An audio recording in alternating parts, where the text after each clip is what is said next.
smoking gelato right now, you know what I'm talking about? Xavier, Jordan. $20 a blunt. I wanna be the richest nigga in the room. Got it out the mud, ain't had no silver spoon. The realest nigga in the room. Got it out the block, I came a long way from a goon. The richest nigga in the room. The realest nigga in the room. My shit. The realest nigga in the room. The richest nigga in the room. My nigga in the room before I knew where I was at. We were catching Noble, I was on the block chasing stacks. I was in the schoolhouse, had that scrap in my backpack. Teacher get on the nigga ass, fuck it, I'm skipping class. Ayy, back to the block, I'm back to the hood, it's back to the bacon, nigga. Back to the bacon. Now I ain't playing, I ride with the K, and it's all safety, nigga. The richest nigga in the room without a bank account. The realest nigga when I move, X everybody around. I ain't gotta shout, ain't gotta make no noise. I just make one phone call and hit up my boy. You know yo come through in that 2-seat. He got Vino with him, that boy got 2 hits. I just hit Lil Savage up, he blowing reefer. City got a new plug and he cheap. He Sosa just shot me a text, got what I wanted. Told him pull up, I got cash, don't do no front. I wanna be the richest nigga in the room. Got it out the mud, ain't had no silver spoon. The realest nigga in the room. Got it out the block, I came a long way from a goon. The richest nigga in the room. The realest nigga in the room. My shit. The realest nigga in the room. The richest nigga in the room. My move. The realest nigga in the room and I ain't gotta lie. Nigga crawl a can, he gotta die. Put that on Mom Deuce, you know that I'm sorry. Shout out to that Deuce, my little nigga bloody. Still in the mound with some folks, nigga. In my crib, niggas cut throats, nigga. You know what the bid, come and get a boat. I got gas, I got Reggie, I got blow. In the summertime, I'm still serving snow. DJ for the high, I don't do the low. Can with the move if it make a profit. That boy coming brown, so we call it block. Steak props, ABM, but the team's the rock. I'm like Shaq to these youngins, I still get the blocks. All these bitches jockey, whole team fly like choppers. And we came with choppers, these big legs just like whoppers. I wanna be the richest nigga in the room. Got it out the mud, ain't had no silver spoon. The realest nigga in the room. Got it out the block, I came a long way from a goon. The richest nigga in the room. The realest nigga in the room. My shit. The realest nigga in the room. The richest nigga in the room. My move.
If your gun jam, make like a plumber and change the pipe.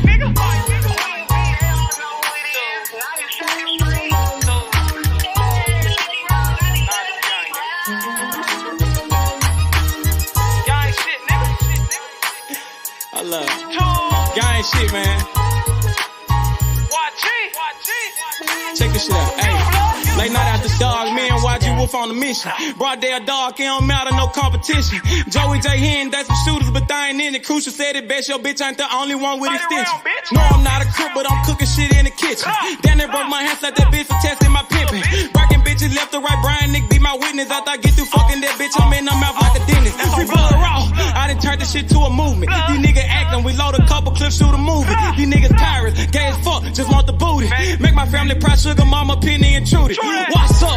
Twist a finger, chop what she banging. My flag like an old lady titties, you know it's hanging. Breath off in the time, but these bullets will get the slanging. No, I'm trapping off these features. A year ago I was slanging. These bitches dogs too, but they never bite like a poodle. These niggas giving out information like they on Google. Treat them like a model. Set them up, then I shoot them. Gang shit, nigga.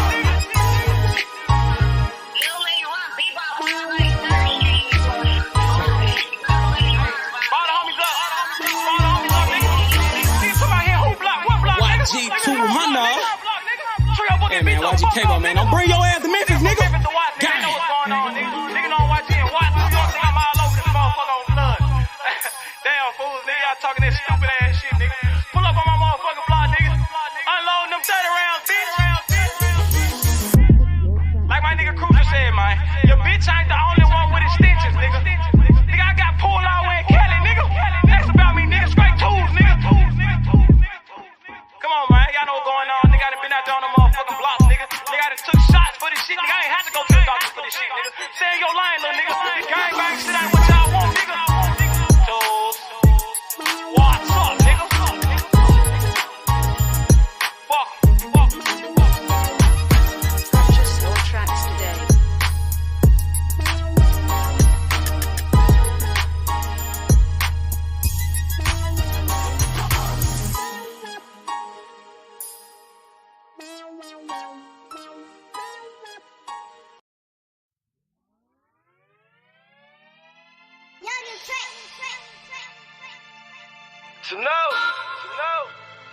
Like cocktail, you know what I'm talking about? Breeze work. Pop it perk. I'm whipping the work. Whipping the work. I'm popping the perk. Whipping the work. Sipping the perk. Nigga, whipping the work. I'm whipping the work. Popping the perky. Whipping the work. Whipping the working. Whipping it work. Whipping it work. Whipping it working, whipping it working. Whipping it work, popping the perky. Change all I can, I behave. I whip the work like a slave. Bitch got my big man like a fade. Call up base money, get paid. We still want 200 for J's. All these ain't come out the store. And I just pop me a perk. I'm about to flex on the hoe. We put gelato on boats. We put gelato on planes. We put gelato in cars. We smoke this shit to the brain. I pop a perk, then I elevate. Get a new bitch on the elevate. We hit the road dropping hella states. She drop it out, give me hella cake. Ace money to shit. Working that wrist. Ballin' like Swiss. Diamonds wet like a fish. Pull up with them sticks. Come fuck with the clique. We fucked on your bitch. She sucking the dick. I'm whipping the work. Whipping the work. I'm popping the perk. Whipping the work. Sipping the perk. Whipping the work. I'm whipping the work. Popping the perky. Whipping it work. Whipping the working. Whipping it work. Whipping it work. Whipping it working. Whipping it working. Whipping it work. Popping the perk. The money and power. I'm serving the powder. I'm smoking that sour. She sucked for an hour. My nigga got Zans. Ace money got bands. She popping them Zans. She fucking for cash. Whipping it, whipping it, working. I'm popping it perky. Nigga the purple. I'm fucking with Broner. Smoking gelato. Call me a cello. Rap like the lotto. I'm whipping the work. Whipping the work. I'm popping the perk. Whipping the work. Sipping the perk. Nigga, whipping the work. I'm whipping the work. Popping the perky. Whipping the work. Whipping the working. Whipping the work. Whipping the work. Whipping it, working, whipping it, working. Whipping it, work, popping the perk. Yeah.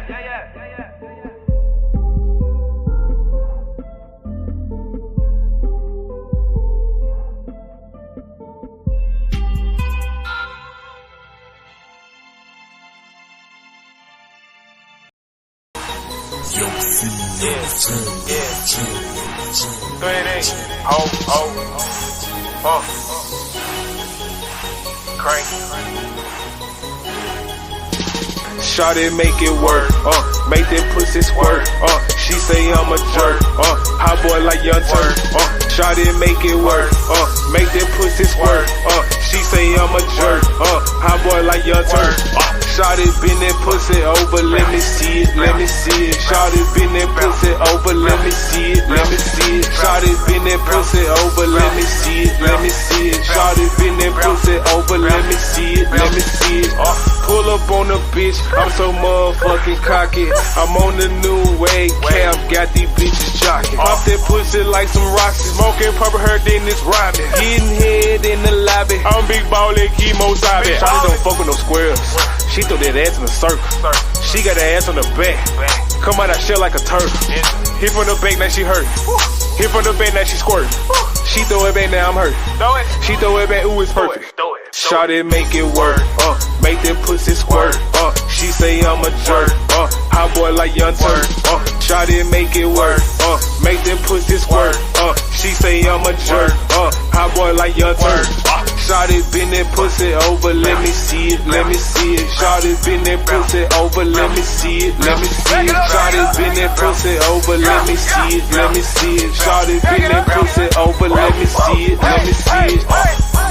She back it up, I stack it up, she suck it like Dracula, my nigga spectacular, my whip game superior, I'm talking whip like it's miracle, my bitch bad like she miracle, she said my dick ain't what's spiritual, superhead Lois Lane, ballin' like Notre Dame, hot boy Lil Wayne, yo bitch gon' go insane, dog ass nigga keep a bad bitch, this bitch cornbread cabbage, my dog hit a dunk off the alley, slam dunk, I'ma see that shit, yo bitch on my schedule, she eat it like edible, we smoking on medical, she licked on my testicle, peekaboo let me see it, got her on like Reeves, don't want no head Beavis, got that 5 count like Shawty make it work, make them pussies squirt, she say I'm a jerk, hot boy like Young Turk, Shawty make it work, make them pussies squirt, she say I'm a jerk, hot boy like Young Turk, Shawty been that pussy over, let me see it, Shawty been that pussy over, let me see it,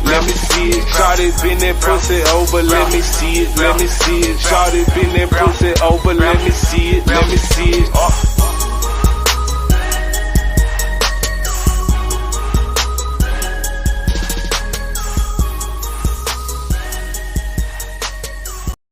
Stop a nigga like me, nigga. You never be fly as me, nigga. I used to bust down a P, nigga. Just to run up me some cheese, nigga. Listen to me when I speak, nigga. I say you hope I'm a priest, nigga. Yeah, I'm a priest to the streets, nigga. Listen to me, we gon' eat, nigga. Listen up, listen up, listen up. Pull up and hop out that Fendi truck. Flex on these bitches with no muscle. You know it blood on my Fendi buckle. Hey, drips on my nigga, codeine in my liver. I'm smoking that fruit in my pedal like Skittles. Ballin' you niggas won't pick up my drip. But then the bail like school dismissal.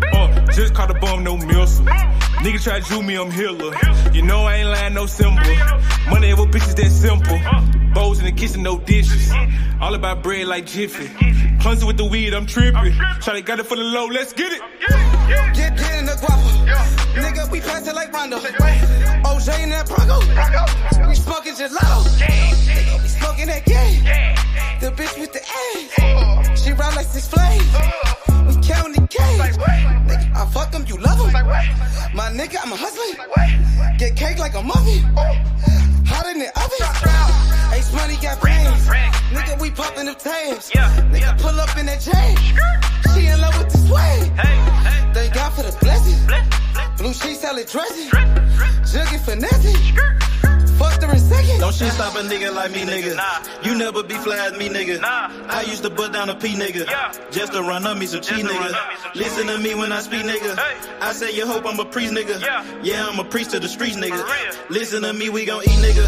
Listen up, listen up, listen up. Pull up and hop out that Fendi truck. Flex on these bitches with no muscle. You know with blood on my Fendi buckle. Let's get it, let's get it, let's get it. Hey, I look like I'm worth about $1 million. I'm loaded, my sweat through the ceiling. I got this shit off of drug dealing. Rats all on me like I came out the bank. We turned up, he just broke out of paint. Told my engineer don't turn it down. Toss it to blue, told him break it down. Back to back rolling up out of pound. Got some little gangs to come out the mouth. Shoot around me when I'm out of town. Soon as I hit him, it got around. Fuck all these niggas who doubted us. Bitch, I went 4 years without a fuck. I do not give a fuck, no nigga killing us. I know you broke, you ain't feeling us. My life expensive, I live it up. These niggas witching, I give it up. Still the same shit, I can't switch it up.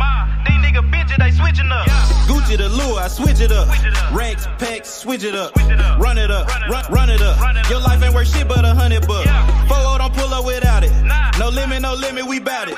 Strong, got it, clouded. Nigga, come through in the out it. Don't shit stop a nigga like me, nigga. You never be fly as me, nigga. I used to bust down a P, nigga. Just to run up me some cheese, nigga. Listen to me when I speak, nigga. I say you hope I'm a priest, nigga. Yeah, I'm a priest to the streets, nigga. Listen to me, we gon' eat, nigga. Listen up, listen up, listen up. Pull up and hop out that Fendi truck. Flex on these bitches with no muscle. You know with blood on my Fendi buckle. Let's get it, let's get it, let's get it. I look like I'm worth about $1 million. I'm loaded, my sweat through the ceiling. I got this shit off of drug dealing.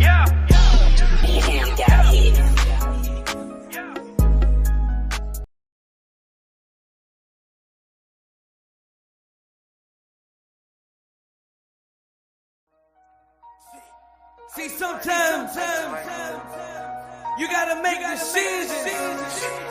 Which one you gonna do? C-Mo the motherfucking down. Make the good. You did. And the bad.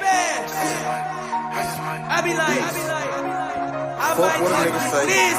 Watch what he do. I might do that. He is the Yankee. Make your best move, your next move. You did.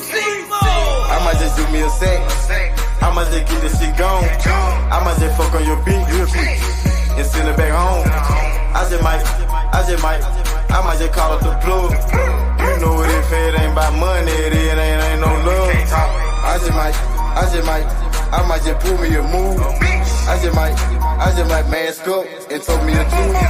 I just might call up the plug. You know if it ain't about money, it ain't no love. I might just shoot you a 10. I might just shoot you a gram. I might just show you the plug to show you who I am. Fucked her soon as I met her. That bitch is out of pocket. You gotta check her.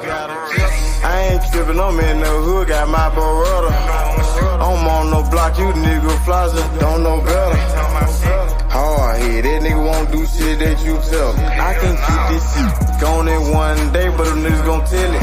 But I just might fuck on your bitch, send her home broke. I make it look easy, I'm so little shit. I just might call up the plug, he send me them drugs. He got it, I took it, he showed me some love. I might just do me a sec, I might just get this shit gone. I might just fuck on your bitch real quick and send it back home. I might just call up the plug. You know it, if it ain't about money, it ain't no love. I might just pull me a move. I just might mask up and told me the truth. I just might call up the plug. You know if it ain't about money, it ain't no love. I just might win or lose. I just might told me a 2-2-3, keep me a 2. I just might pull up a cup. I just might blow on the gas. I just might pull up on your bitch and drop me some swag. I might just do me a sex. I might just get this shit gone. I might just fuck on your bitch real quick and send it back home. I might just call up the plug. You know it, if it ain't about money, it ain't no love. I might just pull me a move. I just might mask up and told me a 2. I just might call up the plug. You know if it ain't about money, it ain't no love.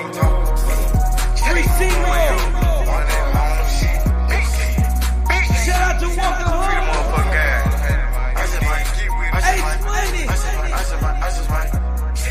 We getting that.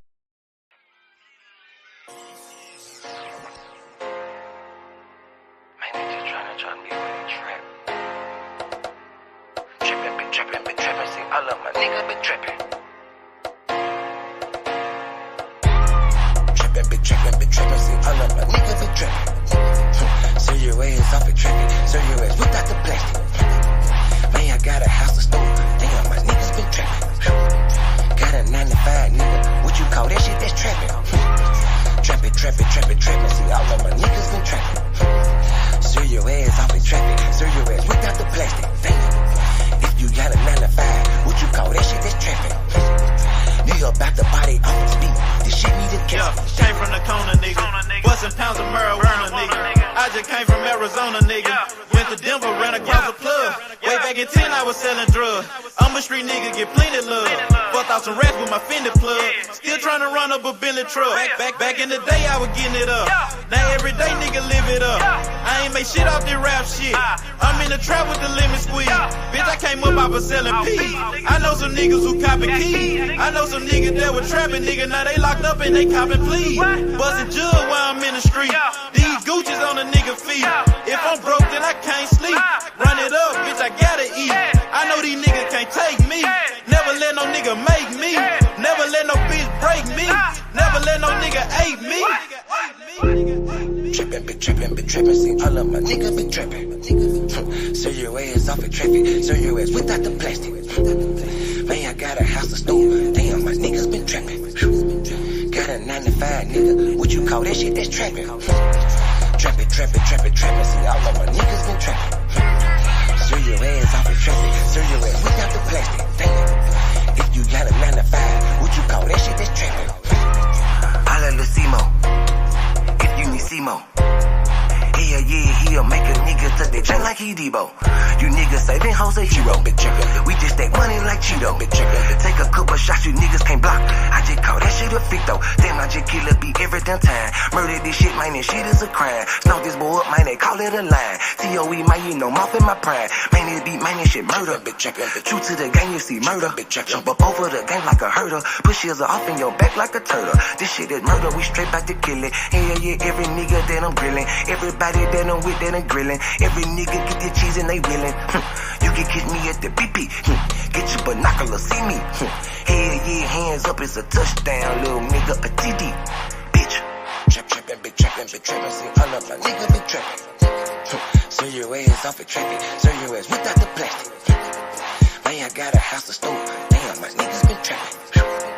Got a 9 to 5, nigga, what you call that shit, that's trappin'. Trappin', see, all of my niggas been trappin'. So your ass off it traffic, so your ass without the plastic, damn. If you got a 9 to 5, what you call that shit, that's trappin'.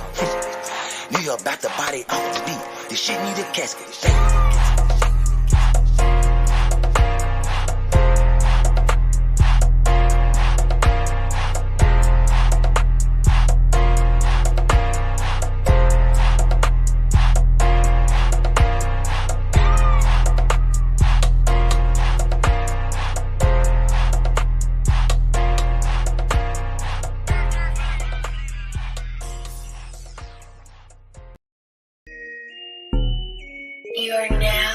All the way down with you, man. You understand me, you know what I'm saying? Never going broke, man, you know what I'm saying? We gon' hustle all the way to the tippy motherfucking top. You did.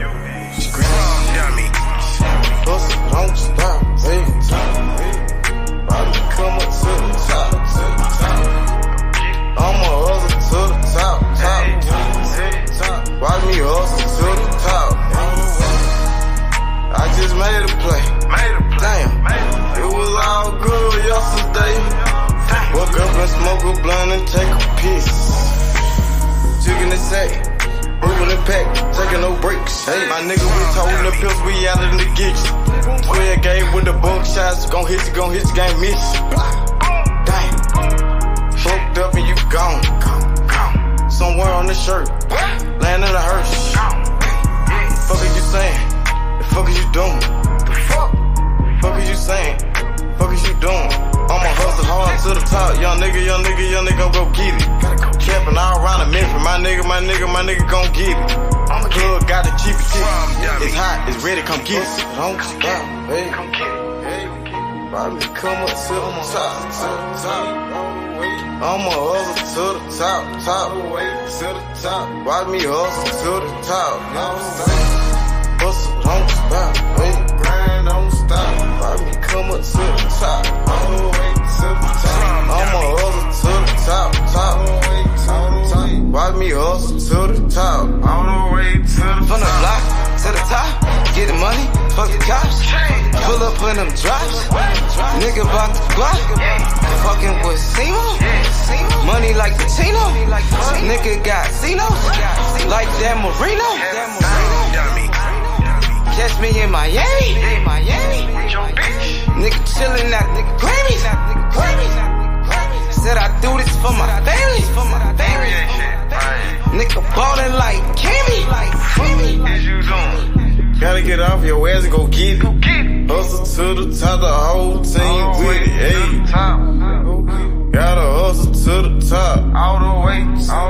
You gotta hustle to the top. Go get it. Hustle, don't stop. Hey, don't stop. Go get it, man. Come up to the top. No excuses, man. You know what I'm saying? We on the I'ma hustle to the top. One time, man. You know what I'm saying? One time to do this shit, man. To the top.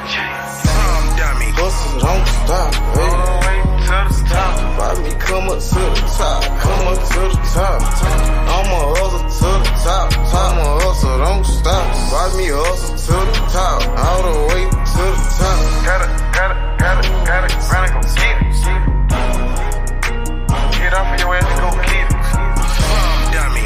Time waiting on nobody. Get off of your ass and go get it. No excuses. All the way to the top. Free the gas, man. Rum dummy.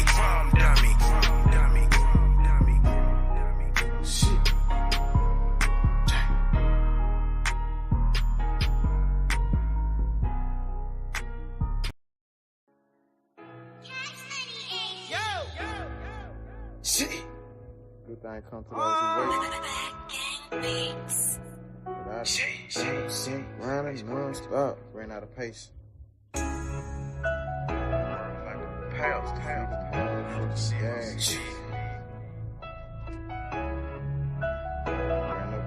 pace. Bust the tide, and ran up out of pace.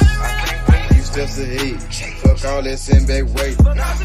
Seems so good that you can almost taste it. Ain't no fairy tale, life is just a dream that I'm chasing. Hey, I done ran up out of pace. Few steps ahead, fuck all that send back weight. Seems so good that you can almost taste it. Ain't no fairy tale, life is just a dream that I'm chasing. Hey, steady sippin', nigga, we smell like perfume. Wait, then I burn you. They said patience a virtue. Nigga, chugging finesse. Thank God for the blessings. Fuck your bitch in like seconds. Nigga, we sellin' our records. Remember that day they used to frown. Now I turn head when I hit the scene, everybody turn around. Used to live in the past, but I'm chasing my dream. Like my dream king, if you really know what I mean. I done ran out of patience. Niggas waiting on my downfall, but I'm about to let you down, dog. That stay on the ground like a groundhog, on some motherfucking ocean might drown, y'all. Even when the mud ain't go down, y'all. Don't get creased by the heat when we iron, y'all. Yeah. Bust the tide, then ran up out of pace. Few steps ahead, fuck all that send back waiting. Seems so good that you can almost taste it. Ain't no fairy tale, life is just a dream that I'm chasing. Hey, I done ran up out of pace. Steps ahead, fuck all that send back weight. Seems so good that you can almost taste it. Ain't no fairy tale, life is just a dream that I'm chasing. Hey, I'm 3 steps ahead, I got a pin in the pad. Hit the button and take a drag. You just living in the past. Hey, young nigga got on my ass. We gon' go get to the cash. Young nigga ballin' like Nash. And the profit is going to stash. double fold his armor. Hustle tired. I put that on my mama. And I done ran out of faces. You just sit back there waiting. I ain't shit. Gon' come to you, so you gotta go out and take it. Hey. Man, I swear to see cash in the making. Baller told me take it to the basics. Got a gun full of paint on my faces. Got a cup full of mud like a pace. It ain't no fairy tale shit, it's just a dream that I'm chasing. Had to open my eyes. In real life, I had to take it. Hey, hustle tired, and ran up out of paces. Few steps ahead, fuck all that send back waiting. Seems so good that you can almost taste it. Ain't no fairy tale life, it's just a dream that I'm chasing. Hey, I done ran up out of paces. Few steps ahead, fuck all that send back waiting. Never seems so good that you can almost taste it. Ain't no fairy tale life, it's just a dream that I'm chasing. Hey man, say man, you understand me, real man, you know what I'm saying? Chasing my motherfucking dream, man, you know what I'm saying? Planning my work and working my motherfucking plan, man. You did. Ran up out of paces. Tired. I done ran up out of paces. I done ran up out of paces, out of paces.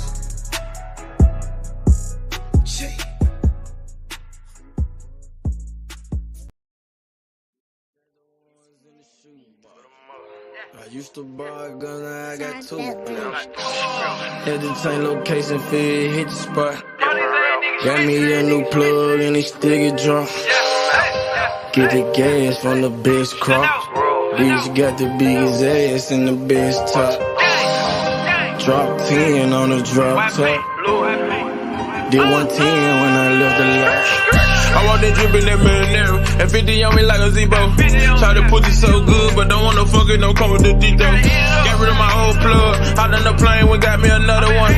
Night about full of ones, overflooded, gotta go get me another one. Relocate the spot, the night getting hot, and I know them bitches coming in. About the dividends in the Benjamin, a nigga might have to go kill a friend.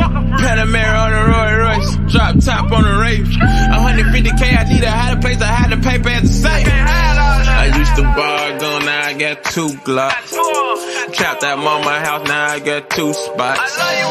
All this ice on, I need a flu shot. But don't reach, cause they probably get your crew shot. Yeah. I used to stash the ones in the shoebox. I used to buy a gun, now I got 2 Glocks. Had to change location, feel hit the spot. Got me a new plug and it still get drunk. Get the gas from the best crops. Bitch got the biggest ass and the best top. Drop 10 on the drop top. Did 110 when I left the lot. I dropped 10 on that roller watch. Then I blew 10 when I left the spot. I made 10 at another spot. We dropped 10 at your beach spot. I got 30 at your whole house. I got bowls at your mama house. On the low, I stashed that 40 in the fender, nigga. Out of state to state in different runners, nigga. In the mouth like a dentist.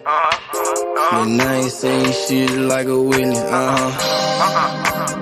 He ain't get the picture. Milk carton ain't missing, you know. I used to stash the ones in the shoebox. I used to buy a gun, now I got 2 Glocks. Had to change location, feel hit the spot. Got me a new plug and it still get drunk. Get the gas from the best crops. Bitch got the biggest ass and the best top. Drop 10 on the drop top. Did 110 when I left the lot.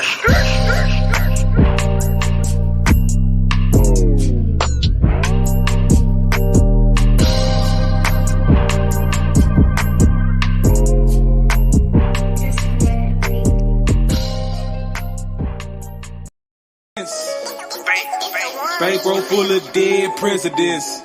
Hey, I get that check, it was evident. Name ring a bell like an ambulance. Pray for a lick, it was heaven sent. Finna go down like an avalanche. Pulling in, fucking free. She sucking again, I'm ballin' like this. What up, H Money the God? I'm talking about What's dunking, you good, niggas H be Money? My fucker for nothing, get hit like concussion. She gave me that. Hey, Follow my nigga, juice on my nigga. hey. We smoking on zeros, this shit be so simple. Presidential rolling, president.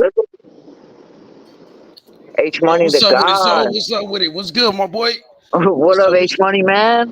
What's I'm poppin'? fucking excited, bro. We got some Talk your boxing shit. coming up, bro. We got some boxing Talk coming your up, bro. shit then.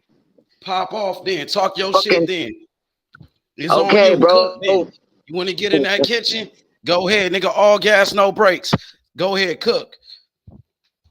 Let them know. Let them know why you excited, bruh. You hear me? Yo, he froze up. I thought he was coming with the smoke. Fix your audio, bruh. Hey, look, man. Everybody hit that like button. Subscribe to the channel right now. It's your boy H Money. We in the motherfucking building. Let's get it. Born Hustler, Danny the Great, Brick City Bomber. What's happening? What's good?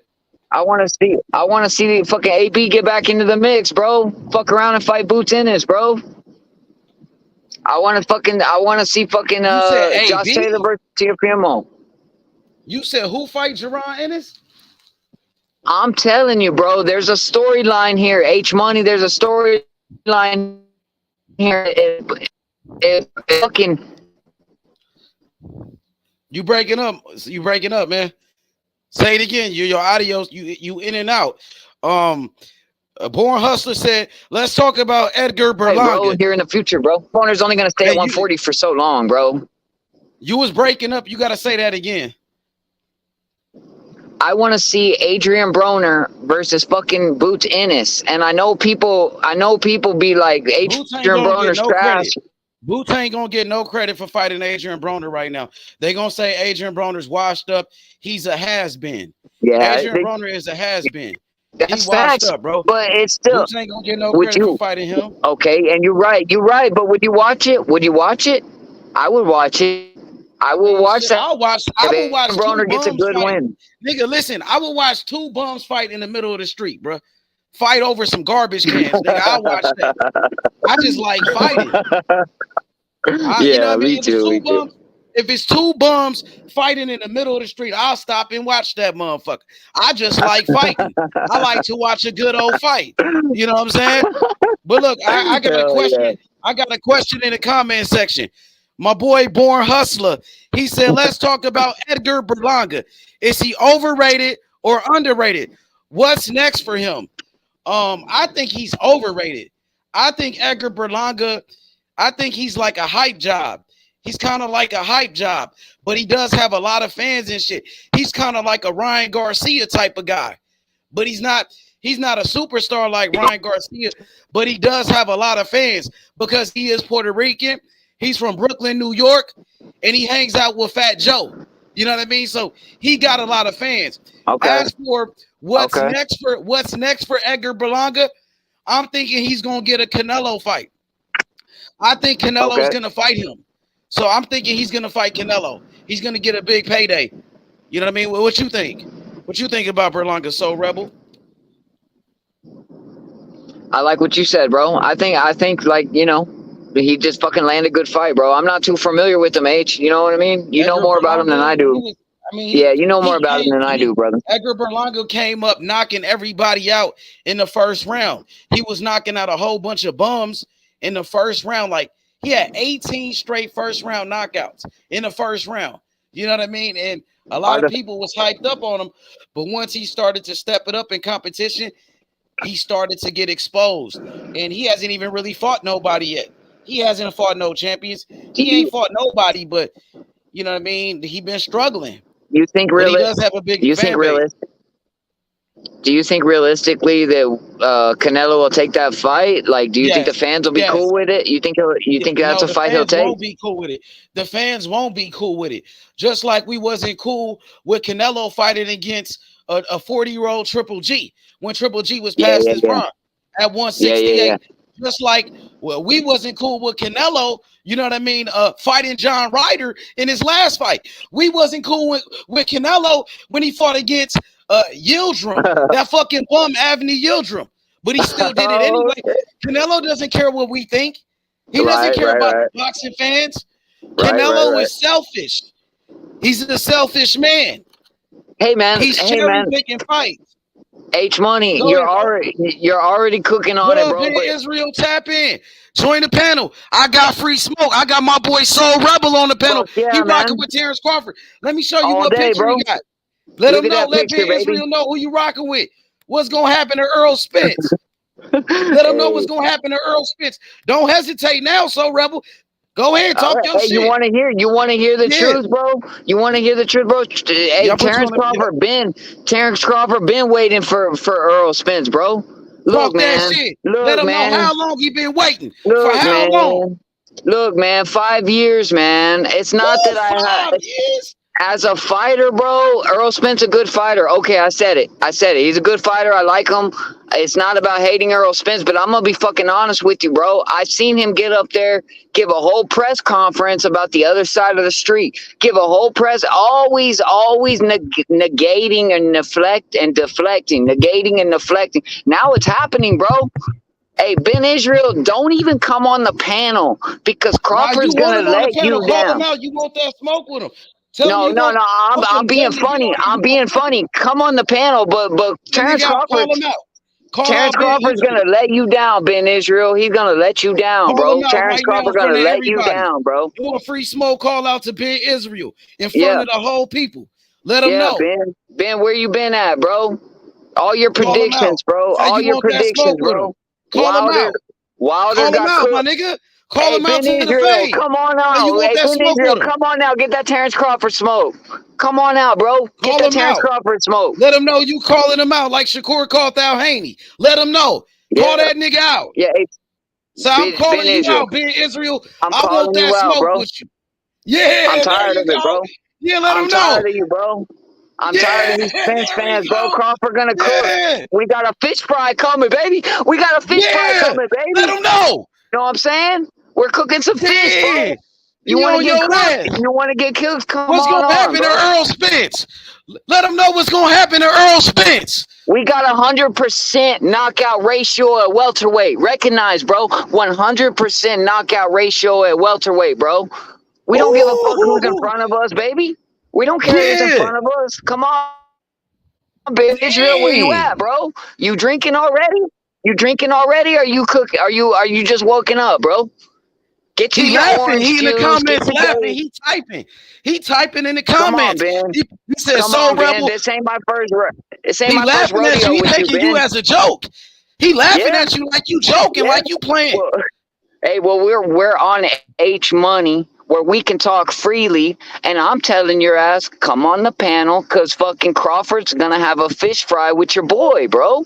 I like Errol Spence, but we're gonna have a fish fry with your boy, bro. Everybody's eating. We're all eating, bro. Recognize, bro. We're all eating, bro. And I want my shit sauteed, baby. You know what I'm saying? Dang, I'm trying to tell you. I'm trying to tell you, bro. Crawford fans talking that shit. You've been waiting for this day. Let them know how long you've been waiting for this day. For 5 years? You said 5 long years. Hey, you would have got a break if it was a year. You might have got a break if it was 2 years, bro. But 5 years, bro? We're tired, bro. We're tired. We're ready to cook. We need Jermell Charlo. We're just trying to go undisputed so we could get to Jermell. Your boy's a stepping stone, baby. Hey. Nah, it's going to be a good fight. It's going to be a good fight. But we're just trying to go undisputed. To Errol Spence like this. I ain't never heard no opponent, not Sean Porter, not Mikey Garcia, not your Dennis Ugas, Kell Brook. Ain't none of them came at Errol Spence like this. Errol Spence, he was the boogeyman until Terence Crawford called him out, bro. How can you be the boogeyman? How can you be the boogeyman if I'm chasing you? How can you be the boogeyman if I'm chasing you? Dang, he chasing him down. You chasing Ben Israel. You chasing Ben Israel right now. Come make it fun, Ben. Come make it fun, bro. Hop on Hey, the Ben, pad, don't bro. get all shaky on us now. You said you wanted this fight. You called him out of his name. You called Terence Crawford crawfish. You said he was a duck. He ain't ducking shit. Nigga, take that back, nigga. We need you to take everything back that you said about Terence Crawford. Errol Spence said Terence Crawford is the best fight in the best. Him and Errol Spence is the best fight in the best. Errol Spence, he gave Terence Crawford his credit. When y'all gonna give Terence Crawford his credit? We got BJ in the building. What up, BJ? What's up with it, Mob? What up with it? There's my bitch ass homie. There's the bitch ass homie right there, bro. What up, bro? That's BJ. Hey, My fault, Cruz. I saw that up. B. I saw that B. Nah, it's all me good. and Ben. Nah, he thought you was somebody else. It's all good. Yeah, my fault. It's all He good. thought you was Ben. He ready for the H smoke on with here Ben, going with Ben ham. Israel. Had to get me out the bed to come turn up. I heard the H on this bitch turning up. Let me get up, goddamn. Wake up. It's the first of the month. Now get up, get up, get up. Everybody calling Spence Doug. Everybody calling Bud Doug. These niggas done made the there fight. we go. He really don't need no introduction. Now, introducing the unified, undefeated, #1 welterweight in the world, Errol Spence, man down, the most hated, King Smoke, Ben Israel. What's happening? Let's go, round one. Get it on, my nigga. Shit, talk your shit, man. Round one. Shit. Oh, y'all already know. Ben, you go ahead, Ben. I got next, bro. Where y'all was at yesterday? I thought you would be over there in Nebraska, Soul Rebel, Omaha, eating some of that motherfucking what they call that shit? Mullet fish, catfish. Talk about y'all looking for the big fish. I know you like sushi, Soul Rebel. Hey, we know no flat fighter gonna beat us, bro. We know no flat-footed fighter gonna beat us. I'm gonna give it to you like you want it, straight raw. I'm gonna just put it in the can for you. Come on, beat his ass. Well, I ain't gonna beat his ass. EJ gonna beat his ass. And you gonna lay flat-footed ass, bro. You, your homeboy, and your other homeboy. 9's time. Ain't no more excuses. 5 years.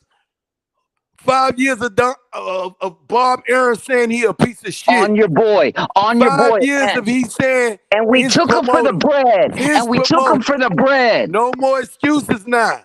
No more motherfucking excuses. He gonna have to defend that shit. Yeah, for real. Kill him for the bread. It's blood in the waters, though, my G. It's blood in the motherfucking waters. EJ smell it? He smell it, man. He smell it. It's blood in the water, huh? He smell that shit, huh? I'm just clocking into work right quick. I'm fixing to cook your bitch ass, though. Hold on. Hey, don't make you no ask for this shit. Now you want to clock in. Now you want to make excuses. Don't start tap dancing. Don't be the new motherfucking Terence Crawford around here. Don't be the new Keith Thurman, Soul Rebel. Talk y'all shit, man. Talk about you, yo, I got to go. Nah, you were just, come on. 5 years of who? Not Terence Crawford talking that shit.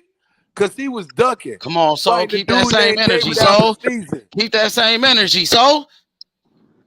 What happened to that side of the street, though? He had to go on that side of the street. My G. Oh, BJ, you can pick up with Soul Level. So, BJ, lock up with BJ. Lock up with BJ. Look, guys, I'm my own man, though. You feel me? But I'm asking, though. He had to tell you. If you can pick up with Soul such and such left off at. He had to go to that side, though. No excuses. This Soul such and such. Ain't no excuses. The fight made, gangster. Ain't no more excuses. The fight made, my nigga. Say it again. The fight made, my nigga. He had to go to that side, though. He had to come over there. He had to humble himself, huh? Shit, Bob ain't want to make it happen. I'm glad he humbled himself. Now he finna get a humbling ass whooping. Let's go. Made the best motherfucking man win, and we on his ass do all that shit. He showed up in Omaha with his ass with Bob Aaron. Y'all forgot the interview? He just I knew you was there. This is why I came, my boy. I ain't come for all that tap dancing shit. EJ said, I knew you was going to be there, huh? Okay. On this shit. He said, I come to take your shit. Hey, July bro. 20, Bud said, I'll call your phone, nigga. You ain't pick up the phone. Bud said, I'll call to pull up on you. You ain't pick up the phone. I'm finna check your shit, bud. EJ said, I ain't got your number. Yo, Bud was calling his phone. Bud was calling his phone, though. Bud said he was calling this shit.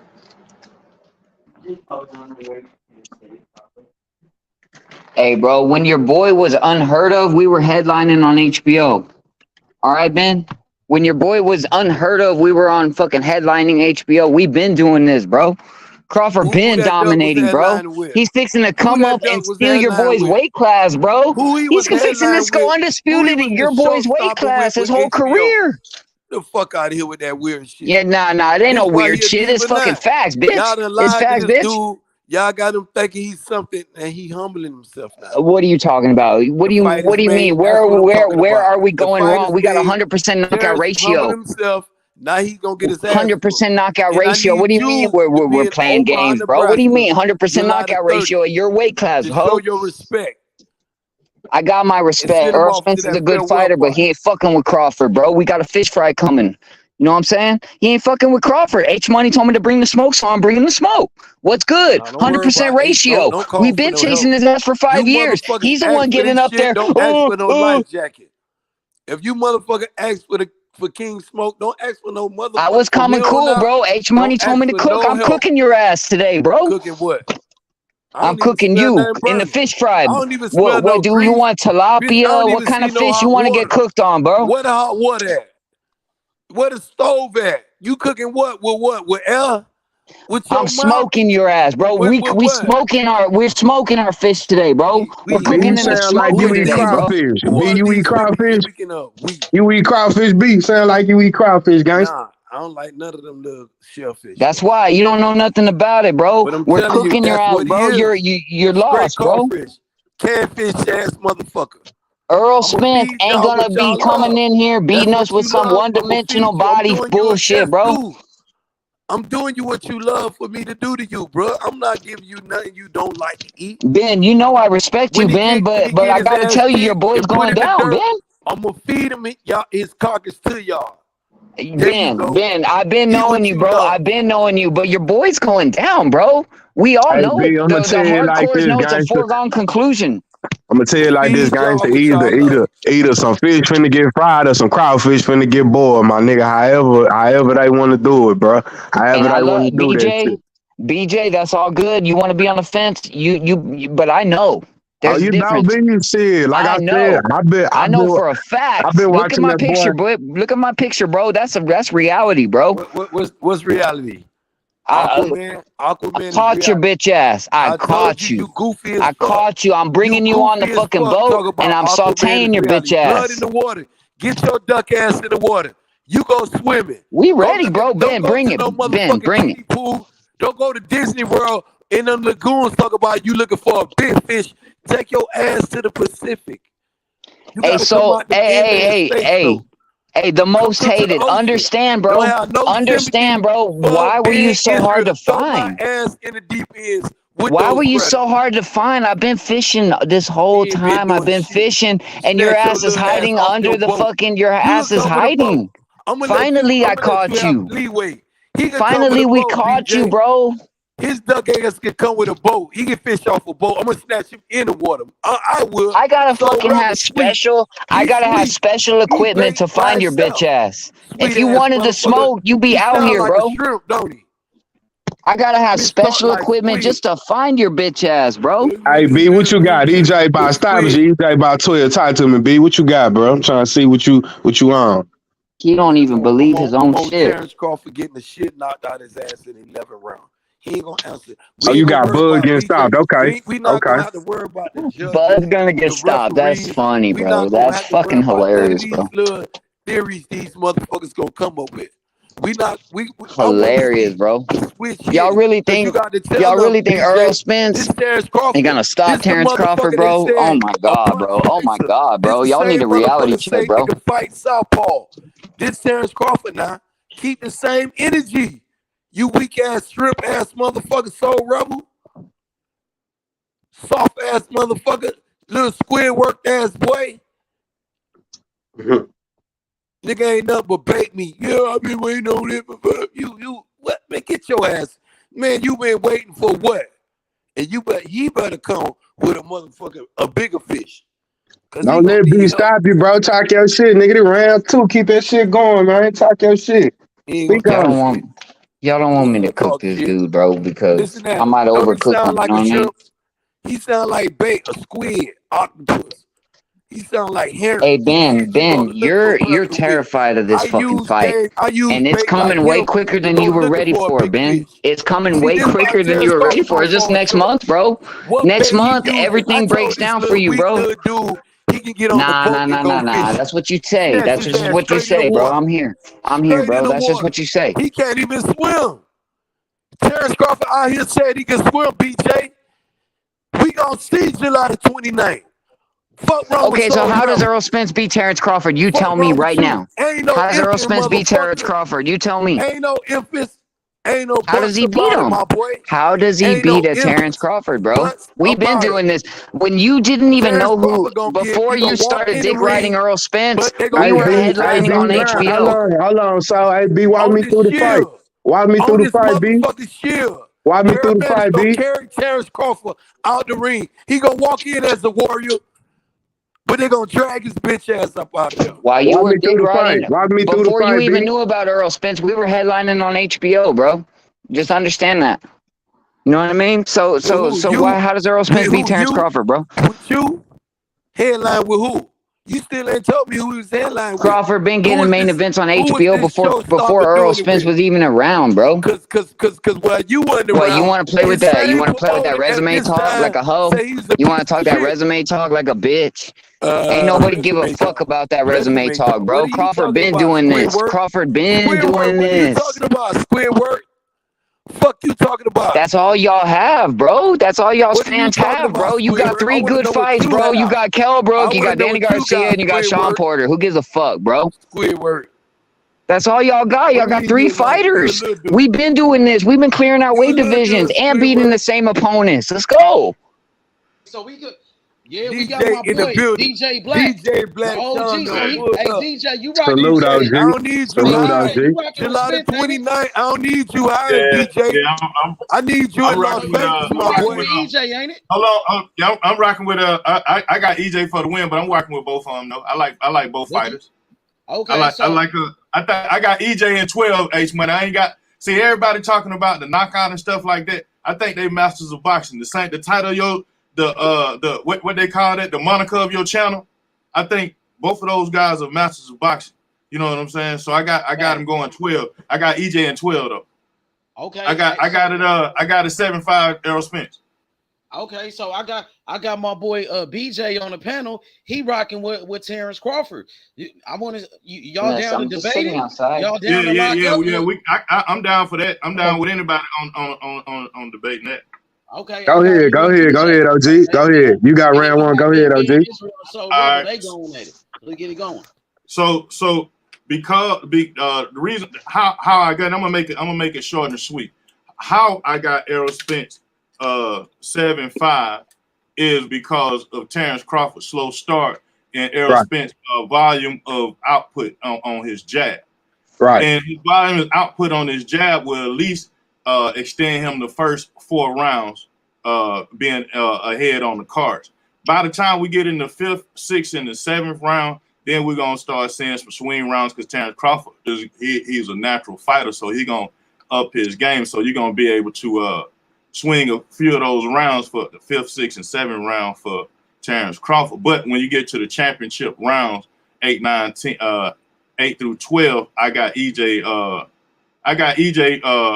winning by keeping Bud at the end of the jab. I don't think Bud Crawford could get past Errol Spence's jab, not even from his switching or his masterful counter punching. I don't think he can get past the jab. But that's it. 7-5. Okay. I agree with you in the beginning of the fight, depending on how EJ come out. If he come out fast, I think I was telling people in this fight, we might see some things from both fighters we ain't seen before. And Bud could come out quick. You know what I'm saying? Shout out Hebrew, I see you. Bud could come out. Bud could come out quick too. You know, and with EJ, you know how he come out. You know, like you said with his high work rate or whatever.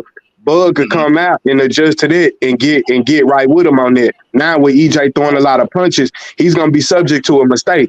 And like you know, has said with Bud counters, but shit, he make a mistake. Bud gonna make him pay for that. Now me, I don't see Bud standing there letting EJ get off like that. I do see them trading. If EJ come out stepping like he said, and you know, with the jab and working on him, I see Bud kind of getting right with him, OG. And, you know, going to the exchange. What if it's on the mid, inside, or outside? Now, if he's smart, he wouldn't go on the inside at the beginning of the fight. Keep it on the outside, mid-range at the closest, unless EJ just come real, you know, step to him on the inside like that. But I see EJ. I see exactly what you're saying. So my thing is this right here. It's the fact that we hadn't, like Bud Crawford, he tended, since he been at 47, he been sitting down on his punches a little more, and he hadn't been as lateral. You know what I'm saying? So that means he had to engage all those opponents. He got them up out of there. You know what I'm saying? The thing is that when you got somebody who have a output, like Danny Garcia saying, he was like, man, Danny Garcia tried to play it off as it wasn't the power, it wasn't this, it wasn't that, it was the output. You know what I'm saying? And that output got thump on the end of it. You know what I'm saying? So that, and it's like it's hard to get around it. So that's why I say if Bud Crawford tried to engage Errol Spence Jr. on a all-out brawl, like some people assume in the third and fourth round, then yeah, he gonna lose tremendously in that battle. There ain't nobody gonna knock each other out, but he gonna that war is not. You know what I'm saying? He too smart to go in that type of war, knowing he got championship rounds ahead. You know what I'm saying? So that's why that's my. Another perspective I have, like a lot of people feel like Bud Crawford is going to just go in there and just start working on EJ and, you know, he going to catch EJ. He do that. He catch these opponents on the counter, these opponents when they over anticipate. Most times you see Errol Spence with anxious punches and stuff like that is later on in the fight, like with Mikey Garcia, he was missing a lot of those shots because he had Mikey Garcia keeping the punches at home. You know what I'm saying? Now, Bud Crawford ain't gonna keep his punches at home, so EJ ain't gonna. I don't think he gonna make those careless mistakes of just throwing punches when they ain't there, like he was doing against Mikey Garcia. They still there? Y'all still there? Yeah, I'm listening. I'm listening. I'm on you. Oh yeah. Salute to the panel. What's going on? Y'all, what's up, man? Hey, bro, what's up with it? What's up with it, guys? What's up? What up, Hebrew? What up, Rebel? Salute, Soul Rebel DJ. Ben, what's up with it? Oh man, cool. Shalom, brother. You know what it is. Yeah. Now see. Here's the thing I hear that a lot of fans of Bud Crawford, what they would like to see is Bud Crawford if he still have fast enough feet to move up out of those a barrage of punches that EJ throw, and I want to see that as well. Like we couldn't get that. We kind of got it up out of Sean Porter, but not really, because Sean Porter ain't accurate like that. You know what I'm saying? He could throw, you know what I'm saying? I ain't gonna take nothing away from Sean Porter. He a championship boxer, but he ain't accurate like that. And then the rest of them niggas, you know what I'm saying? They just happen to, you know, you in the fight, you gonna get hit. You know what I'm saying? So they just happen to catch Bud. You know what I'm saying? So, you know, I want to see it. I want to see if you know, at 36 years old, can he stay lateral for at least 8 rounds? He ain't got to do it the whole 12. You know what I'm saying? I think that's trying to put too much on the brother. You know what I'm saying? But can he stay lateral for at least 8 rounds? You know what, you guys? I really appreciate the way y'all be breaking it down. But y'all keep it so close, and I don't think it's that close. I think Crawford's better than him, man. And I think there's gonna be a separation in this fight. And I think it's going to be a great fight. Don't get me wrong. Don't not be excited. Be excited. This is the fight we wanted. This is the fucking fight. But there's going to be a separation. When haven't we seen Bud use lateral movement? We didn't see him win decision fights. Hebrew, it depends on the opponent. He does what's necessary. Why did he got to use lateral movement of that with David Amnesia? Why did he got to? He'll use lateral movement when lateral movement is needed. Sometimes you could stand right in front of somebody and be better than them. Happens all the time. You can, but then you don't want to get caught. Like David Avenesian ain't gonna place those punches like EJ, so you got to stay lateral. You know what I'm saying? If David Avenesian, any one of them gonna come in like what we he knocked him the fuck out. So why do you have to stay lateral? Why do you have to stay lateral? He knocked him the fuck out. That's his best thing. He better on his he's better on his counter punches when he's lateral. When necessary. When necessary. Stand in front of green bean, he was getting caught. When he got lateral, he knocked the green beans up at the green bean. And he picked up on that. He picked up on that. He said to himself, okay. Still got to cater to the fight as it comes, bro. Same thing with Gamboa. Gamboa, he stayed in front of Gamboa. Gamboa caught him. When he started circling around his ass, being lateral, he knocked his ass out. He got to do that. Bud Crawford got to be Bud Crawford. He can't try to fight. Okay, you know what? You know what though, fam? You gave two different examples of the same thing. Once he realized that he needed to do that, listen, bro. Once Crawford realized he needed to be that he get your ass in trouble and hurt, then he used what he need to use. That's what I'm saying. He went lateral. You said he fought Gamboa and got caught. Then what did he do? So what makes you think it's going to be any different with Spence, bro? It was better for him. So you just he don't got to stay that way the whole time. He don't got to do nothing special. He does whatever you do. Whatever you do, bro. Whatever you do, I'm going to do. He ain't no Ricky to this. And I think that's what y'all want to make it like he got to do this special thing. Look, bro, he adjusts. He adjusts to whatever comes, bro. All it is. He adjusts to the motherfucking fighter, bro. You got to stay doing it. You gotta make the ring real small for you to be a successful fighter, Crawford. For you to be successful, you got to move 100% of the time. No, he don't. He figures out what he need to do. He figure out what he need to do as the fight goes, bro, and then he do it every time. I didn't say 90. I said he got to do it at least for about 7-8 rounds though. But at least 7-8 rounds. Okay, that's different. And don't even think twice. He will. Don't trust me. He will, bro. 7-8 rounds. You're talking about 25 minutes of fighting already. 7-8 rounds. Why not? Come on now. By that time, he might have his boy figured out, bro. So what you saying? Like he just need to try to move around for the first 3 rounds, download information. You a download information fan, Soul Rebel? Are you one of the ones that say they got download information? You want me to answer? Are you actually willing? Are you actually willing to accept the answer? I'll give you an answer. Yeah. I want to know if you're a download information fan. I actually have full trust that Crawford knows what he's doing. He can download or he cannot download. If you're easy pickings, he's gonna take easy pickings. If you make it difficult, he'll adjust. It's that simple. Whatever you do, he gonna do. He's a chameleon, bro. He's a chameleon, bro. My brother, that is not what I asked you. No, I'm telling you, it ain't gotta be special. No, it ain't no download. It ain't no download. It's whatever he want to do. Download every motherfucking thing I see, and I'ma have that shit ready for you when you fuck up and say that dumb shit. I'ma download whatever he need to do. Whatever he need to do is gonna be the right thing. And I download everything these motherfuckers do and say.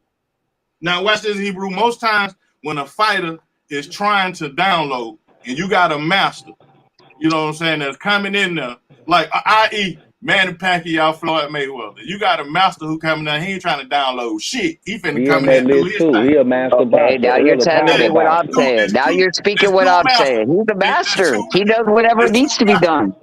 And by the end of the fight, Floyd Mayweather's hand was raised, and Manny Pacquiao got all these excuses. It was my shoulder. I thought I won. All this old bullshit. Nah, nigga, you was trying to down. You got beat up. And guess what? Did Floyd have to go into that fight doing a specific thing? Did he have to go in there? No, he didn't. He could do whatever he wanted to do. He figured it out. Now Floyd Mayweather had to stay in the high guard most of the time. Not the half guard what he mostly beat, what he normally beat people up with. He had to switch it up because of the volume of punches. You missed me though, bro. You missed me though, bro. You missed me though, bro. Because I'm not saying Floyd wasn't defensively responsible. But Floyd realized I have to be defensively responsible. Had Pacquiao been more loose, had Pacquiao been more weak, Floyd would have fought different. You making that's how Crawford. That's how Crawford's gonna be, bro. Especially if the fighter make a motherfucker weak and adjust. They ain't gotta do all that extra shit, DJ. The best weapon Floyd Mayweather got. That's all I'm saying. Is his defense. He said he had to be defensively responsible. That's his best weapon. Is his defense. Well, he had to be. No, I'm not saying he has to. I'm saying he had to be in that fight. You do got to be defensively responsible in Pacquiao, and all you got to do is pick him out in between.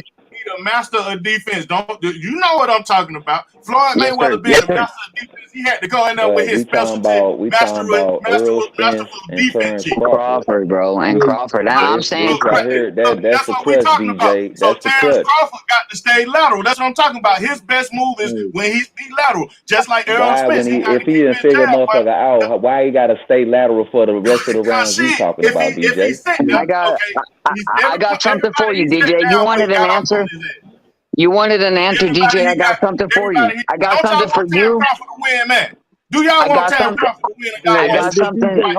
I got something for you, and I got something for Ben. That ain't what we want. We know his ass gonna win. EJ fight with him. Y'all crazy. Nah. I got something for you that you. When he take his ass out and get him hurt, he gonna be just that. Eyes scroll up, man. Y'all think he finna stand there and let He's gonna do just that. I'm gonna let y'all think that ain't I want to see a good ass fight. That ain't Terence. I don't care what you want to see. The fight's gonna be what it's gonna be, no matter what you want to see. Shit that you is, DJ. You download all that shit. I ain't making up no shit in my head.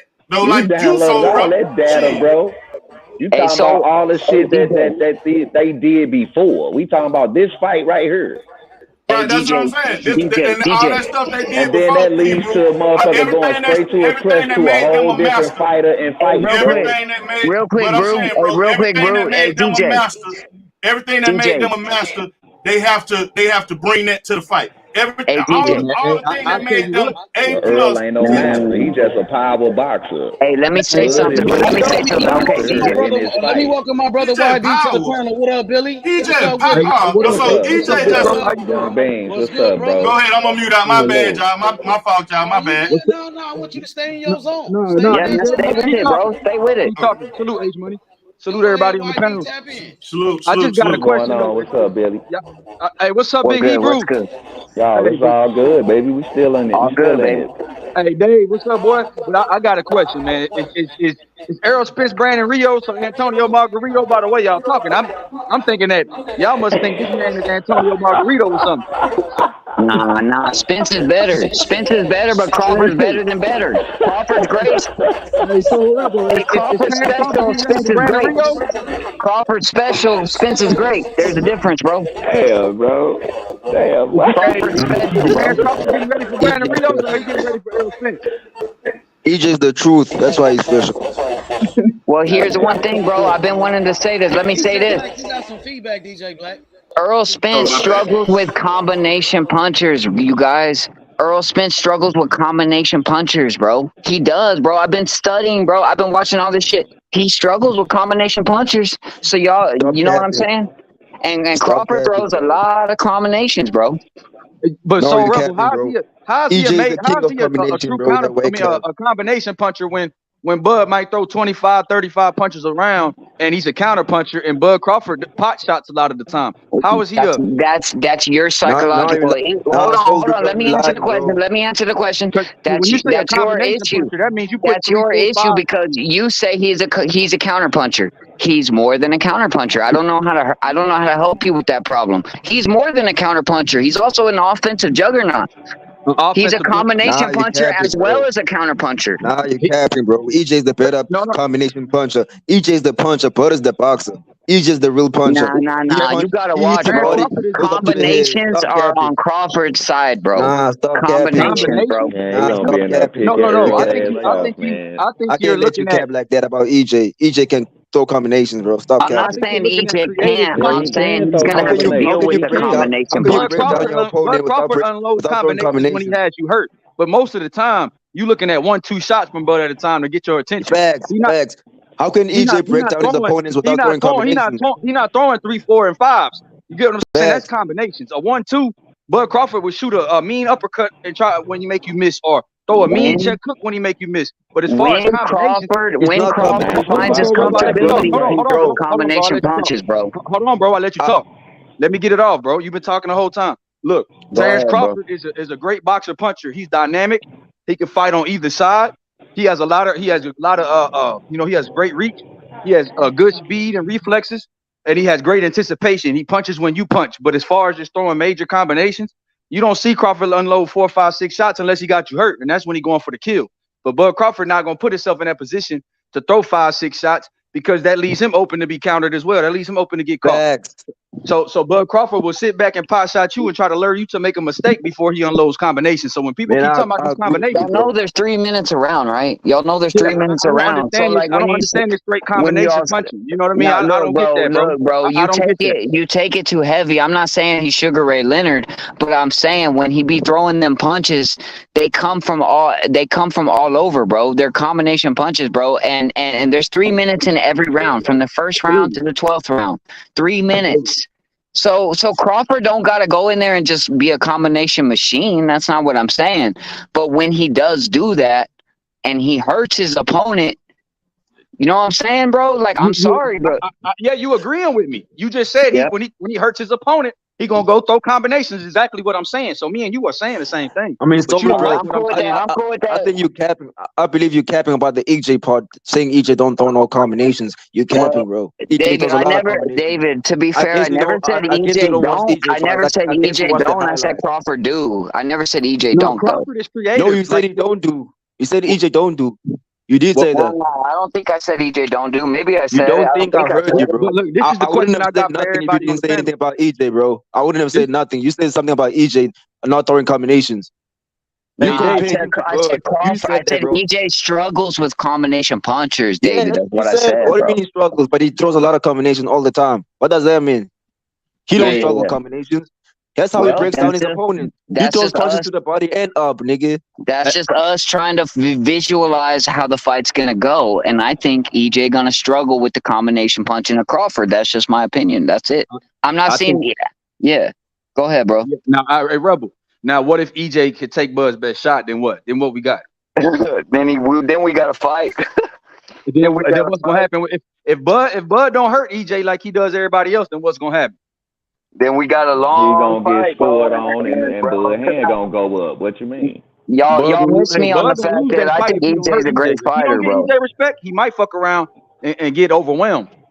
I'm gonna be honest with you. That pressure that activity that EJ got. How I feel about the fight. But what's your gut instinct? Instead of saying what might be, what do you actually think? I think EJ. I don't think it's gonna be a knockout in this fight. I think it's gonna go decision. Who do you think's gonna win? Who do you think's gonna win? Errol Spence. Yeah. All right. Well, I'm cool with that. That's what it's all about, baby. That's cool. Yeah, Errol Spence gonna outwork him. Errol Spence gonna outwork him, outpoint him. How are you gonna handle the power and the elusive and the fucking the punches you don't see coming, bro? You know how Crawford be. So he might just muscle through it. He might just muscle through all that shit. What if he hurt Earl and then what if Errol Spence don't get into that kind of fight? So Rob, I know what you asking, but Errol Spence don't get into that kind of fight where he get.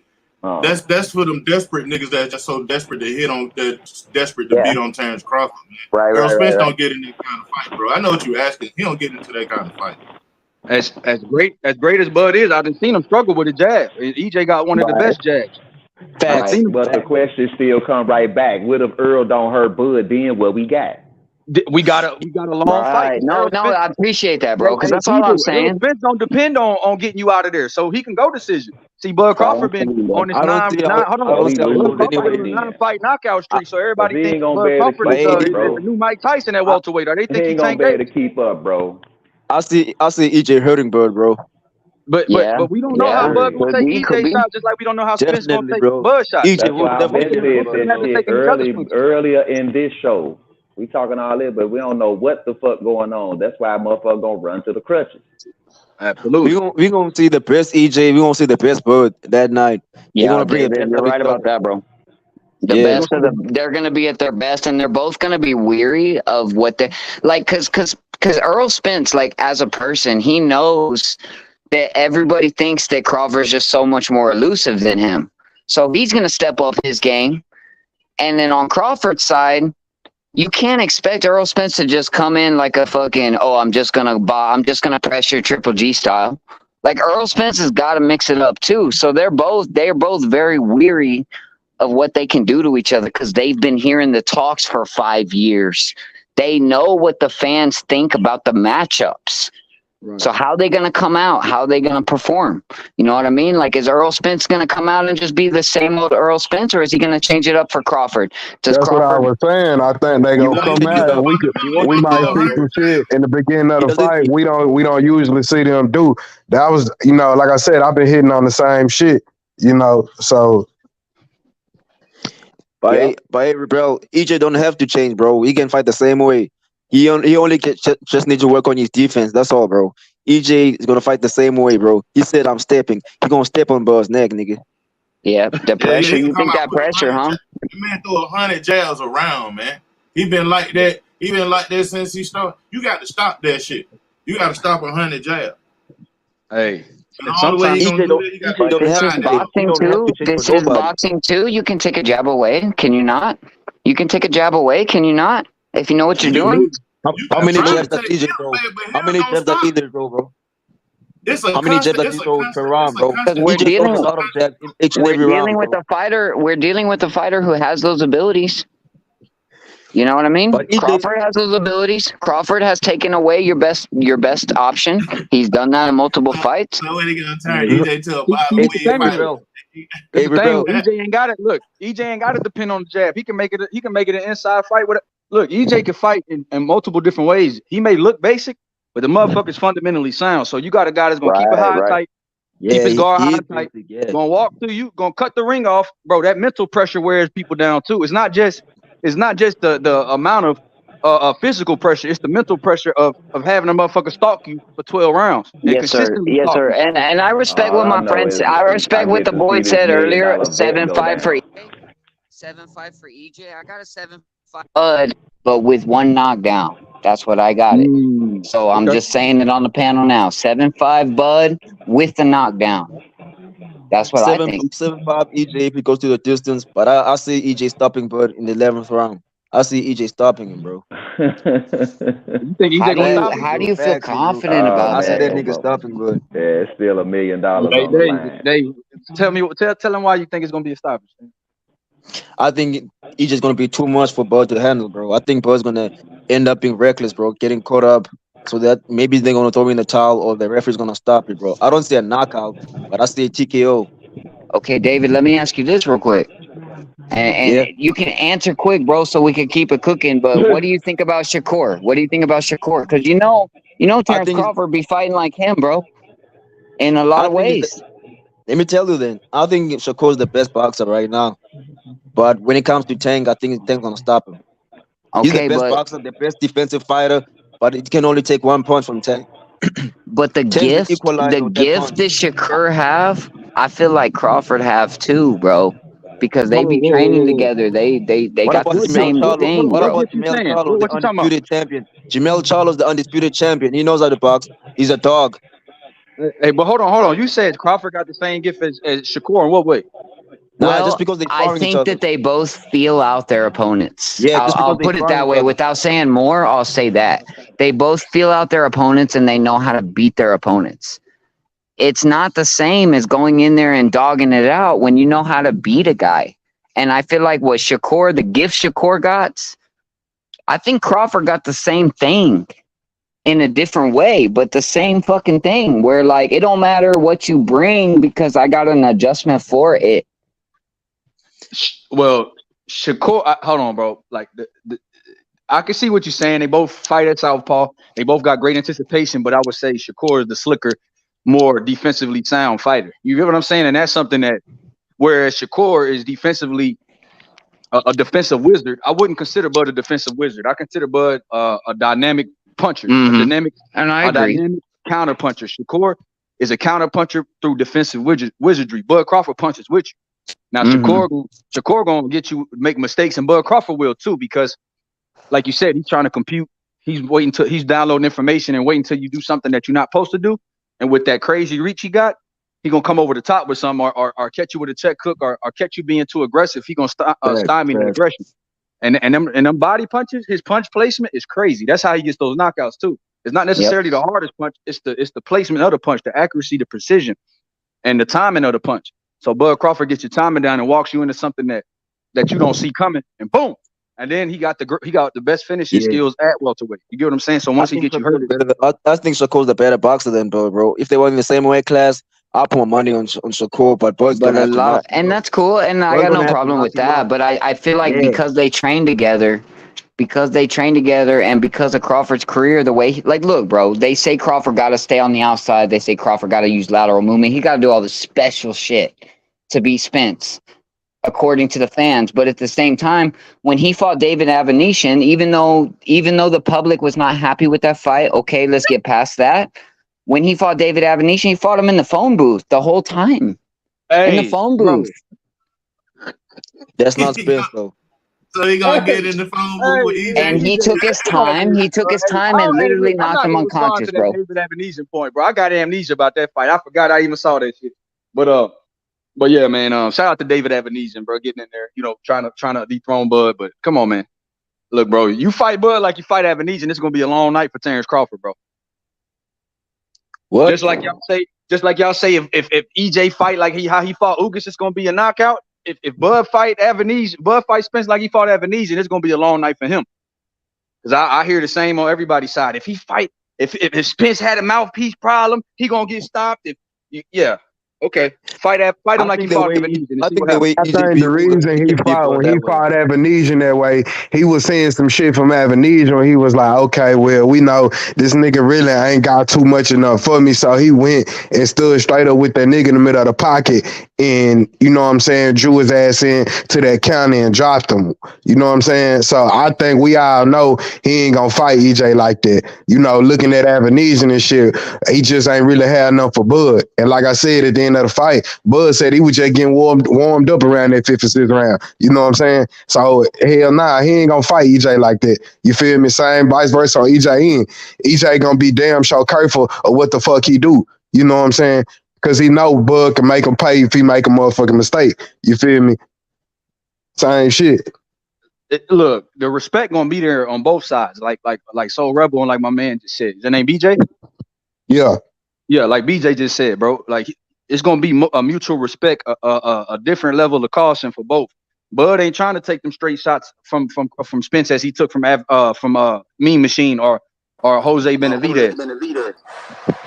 So you got to look at it. He's not trying to take them straight shots like he took from Gamboa from Spence. You know what I mean? Where he backing up with his hands down, with his chin in the air, and Spence ain't trying to lunge in like he did with Ugas.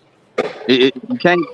Both of them guys gonna have to be defensively responsible in this fight because it's a different level. Y'all gotta remember too, though. Y'all gotta remember too. Bud ain't gonna sit there in the high guard and let him unload. If you go back and look at a lot of those highlights, Ugas, he's sitting there in the high guard, letting him unload. Danny Garcia sitting there in the high guard, letting him unload. And it's not like they not trying to move their feet to move back, but the thing is, they don't have a quick feet to move like that.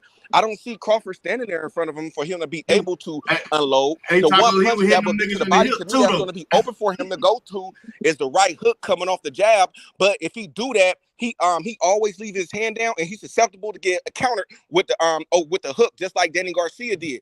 And then if he be aggressive like you say, YB, to me that means that Bud is going to get his timing down even faster. So that means that the faster he get his timing down, the worse it's going to be for EJ. And then he could take Bud punch. See, that's not the problem, him taking Bud power. The problem with him getting with a hit shot that he don't see coming.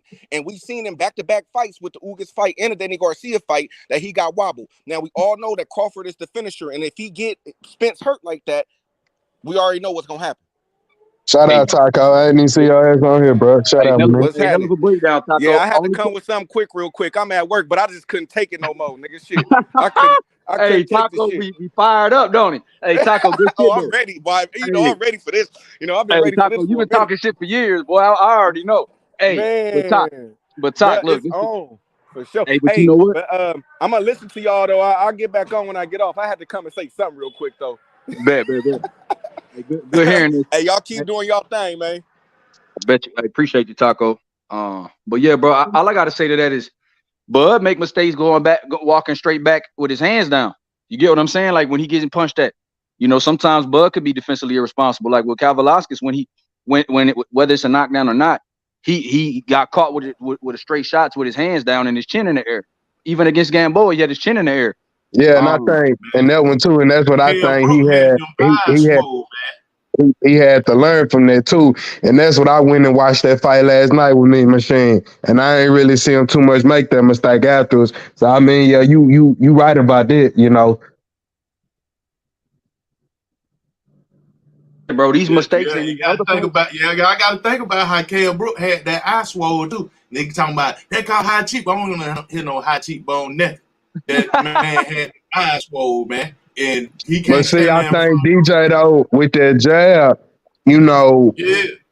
Kel was using it effectively because he was up on the scorecards with it. But like I said, Bud found a way, figured that shit out, caught him with that straight. I don't know if like I said, I think it was a straight right. Caught him with that straight right that dropped him. You feel me? And either in my opinion, either way, or Spence could come out using that jab heavy like we know he gonna do. He damn good fundamentals, bro, that he got. But Bud will find he gonna find a way to work his way around that shit. We could say, is he? Will he? He will. He adjusts to everything. He know if he gonna have to rack up points or whatever and get to him, he gonna have to find his way around that jab, which I see him doing. How will he do it? How will he get around it? We don't know. That's to be seen. You know what I'm saying? Or how he do that. Hey, BJ, but the only difference in the Kell Brook and Spence is that, he switched southpaw to take away Brook's jab. Michael Garcia went lateral and gave EJ some trouble. He got to stay lateral on Errol Spence. He want to make the ring smaller. And if the only way you're going to do it is to circle around it. You know what I'm saying? He got to be able to do it. Michael Garcia has some little bit of arms too now. And he made Errol Spence comfortable when he stayed left. Bud Crawford way better than Michael Garcia. Yeah, when it come to movement and everything, yeah. When it come to moving and shit, of course.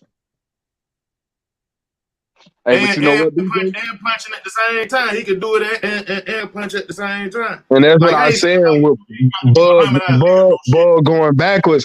Bud could box, like I said, box his ass top going backwards and shit. It's a lot of shit that, if EJ bring that could still kind of work in the Bud favor. You know what I'm saying? By Bud not, having too much a weakness with that shit. I don't anticipate, like I said, one thing I don't anticipate is Bud fucking standing there all night, sitting there just letting EJ jab him down, jab, getting the jab off all night. Because he know that'll bring his ass down on the scorecards. So I feel like he gonna have to neutralize that shit early. Feel me? Hey, BJ, this the thing though. When he make them adjustments against them orthodox fighters, he switches southpaw. Now it's southpaw against southpaw. Southpaw, correct, right? Yeah, you go. That's because you hold on, BJ. You say he take away the jab because it's a lot easier to take away the jab when you switch southpaw with that angle against the orthodox guy. Right. We don't know how each of them are going to respond to each other's jab being both southpaw this time, and they both are the most elite southpaw they both have fought. You get what I'm saying? So now it's a lot of questions on who gonna win the battle of the jabs and how they gonna keep how they gonna probe with it and how they gonna feint with it and to get lead dominance and lead foot position. So in that aspect, Bud Crawford usually just switches southpaw, and that's how he took away Brook's jab because he took the angle from him. But Brook doesn't have the ability to go. Brook didn't switch southpaw. Brook ain't a southpaw. So he gets his ass in trouble when he's in orthodox. But what reason he's in orthodox when he's in this little download information and shit and trying to figure him out and all that? And it's like, I don't know if he feel like once he switches to southpaw is when he ready to go and ready to, ready to rock and roll with everything and get going. He switched that southpaw. But if I'm Bud, bro, I will probably stay away from that orthodox stance. You know what I'm saying? In this fight. Now he ain't gonna. I know he not gonna do it. When we gonna see him going orthodox, it's gonna be, in my opinion, bro. It'll be early. It won't be late. It'll be early when he trying to do what he need to do. But if he's smart, like I said, about 85, 90% of the fight, he'll stay in southpaw stance with EJ. You know what I'm saying? So they could be on the equal tail end. You feel me? Right. I agree with you, bro. I agree with you. You know what I mean? It's just like you said, champ. It's for me. I just think it's gonna be. I think it's gonna be a great test. Orthodox fighter, nigga, is a southpaw fighter. Damn near always is an orthodox kryptonite. You feel me? Fighting a southpaw motherfucker. You know. But like, what's crazy is, bro, is where Dice, like, okay, maybe not you guys, but a lot of people say, you know, when he switched to southpaw, he fights better. When he fights orthodox, he's more reckless. Okay, maybe that's true. But we forget the fact that he has the option when most fighters don't even have the option to be able to do that gift. The gift of fucking switching, bro. You switch for a reason. You know what I'm saying? And a lot of people are like, they're turning that gift into like a problem. No, it's not a problem. You know what I'm saying? I'm not saying you guys, but I hear that. I hear that in the fucking atmosphere, bro. And it's like, that gift is not a problem. Like if he goes orthodox and or southpaw, that's a special gift that he can use to help to potentially win the fight. Yeah, that ain't a problem. Now, look, let's say he goes southpaw and it ain't working for him. He can go orthodox. Not every fighter's got that fucking ability, bro. Right. So you know what I'm saying? You got a very dynamic fighter fighting Errol Spence, and I get it. I think it's a great fight because I think Errol Spence is so fundamental, and I think he can push you to the late rounds, and it reminds me of a more athletic, and I dare say, I'm not trying to be racial, but a black fighter, bro, who's got Triple G's ability. Errol Spence reminds me of Triple G with a lot more ability. And that's fucking tough, bro. That's fucking tough. Errol, a lot of people see this shit, but they don't speak on it a lot. Errol is really one of them throwback fighters, bro, who just, like I said, come back with all the fundamentals. Errol is throwback, bro. Errol is straight throwback, my nigga. Yeah, and I agree. It don't look too flashy and surprise, but Errol, I mean, like I said, the IQ and shit, the work rate, Errol just a throwback fighter, my nigga, that he ain't came across nothing that it ain't not worked for him yet. You feel me? Well, DJ, you know, he said that in his interview. Errol Spence corrected himself, and I respected that he did. I liked that he did. But he damn near said, I got a perfect style. Because he was about to say, I got an untouchable style. And then he says, my style's like foolproof. My style is foolproof. He almost said he had a perfect style. So when it comes to Errol Spence, there's nothing that you can do that he's not prepared for because of the fucking good fundamentals he's got, bro. And the size and Errol just got, like I said, the thing that's on his side, bro, in all these fights. And I tell people this all the time. Yeah, I'm a Bud fan, my nigga, but I watch boxing at the end of the day. I ain't gonna take nothing away from no fighter.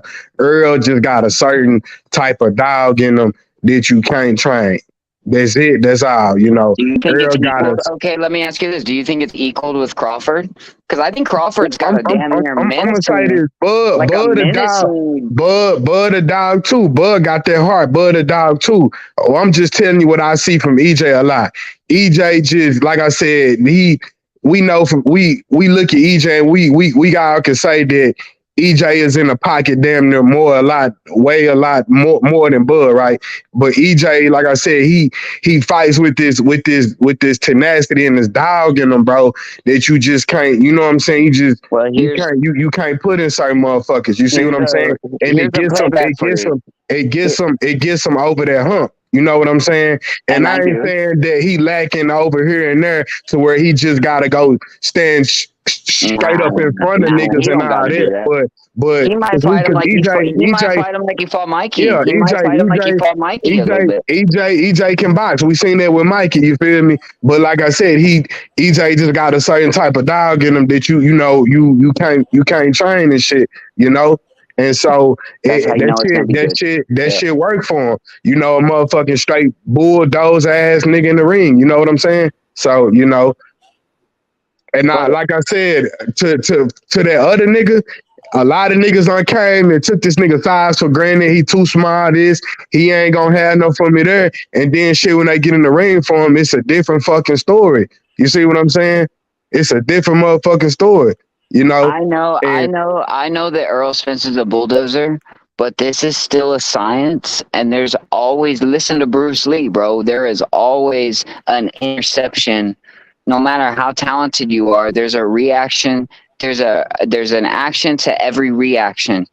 Bro, I think Crawford got that. No matter how bulldozer you are, bro. You know what I mean? Because like I said, at the end of the day, this boxing, you know, fundamentals, IQ, everything, you know what I'm saying? This the pros, you feel me? You pick your shots, you land shots smart, you know, you ain't just going up in there all wild and out and shit, you know.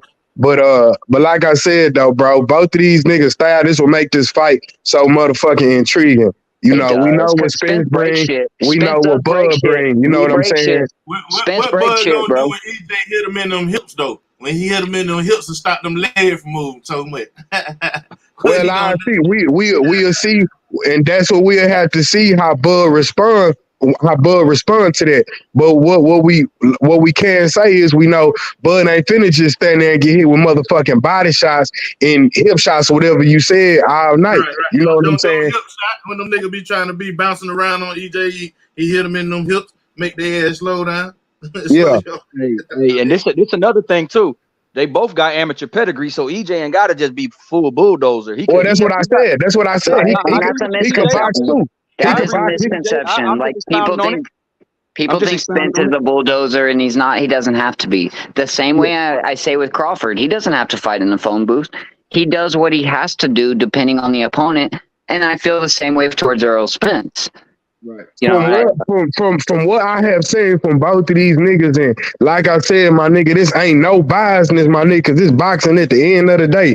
I just have seen, I've seen Bud, my nigga, adjust in so many different motherfucking ways and do so, you know, a lot of different things to where it garners him that win, bro. It garners him past his opponent, my nigga. You know what I'm saying?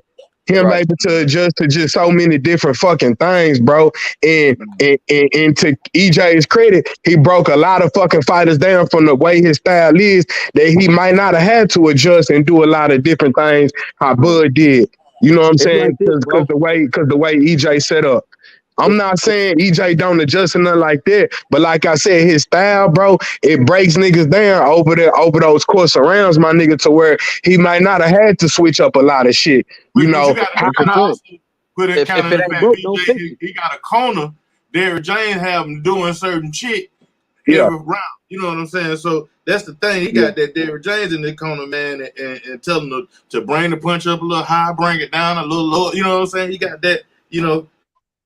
And they just stick to them damn game plan, man. You know how. Hey, DJ and BJ, Derrick James give him specific things to adjust every round. You know what I'm saying? Like, he's really, and I think that one thing that's really gonna show in this fight is EJ's composure. That motherfucker never get rattled. Even when he got hurt, he don't get out of character, bro. Like when he got hurt against Ugas, he didn't get out of character. When he got hurt against Larte, he didn't get out of character. I'm not saying he don't get hurt. But his never get too high, never get too low mentality helps him get through the fire, bro. Because it's a firefight. Like this shit a war. But because he don't get too high, get too low, and he don't ever get too excited, I think that that methodical mindset of his and understanding and taking each round as it come. You know what I'm saying? With a corner man that keep him composed too, that never get too excited in Derrick James. I think that's why I lean towards EJ. I think that. Bud be trying, like, not saying EJ don't try to get it back, but if Bud get hurt, he gonna try to get you back right away. And you can see Bud get into it, and his corner because of how he fights on a rhythm and because of how he fights, you know, in an instinctual way. Sometimes his corner just be like, Bud, do what you do, find your rhythm. You know, where EJ, he might get specific instructions. Hey man, Bud, moving lateral. And that's where I come from with Bud having a. Hold on, BJ. Let me finish real quick. Set up that left foot to the body, man. Trap him in the corner, or you know, keep your right hand up because Bud trying to shoot that check hook, or you know what I'm saying, take a step back and reset, make Bud reset. You get what I'm saying? He might get those specifics, whereas Bud might get, you know, encouragement. Bud might get, hey man, just find your rhythm. I'm waiting on Bud to find his rhythm. He gonna figure it out. And I think that EJ having that voice that he could lean on, that he extremely trusts. That's a plus. That's a plus for EJ. That's what I was gonna say. That yeah, EJ has the better trainer for sure. But that just picking back out for what I had said by Bud just being so fucking gifted, my nigga, up in the brain with that IQ of him being able to do so much different things, bro.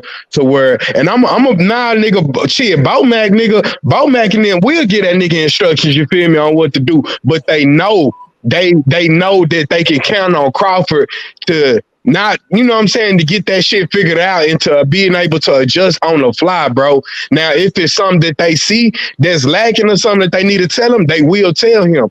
But just by Bud being able to, you know, adjust and to do whatever, you know, like I said, EJ coming with something, Bud countering on the fly and a lot of different things, bro. They haven't had to do that with Bud a lot of times. In that Sean Porter fight, I bring up a lot.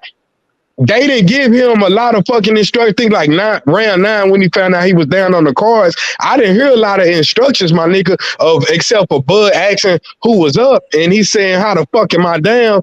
And Bomac telling him, I don't know, he told him something, stop playing with this motherfucking, get in there and finish or get it done or something. And Bud came out there waiting on Porter to make that mistake, and we know what happened. Everything else was history. So, like I said, though, that's going to be interesting, intriguing like a motherfucker round by round to see what Derrick James telling Spence. And I hope the camera and the audio is over there on Spence because I want to see what they going to tell him. You know what I'm saying? Going into these rounds and shit.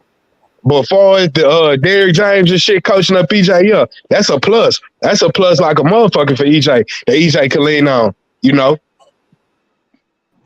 Yeah, man. Like you said, and Bud just so instinctual, bro. Bud gonna find that opening. Like you said, Bud gonna find a way to be successful. Like ain't nobody shutting Bud out. But there you go. There you go. That's hey, salute to the panel. I didn't mean to interrupt. I just want to check in. Warren G, what's up, OG? Oh, is that my man Warren G? No, this ain't Warren G. Oh, okay. Well, what's your name? This Victor. Oh, this Vic. I thought you were Warren G. My bad, OG. I hear you, Vic. What up, Vic? Hey, look here. You know what? Old niggas all sound alike. Yeah, man. I'm about to say you OG Warren G sound alike, man. My bad, man. What up? What up? What happening, OG? What happening? Hey, look here. Let me put 2 cents in. My little old 2 cents. On some assessments of this fight. You just said it right. The last brother that was speaking said it right. That's where you got to emphasize shit. Is Bud's ability. See, man, look here. This is a special, unique gift to any fighter. I don't give a damn who he's fighting or where he's fighting. He could be fighting in the street. It's unique when a nigga can identify an opportunity. The chin, for example. All kind of shit, you know, body, tempo, top of the head. But when he can identify that motherfucker, especially when motherfuckers are in motion, and catch it before it gets away. Because listen, when 2 niggas is in the ring and they swinging and they dipping and they pivoting and so on and so forth, but especially when they swinging, there's opportunities, man. But motherfuckers, most of the time, motherfuckers avoid that swing, that punch coming at them. Most of the time, they just avoid that swing. They don't want to get hit, but they forget that there might be something there that they can take advantage of if they're quick enough and they can identify it. When Bud caught Porter, he caught him right on the motherfucking button. Right on the button. And Porter was... Adrian Broner exposed that shot, by the way, fellas. That was Adrian Broner's punch. It wasn't EJ punch. It wasn't Bud Crawford punch. That was Adrian Broner punch, and Adrian Broner beat that boy. Hey, but Yeah, just for real. But just for a point of Porter reference, always had that come forward lunging in shit. You know, that's a bad habit. He always revert back to his old ass habits, and that's what get him in trouble. You feel me? just for a point of reference, though, so you guys know, Crawford was having a feel out fight, and then they told him in the corner, you're down. Yeah, I already brought that up to him. Yeah, I already brought that up to him. Yeah, I brought it up. I brought that up. That is definitely that's a symbol of a great fighter. Look how he responded to that. I brought that up. That was just an example. That was just an example. Nah, you good, bro. I just but the point that I was trying to make is what I'm saying is that alone. See, that's what I'm saying. That alone can win you that motherfucking fight. If you can identify an opportunity and get that motherfucker just right, get it before it gets away, that alone will win the fight. Because that knock nigga out, wobbling, and make him vulnerable to get taken out the rest of the way. And that's just what he did to Porter. Even though they threw the towel in on Porter. Pissed me off. I wish the fight went on, bro. Just throwing that out there. I do. So people can stop having that excuse and shit. His daddy stopped the fight. His daddy stopped the fight. But shit, he was going to get stopped either way it go, in my opinion. Look, wait a minute. He could have finished the fight. He couldn't have won, though, because he was down 10-7. Give him the opportunity. He won some rounds. Like, give him the opportunity to in the final rounds. But I get what you guys are saying. Bud was up. You said Bud was up or Porter was up? It was close. That's all I'm saying. Bud was up. We looked at the scorecards before, bro. It was a close fight. Before he got Porter could have, in those championship rounds, it could have been had he been able to fight on. He wasn't going to get no knockout. He needed a knockout. And Kenny Porter know he wasn't going to get no knockout, so it's over with. That fight over. Kenny say, look here. Hey. Well, I don't feel bad about wanting the fight to go on. Go ahead, OG. Hold on for a minute. And when Bud touched him, and before he went down, Bud hit him 2 or 3 more fucking times right on his motherfucking temple, man. That's how fast before he could touch the ground, Bud hit him 2 more good solid. That's why he threw that towel in.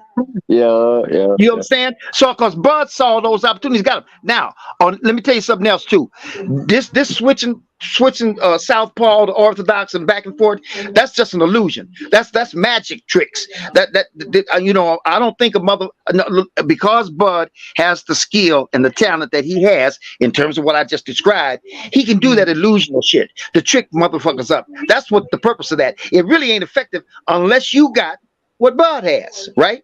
Then that you can do that switching back and forth and so on and so forth. In other words, what I'm saying is the point of switching up is not to say, "Oh, this ain't working for me. I can't get this nigga, so let me try it." That's not the point. The point of switching up is to give illusions and to trick the other motherfucker. Even if he tried to extend the ring. From that perspective, I think EJ still know how to cut the ring off. I think Derek James is still going to show him how to make the ring smaller. And that's true. But when it comes to switching up, dude, I love what you're saying. It's nothing but respect. But I do have a disagreement on that. When it comes to switching up, it's not to baffle you or puzzle you. You switch sides because all of a sudden windows that were not there before on Southpaw are now there on Orthodox. I know that shit because I play fucking Fight Night all the time. If I switch up, all of a sudden fucking elements are open that aren't open before. When he does that switch up, it's not to bamboozle you or puzzle you. It's all of a sudden your whole structure's changed. Now you got to deal with a different style. Yeah, I disagree. And so wait a minute. So what did you just say? You said, and now you've got to deal with a different style. Yes, sir. But I don't think it's to put you in a. I don't think it's to put you in a fucking. That's its only purpose. That's its only motherfucking purpose. And if you can, when you make that fighter say, "Oh goddamn, this nigga switched up on me. Now I got to fight a different style or use a different approach." He's falling for the motherfucking okie doke. But see, OG Victor, we know it doesn't mean you can't take advantage of it. No, it doesn't. That's his purpose. But it Hold is on, it's definitely natural. So I'm gonna say, Go hold ahead. on. So I'm gonna say that I think EJ not gonna do that. We know EJ ain't gonna go into that. Oh damn, he don't switch from orthodox. He don't know what to do. EJ mentally strong too, to where he ain't gonna let that shit, discombobulate him to where he don't know what to do. Like I said, I'm a call a spade for a spade. I think he's saying what I'm saying, BJ. They got to bring their best thing to the game. You know what I'm saying? They got correct. And remember, if Bud switches, it's gonna be to see what reaction. What does EJ do when he switches? If Bud switches, what is EJ gonna do? And remember, Bud, it don't take 2 to 3 seconds. Bud, you could switch just coming off of a 2-3 little punch combination and step back and be back in southpaw. Same vice versa, and to go back in orthodox. Some of these fighters in transition take so long to switch to where that could go into trouble for you by you doing that shit. Bud switches off when he's when he's damn near landing his punches and he steps back. You know what I'm saying? He does it in a way that you don't even tell until he steps back out for you. You feel me? That's right. A lot of times the guy switches up. A lot of times the guy switches up simply because he's backing out of a 2-3 punch he just gave, and he backs out switched up. And you know what I mean? Because sometimes he thinks switching up might be an effective way to resist.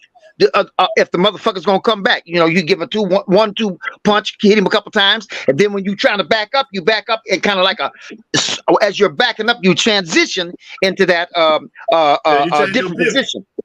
Right. But listen, somebody just said something a minute ago and just now, because Bud, I'm standing on it. A switch is its only purpose for me. It's my opinion. Its only purpose is I'll put it in different terms. I used that tricky kind of language. I said it's tricky. It's magic tricks. It's delusional. All right, I'll put it in different to see what the other motherfucker's gonna do about the fact that you switched up. And when it comes to Errol, somebody said it earlier. Steady, solid motherfucking fundamentals. You're not gonna trip him up. Okay. So you're right. You are right about the fact that Errol Spence is the kind of opponent. He's the kind of opponent that's not. If you switch up on him, it may not do any good. It ain't gonna do a damn bit of good. Ain't gonna do a damn bit of good. Nothing. He's steady. He's fundamental. He's sound. You can't trip him up. That motherfucker's solid. Look, the fact that you can do that and it's effective for you is an attribute. It's not a takeaway. It's not a takeaway. No. I'm not saying that. I'm just saying that's all. That's the only purpose it serves. And what I'm saying is, it's going to more than likely be ineffective with Spence, because Spence is steady on his. Somebody said, there's another way they said it too. They said the motherfucker don't get rattled. Well, that's the way you rattle niggas. Is you switch up on them and shit. That ain't gonna work with Errol Spence, because he ain't gonna be rattled. He's solid. He's steady. He's fundamental as it gets, and he's gonna come at you. And I actually, dude, I love that. I think you're fucking right about that. When it comes to Errol Spence, I think you're right about that. But can I ask you this? Does switching bother most opponents? I would say, yeah. I think we can watch Crawford's career and say that yes, it has. Yeah, but you know what? But again, I don't think that it's the fact that Bud switched so much that was able to get him be as effective as it seemed. I think what it was is, like I said before, you're right about this. Sometimes the switch up shows you something different. It don't show the other well, of course it shows the other motherfucker something different. But what I'm saying is, when you switch up, you see something opens up for you from that angle. You say, oh goddamn, maybe I can get him this way.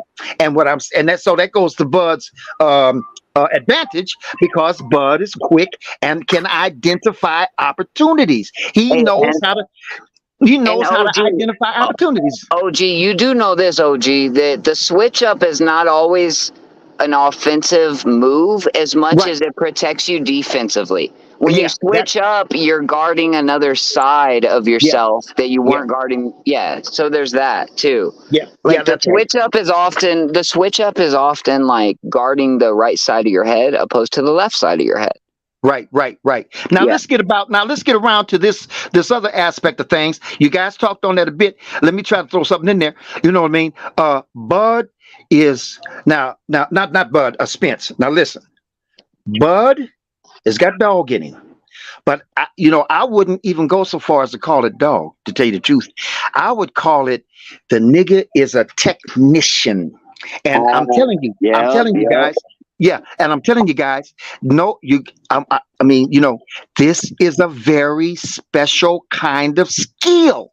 It's speed and it's sharp, keen eye to get an opportunity and hit it solid and hit it good and hit it bullseye before it gets away. Because opportunities are all throughout fights. Have you ever been watching the fight? I've heard niggas, man, say, "Oh man, you should have hit him there. You should have did this. You should have did that." Because they see the opportunity. But the motherfucker in the ring is doing a little bit more focusing on avoiding a punch than he is getting those opportunities. But a lot of times, motherfucker, because opportunities are all over the place throughout the whole goddamn fight in every single round. They're there, but they just don't take advantage of them. And they're making what they might call strategic decisions, safe decisions. But so now what's Bud gonna do? You understand? He's quick. That's what. And by the way, Bud, in order to win this fight, Bud can't win in 12 rounds. He can't win it in 12 rounds. He's going to have to take Errol out of there because Errol ain't giving up. I believe Errol has a chin, and Errol's going to, steady coming at Bud. He's not going to come at him like he maybe usually comes at some of the guys he comes forward on, because them guys don't have what Bud has. He knows that. If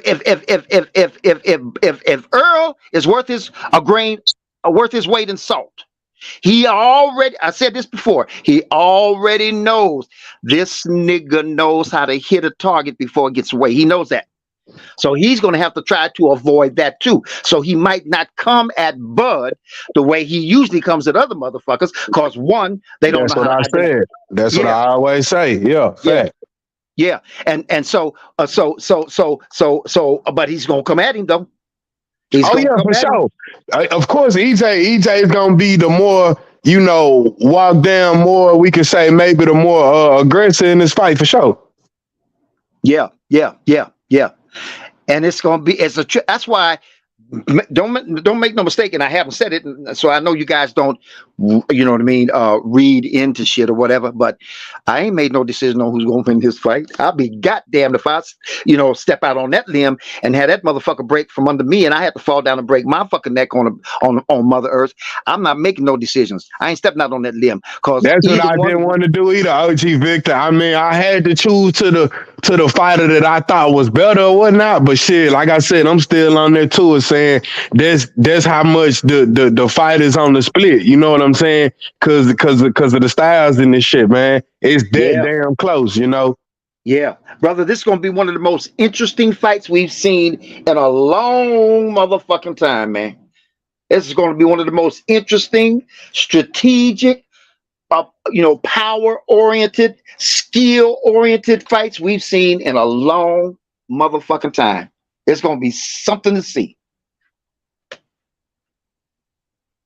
OG Victor, what you think about us having to deal with these motherfucking judges, man?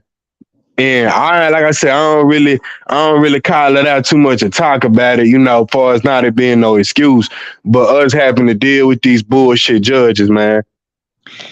Yeah, man, I see, and it's out of our control, though, you feel me? It's out of our control, shit, but that's I feel like the only thing that we get good motherfucking fights, everything, regarding the fight, it shit go A1. But then it's always at the end, I guess, when who people thought won, they take the L, or who people thought lost, they get the win. It's just, but just the judges of some of the way they be scoring this shit, some of these crazy ass numbers we be seeing.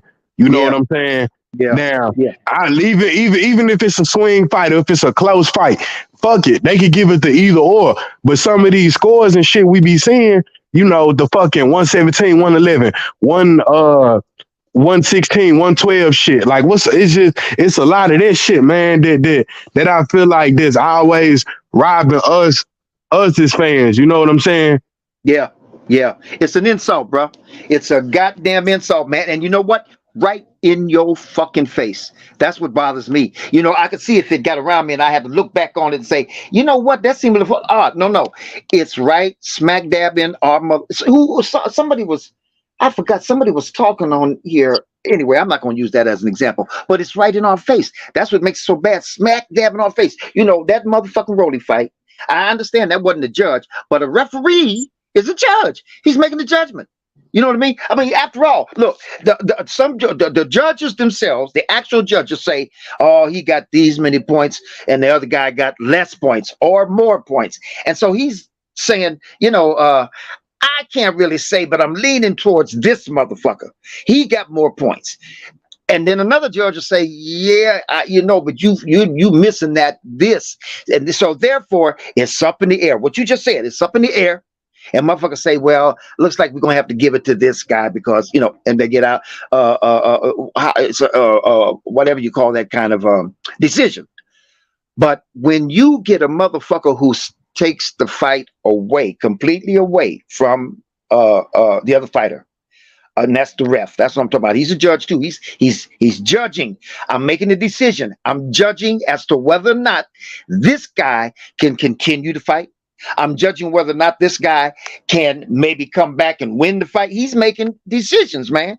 Ain't got nothing to do with numbers. He can take the whole motherfucking fight. So you put them all, I mix them all up in the same goddamn nasty ass bag, man. You know what I mean? And it's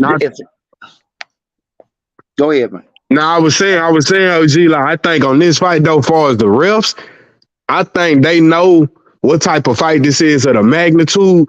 So this is my opinion. I don't think we really got to worry about no early ass stoppage or no crazy shit. I wouldn't think so.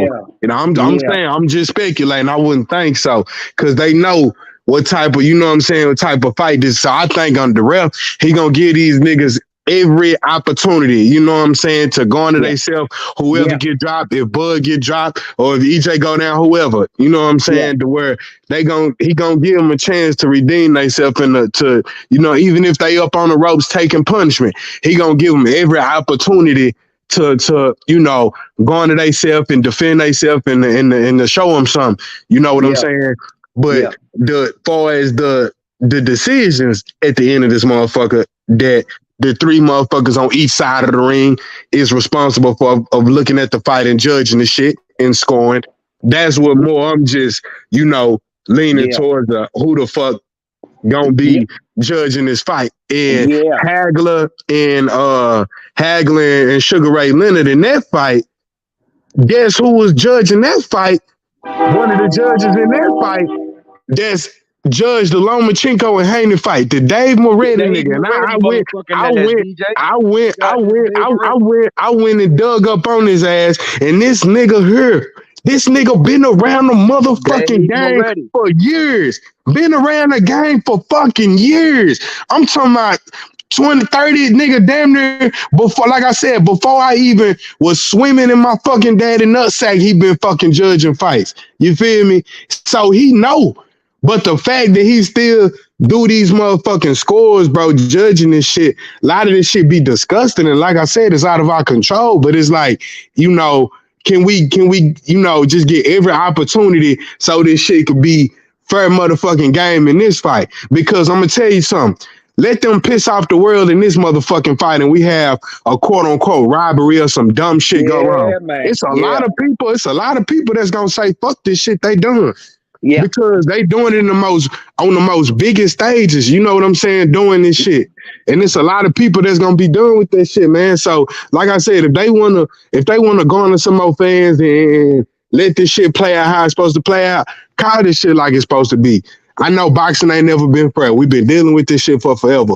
But if they really want to piss some more motherfuckers off and lose some more fans of the sport, let them do some dumb shit. Let them do some dumb crazy shit. Yeah. This fight here, man, it's hard. It's gonna be hard for any of that shit to take place in this fight. This fight is too big. This fight is too important. It ain't got a whole lot of shit on the line, but this is a big. They've been marinating this fight. Niggas been upset about this fight being not falling through when it was first attempted, and this fight is too motherfucking big.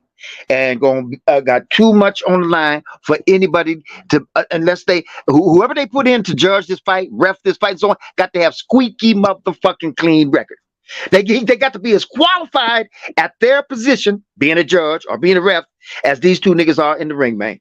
So, for example, they can't bring no motherfuckers in there judging this fight. No judges that's got some controversy or some unpopular call. They can't bring them in there. They can't. It's got to be clean, man. It's got to be clean. They can't fuck around with this fight. They can't. I don't believe they can, man. They don't. This fight's too big, man. Sports Heaven, I see you in. What up, man? What's up, y'all? Cooking? How y'all doing today? Man, we coolin', bro. What's up, Heaven? All right, brother. What's happening, man? I'm listening. You know, I'm gonna be honest, man. Outside of the Michael Fox fight, one thing about boxing is it's one of the most subjective sports out there. You know, baseball, football, basketball. You know, you got to score. You can see it.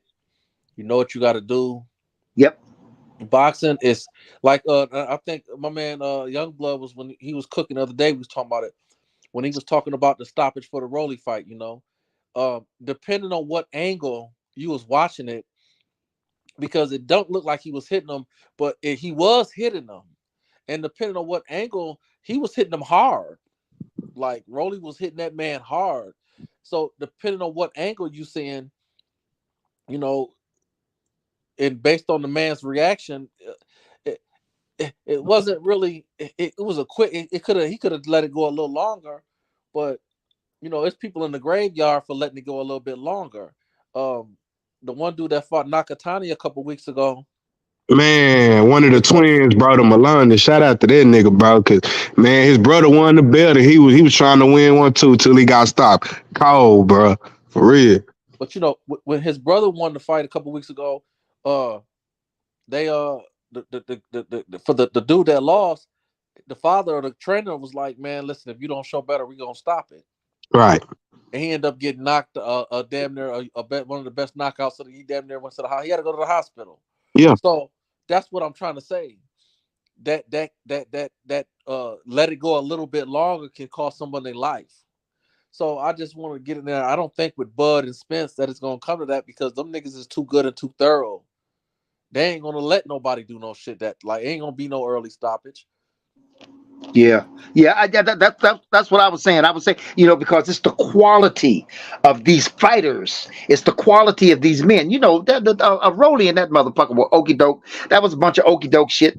And you know what I mean? It didn't have all that interest. You know what I mean? There might have been a belt on the line, but you know, it just didn't command the respect and the reverence that this fight is going to command.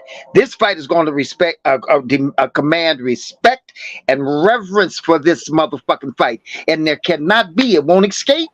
It won't escape with its life. I'm back. Oh, I hear you, Mr. Victor, but Bob Adams said black fighters don't sell. What y'all got to say to that? Fuck that. I'm gonna say what the court said. I'm not even gonna say nothing bad about Bob. I ain't even gonna say nothing bad about Bob. I'm gonna let that shit go. Like I said, he been doing this shit for 30, 40 years in the game too, but that's bullshit. Bob just at the point. That's what I want to say to Bob Arum, though, and to a lot of the analysts who feel like that. Like, this is gonna be one of the throwback fights that sell. Like, they gonna have to change that narrative, man. You know what I'm saying? They gonna have to change that shit, bro.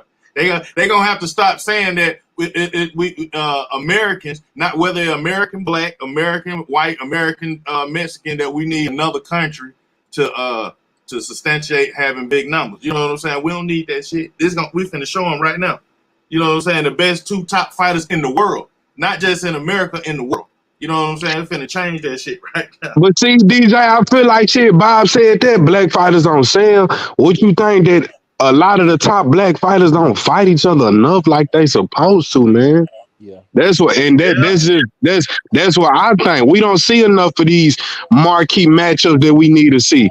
You know what I'm saying? From other black dudes going against each other. You know what I'm saying? Remember, as the years came along in the late 90s, early 2000s, so far and up to now, all these a lot of different promoters, even though it's only 3 major ones, but still, the different promoters, the money started playing a big role. A lot of shit started messing up these big marquee matchups, man.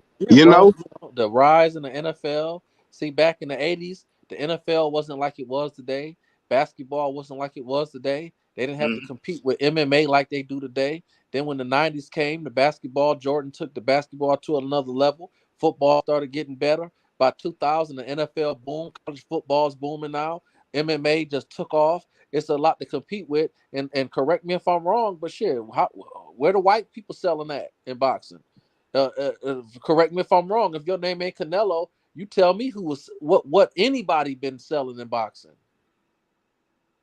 If you want to get technical, the last person that was the biggest pay-per-view attraction was Floyd and a nigga, and then you had Pacquiao, and then you had Canelo. But where the white boys selling at? So when they say black fighters don't sell, well, you tell me who do. But Sports Heaven, I got a question for you. Would you say Fury sells? Well, and salute H. He's selling now, but really, I thought that was just a product of white versus black. It was Deontay Wilder that put him in the position to sell. He wasn't selling before he fought Deontay. But, they try to say the same thing about Tank. Oh, it's Ryan Garcia that made him do 1 million pay-per-view. Yeah, but you know what though? The thing is, Tank was already a pay-per-view attraction. Fury wasn't a pay-per-view attraction. Yeah, that's a good point. But after Fury beat Wilder, Fury. I think he had like 90,000 people at Wembley Stadium when he Wembley, in his country. Fury sells out of his country. He had like 90,000 people at that fight against Dylan White. Hey, check this out, right? Check this out, brother. Those motherfuckers boxing is what's popping over there. They ain't got what we got over here. So let's take Terence Crawford and Tank Davis and Spence. And Shakur, and let's take our black fighters over there and see how many seats they fill. I think though, my opinion, H and Sports Heaven, bro, like real shit. I think that the UK they support their fighters more over there. You know what I'm saying? Unlike here, we got so many different things. A lot of Americans ain't into boxing. A lot, some is, some is not. A lot of Americans not into boxing. Maybe like over there, we don't support our fighters enough over here. Why the fuck we can't? Is a lot of people over in the U.S. Clarissa Shields, the best U.S. women's boxer over here. Why the fuck can't she go into everything that she need to get? You know what I'm saying? To have that support. You know what I'm saying? And everybody, right? She the best motherfucking women's boxer since I don't know when. You know what I'm saying? And she still can't get the support. A lot of people over here, we just need to start supporting our motherfuckers more, bro. That's it. In my opinion, it's happening, brother. Because look at what's happening. Look at this. Low key, UFC is starting to hit. They don't hit their peak. They falling off. If you want to be honest, low key, they not hitting like they was. They just not. And boxing is getting there. And when you got fights like Tank and Ryan, Bud and Spence, Monster and Cool Boy, Devin and Loma. I mean, you got the sports, the athletes. You remember back in the what was that movie that Denzel played in? What was that movie he played? The gangster. What was that? You talking about when he was the boxer that went up for the when he was a gangster. No, when he was the gangster. What was that? God damn. When he shot the Nicky Barnes, not Nicky, Cuba Gooden was in it, and he shot the nigga in the middle of the street. Yeah, I remember that. I can't think who he was. Yeah, go ahead. So the point I'm trying to make is, you see, when they went to the boxing back then, when Ali and when the fighters would fight, even Sugar Ray, everybody was going to the fights. And when Floyd was fighting, he was getting that same effect. When Tyson was fighting, but everybody else and Oscar was getting that same effect. That's was, if you pay attention to boxing, you starting to see that's starting to regurgitate itself. You starting to see all of the faces in Hollywood starting to come to these fights again. It's coming back. Yep. I believe it. We just gotta keep this shit going, in my opinion, bro. We can't have like spurts of this shit. Once a big ass fight of the decade every fucking, you know what I'm saying, 4-5 years and shit. I think we just need to stay consistent, man. Just stay consistent. You know, who give a fuck if you over there with this promoter on the other side of the street? Work to fucking together, you feel me? And so we could get this shit going. You know, and everybody start making money. Fuck, you know, y'all don't want to split the pie 50-50 and shit and all that. Have a fucking rematch clause, you know what I'm saying? In the garden more bread to make up for, you know, for what y'all might think y'all be losing, you know what I'm saying, by not keeping everything on y'all side, you know what I'm saying? Have more fights, you know? So that's just how I'm rolling. This shit could be great, you know, back to like it was in the early 2000s, in the 90s, you know? It's just on these, it just, shit done became so political, and the business done got too much into this shit, you know? Ducking going on. You got fighters. One fighter take Yeah, true that too. Yeah, shout out to that. A lot of ducking and shit. You niggas always talking about the throwback fighters and Leonard Hagler, Hearns, and all this shit. And Roberto Duran fight each other. You know what I'm saying? Imagine if Devin Haney and Shakur will fight next. Nigga, how big that will be for the sport. Yeah. We already getting a Terence Crawford and Errol Spence. Nigga, that's a big ass fight. That's like nigga back in the days when Sugar Ray Leonard fought against Wilfred Benitez when they was undefeated. When Floyd Mayweather fought against Diego Corrales, nigga, them real fights. Yep. That's how we used. And Devin, you the A side, nigga. If you don't feel you could beat Shakur like that, nigga, make a rematch clause, nigga. So if you lose, you could come back and try to avenge that shit. Man, I'm hearing the people around Devin Haney telling that nigga to duck him. They advising the nigga like they okay with this nigga ducking him. Or they say you can fight Tank Davis at 135, but stay away from Shakur. Don't fuck with him. Man, that shit crazy to me. Yeah. I think his dad gonna make him go to 140, man. That's why I'm like, man, I don't need to put too much thing on They it no thinking more, Regis is weak. They think Regis is weak. Yeah, that's what I say too. I think they see some food up there, and I don't think They look Regis at food Regis like and they that. think he weak. Well, they gonna change their mind when you hit them in their goddamn ribs. They thought Loma was weak too, and you see what happened in that one. Yep. And Regis, he's not he don't have the same footwork, but he's that same you know, up in your shit. He's more active. He's busier. He can box. You know, he don't get credit for his IQ. I mean, he's a knockout artist. If Devin can't hurt him, man, that's gonna be a long night for him, bro. Who y'all got in that TO fight? Taylor. Taylor. I got Taylor, but my gut is starting lately. The last 2 weeks, my gut been telling me T.O. gonna take that shit. Something's telling me he gonna. Yeah, something is telling me, man, T.O. because I mean Josh Taylor coming off a long ass layoff, bro. He ain't fought in a long ass time, bro. Like it's been about a year and some change, and he's coming off an injury. And in his last fight, I thought he lost that fight to Catterall, bro. You know what I'm saying? So T.O. lost to Cambosis. T.O. lost to Cambosis, but a lot of people thought Josh Taylor lost to Catterall. So they damn near even. You know what I'm saying? Yeah. H, let me add this. And I'm not a T.O. fan, but let me say this. Regis, to me, I watched when Regis fought Taylor. To me, that's why I'm not a big Regis fan, because I thought he low key quit midway through the fight. And I also believe, well, I thought it might have just been a bad style matchup for him. But the thing about Taylor is, you know, to me, Regis lost the fight. He wasn't able to fight from a distance. He made it it was an entertaining fight. That was an entertaining fight. He stayed toe to toe and made it a brawl. one thing about T.O. is if he's on his A game and the way he's training, it make me think he is on his A game.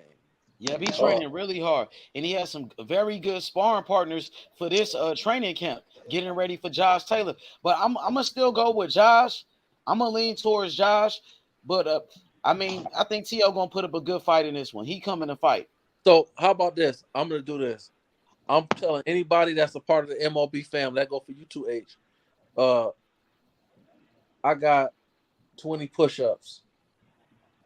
I'm taking Taylor. 20. And they got to be done live. Oh, you gotta holler at Lowe. You know, Lowe, he rocking with he rocking with Tiafimo all the way. You know, he biased. He I don't know who else rocking with T.O. Ain't too many people rocking with him. I don't know. I feel like, man, I just, for some reason, it may be closer than what a lot of people think. I think for some reason, some just telling me it's one of them fights that probably could go, either way or closer than what we thought. You feel me? That's just my opinion, though. It just depends on what type of Teofimo. It depends on what type of Teofimo we see. T.O. said he's focused now. He's more, you know what I'm saying? I think Josh is a better boxer, and I think Josh. Hey, you cut out. Yeah, I'm gonna go with Josh, though. I think Josh is the better boxer. Well, yeah, I'm gonna go. Y'all can hear me now? Yeah, you good. Yo, y'all can hear me? Yeah, you good. Hey, how about this? I bet you 20 push-ups. I'm taking Taylor. I think it's a close fight for him. I'm not going with T.O. I think it's a close. I'm not picking T.O. I'm sorry. No, my bad. I'm taking T.O. I got 20 push-ups on T.O. No, I'm good. You take it. I don't know about this fight. So you taking Josh Taylor, Sports Heaven, huh? I'm telling you, anybody a part of the MO family, Sports Heaven, got 20 push-ups on them. So I'm telling you, live, any nigga or any nigga that want to come on here, I got 20 push-ups on live. But so you going with T.O.? I'm gonna go with T.O. because Mr. Shelton, his a punk ass. He still ain't gave me my push-ups. I'm saying any nigga and any nigga a Sports Heaven is taking T.O. If you want to bet against T.O., it's 20 push-ups. Let me ask you something, Sports. So with how do you see Taylor adjusting to the way T.O. Like I said, it just let's say we get the best version of T.O. I seen Taylor make his adjustments, but I never seen him stylistically make an adjustment. Like when he fought Regis, I see him make adjustments with his angles and his foot placement and his body placement and how he lean his weight. But I never seen him because like T.O., if he plays smart, T.O. can fight. He's not as talented as Tank before, but T.O. can fight from a distance. And I'm wondering if T.O. fight discipline and turn it to a distance game and make Josh chase him, he can run Josh into a motherfucking knockout. Yo, I want to welcome Sir Wavy Dude to the panel. Yo, what up, Sir Wavy Dude? What's up with you? What's good? It's good, brother. Can y'all hear me? Yes, we can hear you. What's good? Yeah, what's up? Hey, I wanted to touch on that Spence and Crawford real quick. Is that cool? Yeah, hell yeah. Go ahead. Hey, look, I love this fight, man. You want to talk about a 50-50 fight. I listen to this channel often. I listen to other boxing channels often. And you want to talk about a 50-50 fight, man. I was just thinking, it's crazy that depending on who you listen to, they got Spence by domination, some people. Some people got Bud by knockout. And I just think it's a classic 50-50 fight when you listen to people and their explanation on how they think the fight gonna go. So by the way, I got Bud by stoppage, 9th or 10th round. My question is, who has EJ fought that can punch like Crawford? In my opinion, the pressure that Spence bring and how he break people down, I think he's a great boxer, but he hasn't really had to worry about what's coming back. I don't think he's fought any punchers that can crack like Bud. So in my Shit, Danny opinion, Garcia can crack, man. Danny can crack. no, Every boxer said Danny can crack, man. Danny can sock, man. And he at the took low, that shit from hold Danny. on. It's the No, it's at the the lower, it go the hold on. same way At the for lower, Bud though too. That's the I thing. know that, but hold on, but Danny, he was able to crack at a lower weight class. Since he's been at 147, he ain't carried that Oh power up man, like come that. on with that. Come on with that. You said who fought could crack? Danny could crack. You Well, know he what I'm answered saying? No, That's he who he okay, answered his fought. question, but he but is right though, brother. You answered his but question, but he is right. Danny has not showed he could crack at 147. He is right. yeah, he looked average at 147. He ain't really carry that power like that. So in my opinion, I just feel like Spence style was tailor made for Crawford, a counter puncher who can crack with both hands. So I see it ninth, But 10th round stoppage. but I brother, think but the brother, and the reason I didn't say nothing, because I don't like answering questions with questions, so that's why I supported you what you said. But then the yeah. next question would be, well, who the fuck Bud fought that crack like Spence? Right. No, I get that though, but in my opinion, Spence, he got breaking down type of power. If you stand in front of him and you let him get off like he do, he gonna break you down. I don't care who Brother, you are. But like you ain't got to stand in front of a man to get your eye broke. You can get hit with a punch. One punch I can know, but in all the previous fights, this happened because the fighter stood there and took the punishment for round after round. You can't do that against EJ. That boy too strong. But I'm just saying, I think Bud's footwork, his movement, his counter punches to get close enough to break somebody down, especially to the body, you're gonna take some shots coming in, and I just don't think Spence has fought against a person where he had to worry about what's coming back to him. So it was kind of easy for him to get in close and break fighters down like you do. I'm a big EJ fan too. I just in this fight, I'm just going Bud for the stoppage, 9th or 10th round. You think, but you think EJ gonna be? You think EJ gonna do some rookie stuff and Bud gonna stop him? I think he gonna once again for him to get in close to Bud to do what he do best, work the body and put pressure on you. Bud gonna be throwing them things, and he gonna have to now like somebody said earlier. Now Bud catch EJ, and it don't phase him, then it's gonna be a hell of a long fight for Then Bud. But if you he can gonna change catch, your pick. You gonna change your pick mid fight. no. I'm going. I'm rock with Bud. And that's one I'm a thing. rock with. That's one thing. That's one thing. So That's EJ one. take that shit like he Yeah, took what up, from my boy? Ugas, right? What's the He word? gonna be like, because Hey, That's one a thing. lot of folks thought Ugas was gonna got down. Yeah. Cause you know Ugas beat up Pacquiao, he was gonna do the damn thing. Errol Spence Jr. He took That's that one. shit but from Ugas, Yeah, and man. That's one Ugas thing would I'm hit Errol saying Spence in the too. back. People, He people, it right people are when forgetting that EJ has a but hold on. chin. But once again, I don't think Ugas carry power like that. None of those fighters hey, gain Spence respect he at was all. finding And I think he was finding it hard out, man. He was finding it hard out. he was, He was he studying was. that shot. Hey, listen, EJ was walking. EJ kept walking because he shouldn't have hit him when he was distracted. You know what I'm saying? Now EJ Facts. got into a fight. Now we Facts. finna get into a He fight. beat his And, ass and after he did that. he beat his ass after that. So I just like. I But like that once for. again, though, I just think that none of those fighters was able to gain Spence's respect. Though he felt their power, and it was nothing to him. So he was able to pressure, break him down, stop him late. Now, in my opinion, Bud, Duke he can punch with both hands. So if he catch EJ early and EJ feel it and it hurt, then I think we're gonna have to see what type of adjustments Spence makes. Uh, but I think Bud is gonna be able to hurt him, and the dude can punch with both hands, and so I but think what if you he find gonna the come person in that and want pressure. to? But what if you find a person that want to taste your that want to feel your power? Like he coming just to feel your power. Like Yeah, you because got to hit him EJ with all willing to your might. take one to give one. That's what I will say. EJ willing to take one to give one for sure. And like I say, I am going for Bud, but I know EJ got a chin too. But once again, Yeah. though, his chin ain't really been his chin ain't really been tested. He ain't been in there with somebody You who can Yeah, say can the throw same like thing for Bud. yeah. You say your chin ain't never been tested. I yeah, who he would fought Them say who niggas he he fought crack can. that can EJ punch. man. If you Them niggas going done if suck you going EJ. based Hey, off listen.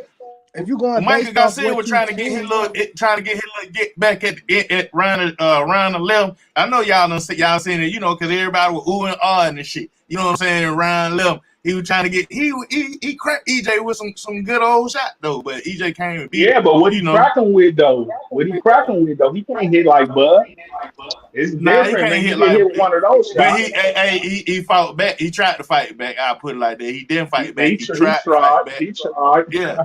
See, Bud Crawford gonna be trying to fight back, and that's gonna be the downfall. Cause when he trying to fight back, he gonna get EJ gonna get instructions in the corner on what he doing for his fight back. Like, this is what he doing to get back. You know what I'm saying? And adjust to that thing that he doing to get back. You know what I'm saying? And when EJ adjusts to that thing that he doing to get back, whether it's a straight shot to the body, other than keep jabbing to the head, whatever it is, Derrick James change or whatever, it's gonna be a slight adjustment. It's gonna frustrate Bud Crawford. EJ and 12, man, 7-5, Errol Spence Jr. EJ and 5.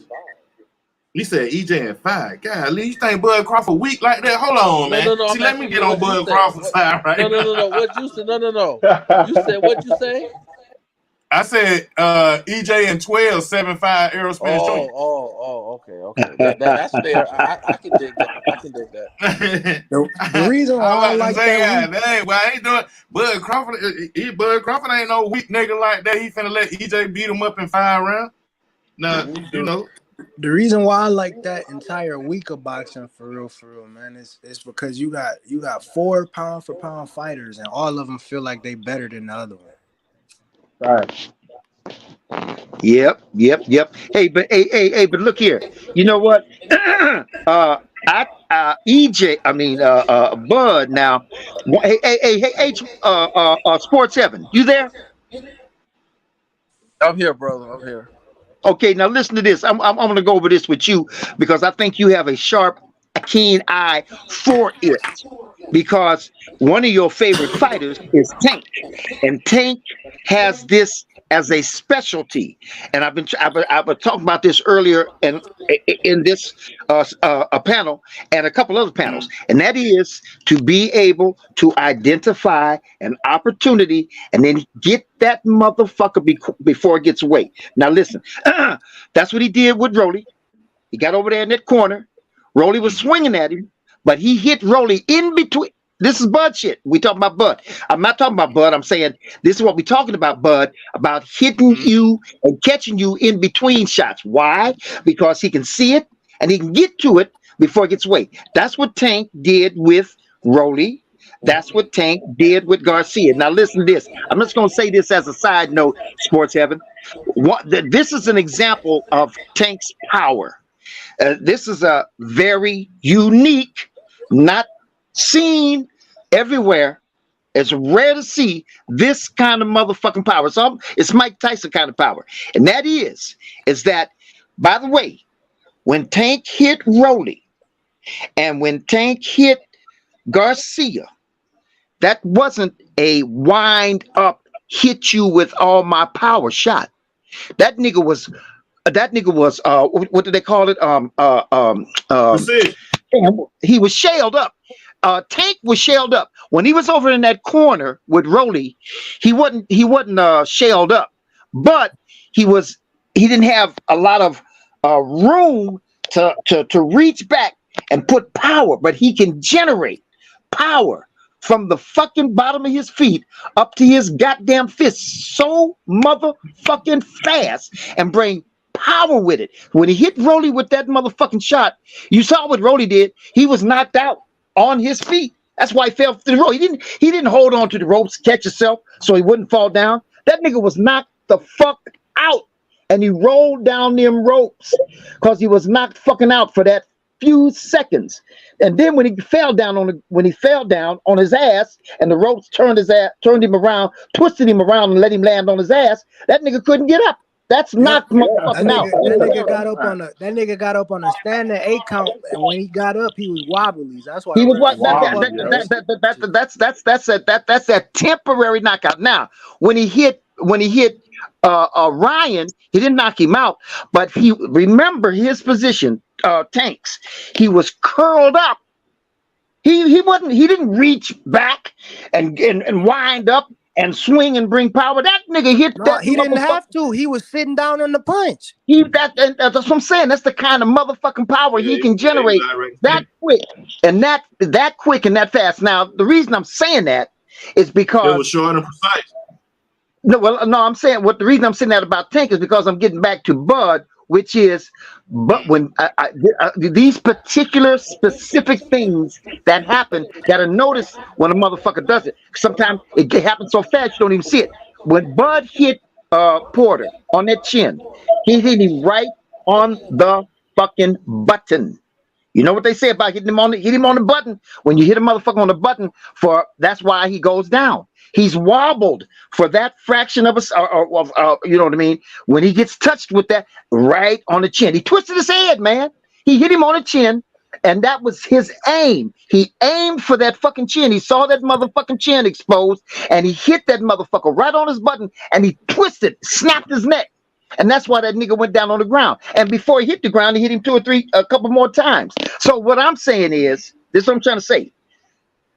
A Bud is a technician. He got that key, quick eye, that identifying that opportunity and hitting it on target. That's not necessarily power. That's just quick and hit that motherfucker real hard, but quick and identifying that. I'm not sure about power. Well, I you know what I mean? I do get what you said, and I agree. I agree with what you're saying. If you hit any nigga right on target on that chin and twist that motherfucker, and then by the way, here's another thing too.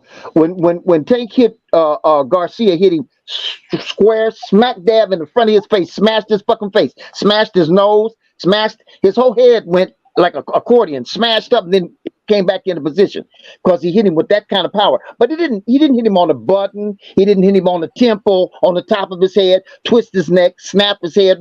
No. He hit him smack dab in the middle of his fucking face, and he knocked that motherfucker back off his feet, and he slid back about 2 or 3 feet.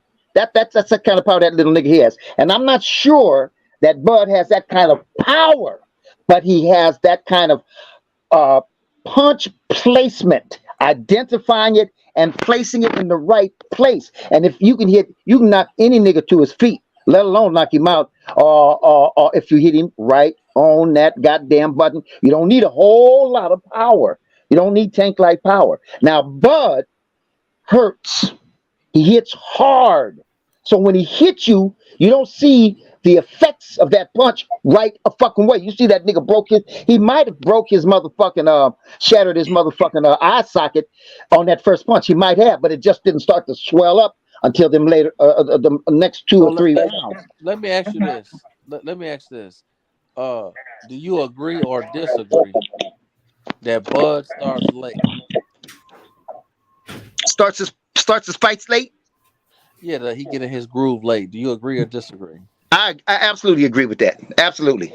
Okay, so I'm glad you said that. So yeah. What I'm saying is that when I had my dogs, right? I seen so-called dogs that were supposed to be world beaters turn into ear suckers, and I said, well, why is the motherfucker running? Because this bitch here in front of you fight different. This bitch bite a little different than what you used to. So I'm just saying in general is if you starting slow and you dealing with Spence, because it's not like, Spence is an entity. One thing, Bud is an entity. Tank is an entity. Shakur's, great fighters are entities. Like you dealing with something. Yep. You got an issue, and this issue here. It's just like having a feisty wife like mine. That bitch, she there. I can't just tell her to shut up. She there. It's like I got a situation on my hands. That's what Spence is, a situation. Bud's a situation too. So this mentality that Bud is just gonna be able to catch Spence or this and that, like, no, it's Bud's ribs and his eye socket. Is his body going to be intact in the later rounds for him to be able to do that? I agree. Yeah, and look, in sport. Yep, in sports. Listen here. Listen. This is important, and this is another thing that escapes people. going into the fight? You understand? What's your state of mind going into the fight? Now, what remember Tyson's reputation. Motherfuckers are scared. Tyson already won the fight before he even start because the nigga's scared when he goes into the fight. So he's already scared. And so what's he gonna do? He's gonna be defensive and looking out for, I can't get hit. I'm gonna think about what I'm gonna do to this nigga. But in the meantime, until then, I can't get hit. I can't let this nigga hit me. So now what I'm saying is, because they both have to be concerned about that. Bud and Spence both have to be concerned. Bud has to be thinking, I can't let this nigga hit me. He can break my fucking eye socket. And then Spence got to say, this nigga's quick on his feet. He's sharp. He can hit that motherfucking target. He's seen it with his own eyes, just like the rest of us seen it. And so I can't let this nigga touch me like that. Well, wait. Let's back up on the Tyson thing. What fight did Tyson outside of Spinks? Because I would agree with Spinks. But outside of Spinks, what fight was they were so scared they wasn't throwing punches? No. I didn't say that. They was throwing punches. But his reputation was most of the time the motherfuckers that get in. That wasn't his reputation. That's what they made up. I'm asking you now, as an old school guy, because your knowledge. I remember watching Tyson, but you're a little older than me, so you was more wisdom. You had more wisdom behind your fight. So outside of Spinks, what fights was the fact that Tyson was in there and niggas act like they was fighting so defensively that they was more worried about their defense than their offense? Because Mike Tyson in his younger days, he was known for his head movement and avoiding punches. That's true. You're right about that. So maybe the reputation shouldn't have held. Maybe I shouldn't say his reputation. Maybe I should say the rumors. Maybe I shouldn't say reputation. Maybe I should say the rumors were that. Go ahead, my fault. Sports. So Sports 7 is right about that. You right about that, Sports. No, them niggas was fighting him back. They was fighting him back because that first nigga he fought, that one that he beat up after he had to fight, he beat him somewhere at that motherfucker was fighting him, doing the best he could. Right. And Riddick both fought him tooth and nail. So and Riddick both, sure did. Even Burbick was throwing a hell of a lot of punches. So what I'm saying is that what I've learned about this, the same thing with the dog. That's why I use my dogs as an example so much. It's because you hear this dog is hard mouthed, but this dog is game, and the show can change your perspective of the dog. A dog can make adjustments. Great dogs make adjustments. So your hard mouths might turn into game dogs, depending on what their situation is. So I use that as the same. So when I hear this Spence and Crawford comparison, sometimes I'm hearing opinions, or I'm hearing rumors, or I'm hearing theoretical processes of how the fight gonna go, and the reality of the actual what's gonna fucking happen is completely ignored, and it's not being put into perspective. Right. Because when Hearns fought Sugar Ray Leonard, those was wars. Right. Well, let me just say this. I believe I'm gonna stand on what now. I use Mike Tyson as an example, talking about the rumors that were floating around that Mike, he got everybody scared for it. He can go in the ring. I don't think maybe that's where I made my mistake or made you misunderstand me. I'm not saying neither one of these niggas are scared of each other at all. What I'm saying is they both, if they're smart, once again, worth their weight in salt. Yeah, he beat up Larry Holmes. He beat up Terrell Biz and Larry Holmes. That's what made him see Sport Heaven out. I think I'm probably a little bit older than you. When he beat up Terrell Biz, was an Olympian. When he whooped on him, they put Mike Tyson on the radar. Then he whooped on Larry Holmes. Then Michael Spinks started talking shit because Michael Spinks hadn't came up to heavyweight. And then that's what made Mike Tyson get on his head in 92nd. I was in probably like the 8th grade when that happened. I remember that shit like yesterday.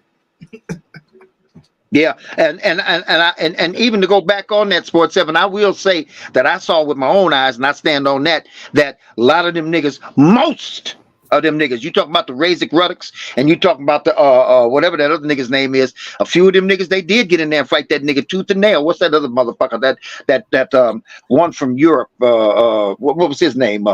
Big, I forgot his name, man. But anyway, most crazy, man. I got some new updates for Hey, you hear me y'all. now? My internet was acting crazy, man. It says Edwin De Can La you hear me Santo. now? Yeah, I can hear you. It says Edwin De La Santos. Okay, yeah. Oh yeah, I was saying Terrell Biggs and Larry Holmes made Mike Tyson the boogeyman because when he beat them up, he knocked them out. I don't know, my internet keep acting up every time I say them two names. I'm glad you brought them up because that's the names I wanted to hear. He didn't. First of all, it wasn't about making him the boogeyman because when Holyfield fought Larry Holmes, correct me if didn't they go to distance or it was late in the fight? Didn't they go to distance? Larry Holmes and Holyfield. Mm-hmm. I think they went to I think it went to distance. I got some new fight I info don't for know. y'all. They went the distance. Go ahead, Edwin Cam. De La Santos and Joseph Ardono are to clash at the same day as Boots. And then they just approved the request for the WBA just approved the request for Marlon Tapales, the dude who just took the belts from AJ. So they setting up that undisputed fight at 122. So it make it even more risk for Fulton and Inwood. Whoever win that fight has, I'm not gonna say an easy road, but Marlon Tapales, either one of them is beating them. So it's gonna be a undisputed.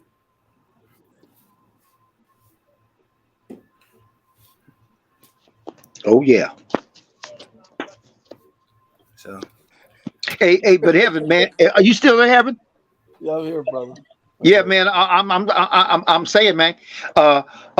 Both Spence and both Spence and Bud have to be cautious, concerned about each other's. That's a fact. That's a fact. Yeah. So you know what I mean? They're not gonna go. I don't think so. Just like when motherfuckers say, "Oh, this nigga's he gonna knock him out. He's out. Ain't nothing gonna be easy like that." Don't say that. It ain't nothing gonna be easy like that. But hold on for a minute, brother. I wanted to double down on what I was saying about Holmes and Burbick. Is Burbick, that's a little different. He was just off balance, and I get Burbick. Looking back at it, Burbick probably fought a little nervous because when he was throwing punches, he was off balance. Burbick, was a little off. Well, Burbick wasn't all that good. He was a good, he had power, and I think Tyson's footwork just really threw him off balance. But my point is, what I'm trying to say is, Holmes fought. Holmes was fighting Tyson like a young. You mean when Tyson knocked him out? I think a prime home. Yeah, I think a prime's home. I think some of y'all might. To me, I believe Holmes is the most underrated heavyweight of all time. True. I think a prime Holmes could arguably beat Tyson. No. Nah, cause he was dope then. He was dope back then. He was the nigga like that's all my uncle them used to talk about, motherfucking Larry Holmes. Then my older brother them used to talk about Mike Tyson. That's how I remember this shit. Yesterday. He was on Larry Holmes, man. Larry Holmes was the nigga that came up parading that man all around town. Like brother. What I want you to do is I want you to research and see what Mike Tyson said about it himself. Because I'm not saying that Mike. He was letting it know. Oh, he's an old man. He's an old man. He ain't got it no more. No, he said that Larry Holmes, when he fought Larry Holmes had been out the ring for a little bit, and I think Holyfield fought Larry Holmes after Tyson, and he said that Larry Holmes had been in better shape. It would have been a better fight. So I'm saying is that even though Larry Holmes was still good, I don't want to take nothing from Tyson because that's what niggas do. They like to hate. So like even with the Spinks fight, but what I am saying is when I say a prime Larry Holmes, I'm just saying that if you watch that fight, well, you watched it, so I'm gonna tell you to watch it. But Mike was that Larry Holmes was throwing nice jabs and he was keeping Tyson at bay for some of that fight. And I'm saying a prime in shape slim because Larry Holmes was slim when he fought Tyson. Larry started getting a little bit. He started showing old man weight. He had old man weight when he fought Tyson. Larry Holmes when he was slim when he fought Ali when he was in his prime weight. He was a different. Yeah, but when Holyfield found out like way later though. like way later after Holyfield. Are you sure about that? Tyson beat Larry Holmes in like 85, 86. I think. Well, are you sure?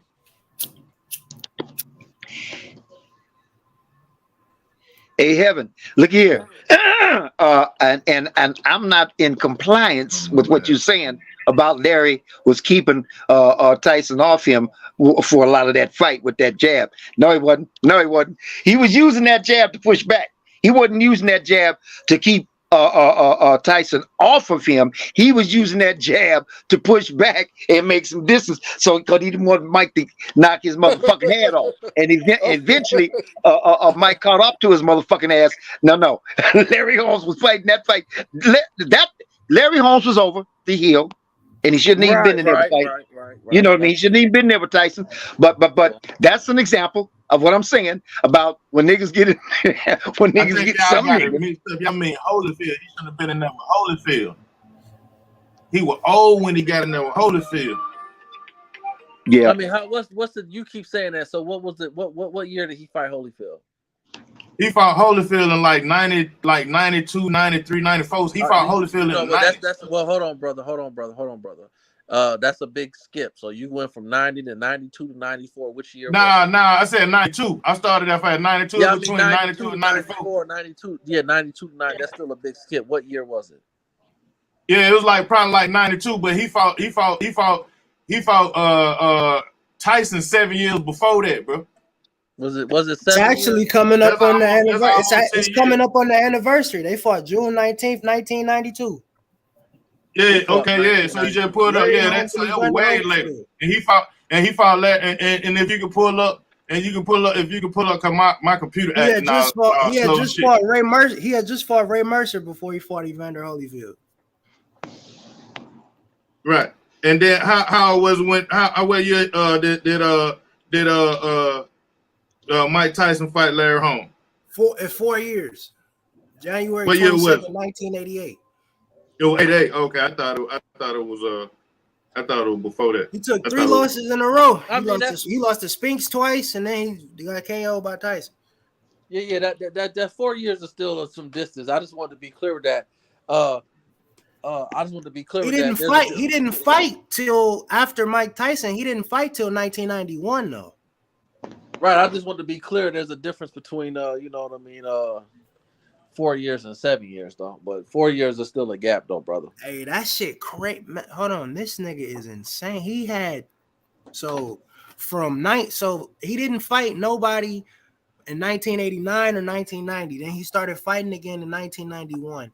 From April to November of 1991, he had 5 fights. Okay, so when Holmes fought Spinks in the second, what year was that? 1986. That was 2 years before Tyson. And then when 2 years before Tyson, so he had a 2-year layoff. Let's see. Yep, almost 2.5. Okay, and no, it was about a year and some change.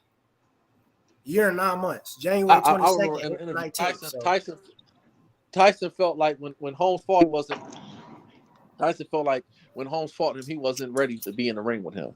Yeah, the nigga crazy though, cause he fought after that in 1991, April 7th. Then he got another fight August 13th. Then he has another fight fucking 11 days after that, August 24th. Well, Holmes was known for being active though. That's insane though. 11 days? In his prime, he was always active. Holmes was always active. Yeah, that's for sure. These folks scary these days, niggas ain't doing that. No, they're not fighting back like they was back then. 11 days, nigga. If you do 3 fights in 1 year, that means you the man. Right. Yep. That means you super active. You active as hell.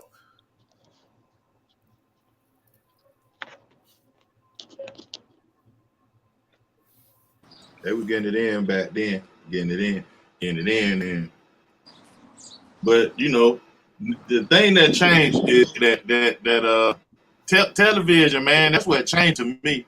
You know, like people started saying, you know, like you started being on cable TV. You know what I'm saying? Shit, you ain't got to fight on no Thursday night cards and in a ballroom in some hotel, shit, that changed the name of the game. A lot of cats start wanting that type of treatment.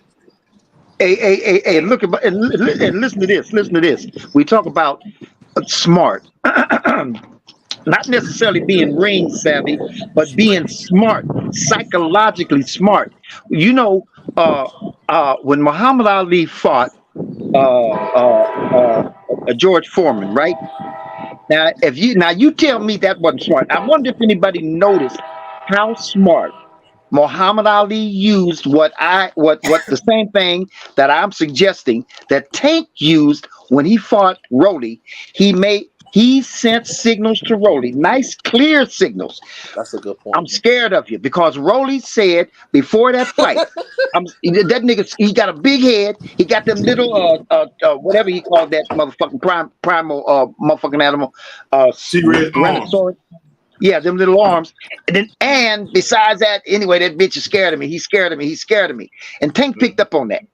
And so he said, now, I have to maneuver motherfuckers around the ring in order to get him in position because I'm a little nigga. But I got one for this nigga. I'm going to make him think I'm scared of him. And he going to come after me. The more I let him think he's scared of me, the more that nigga's going to come after me. And that's the way Rolly went after him. Some of them punches Rolly was swinging were almost like Garcia's stupid-ass motherfucking punches. Tank caught him 2 or 3 times right up on his motherfucking noggin because that nigga was throwing them long fucking shots at Tank while Tank was on the move running. So Tank led him into that corner. I'm scared of you. Haven't you noticed? Not how many rounds? 6 fucking rounds. You notice I'm scared of you, right? So come and get me. I'm in the corner now. I can't go nowhere. Come and get me. And because of his being able to be quick like he is, he got him. Now, Muhammad Ali, that's the same motherfucking thing, the same kind of psychology that he used with George Foreman. He let George Foreman beat his stupid ass out of breath, out of wind, out of everything. When them last few shots that Foreman was throwing at Muhammad Ali's body, they wasn't even coming up to the body. They was hitting him low almost because he couldn't even bring his arms up.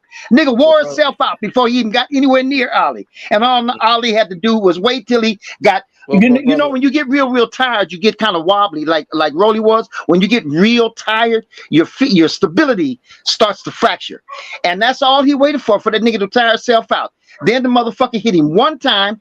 He backed up wobbly, and he hit him one more time, and that nigga went around a little bit of circle. Well, hold on, Reverend. Hold on, Reverend. Make that hoe get on the strip and get that money. Listen to this, brother. Listen. He got that Reverend Pimp voice. Look, the thing is that this is where I lean with you. This is where I lean with you because I agree with your philosophy. I agree with your concept. But I don't know. What was he playing like he was scared, or the nigga really said this motherfucker can hit? No. He wasn't playing like he was scared. He just sat there and let that dumb motherfucker get arm weary. Get arm weary and tire himself out. He remember that shit. He remember that shit. Look. That motherfucking fight. Look. George Foreman was tired of shit. That's how the rope-a-dope became famous, baby. Nigga, yep, they used that rope on their ass. Yep. Yeah, come on, nigga. Beat me up. Come on, you big, yeah, come on, big dumb nigga. Keep hitting me. That's right. Keep on beating me. You gonna win by points if you don't knock me out. So just keep on hitting me, nigga. And he wore himself out, and he got sloppy fucking tired. That nigga, the reason that nigga went down from that punch from Ali wasn't because that was a powerful punch. That was because that nigga was so tired he could have blew him down. I agree. And then when he went down, the nigga couldn't get back up. He was so tired.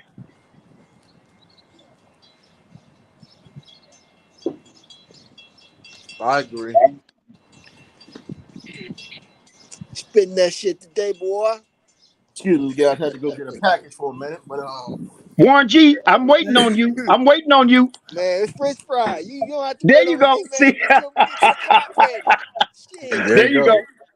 I got. Hey, come on, man. Hey, Warren G, listen. Let's chop it up, man. Come on, let's pick. I'm gonna pick my bones with you. Come on, let's chop it up, Mister. It's gonna happen. It's gonna be easy.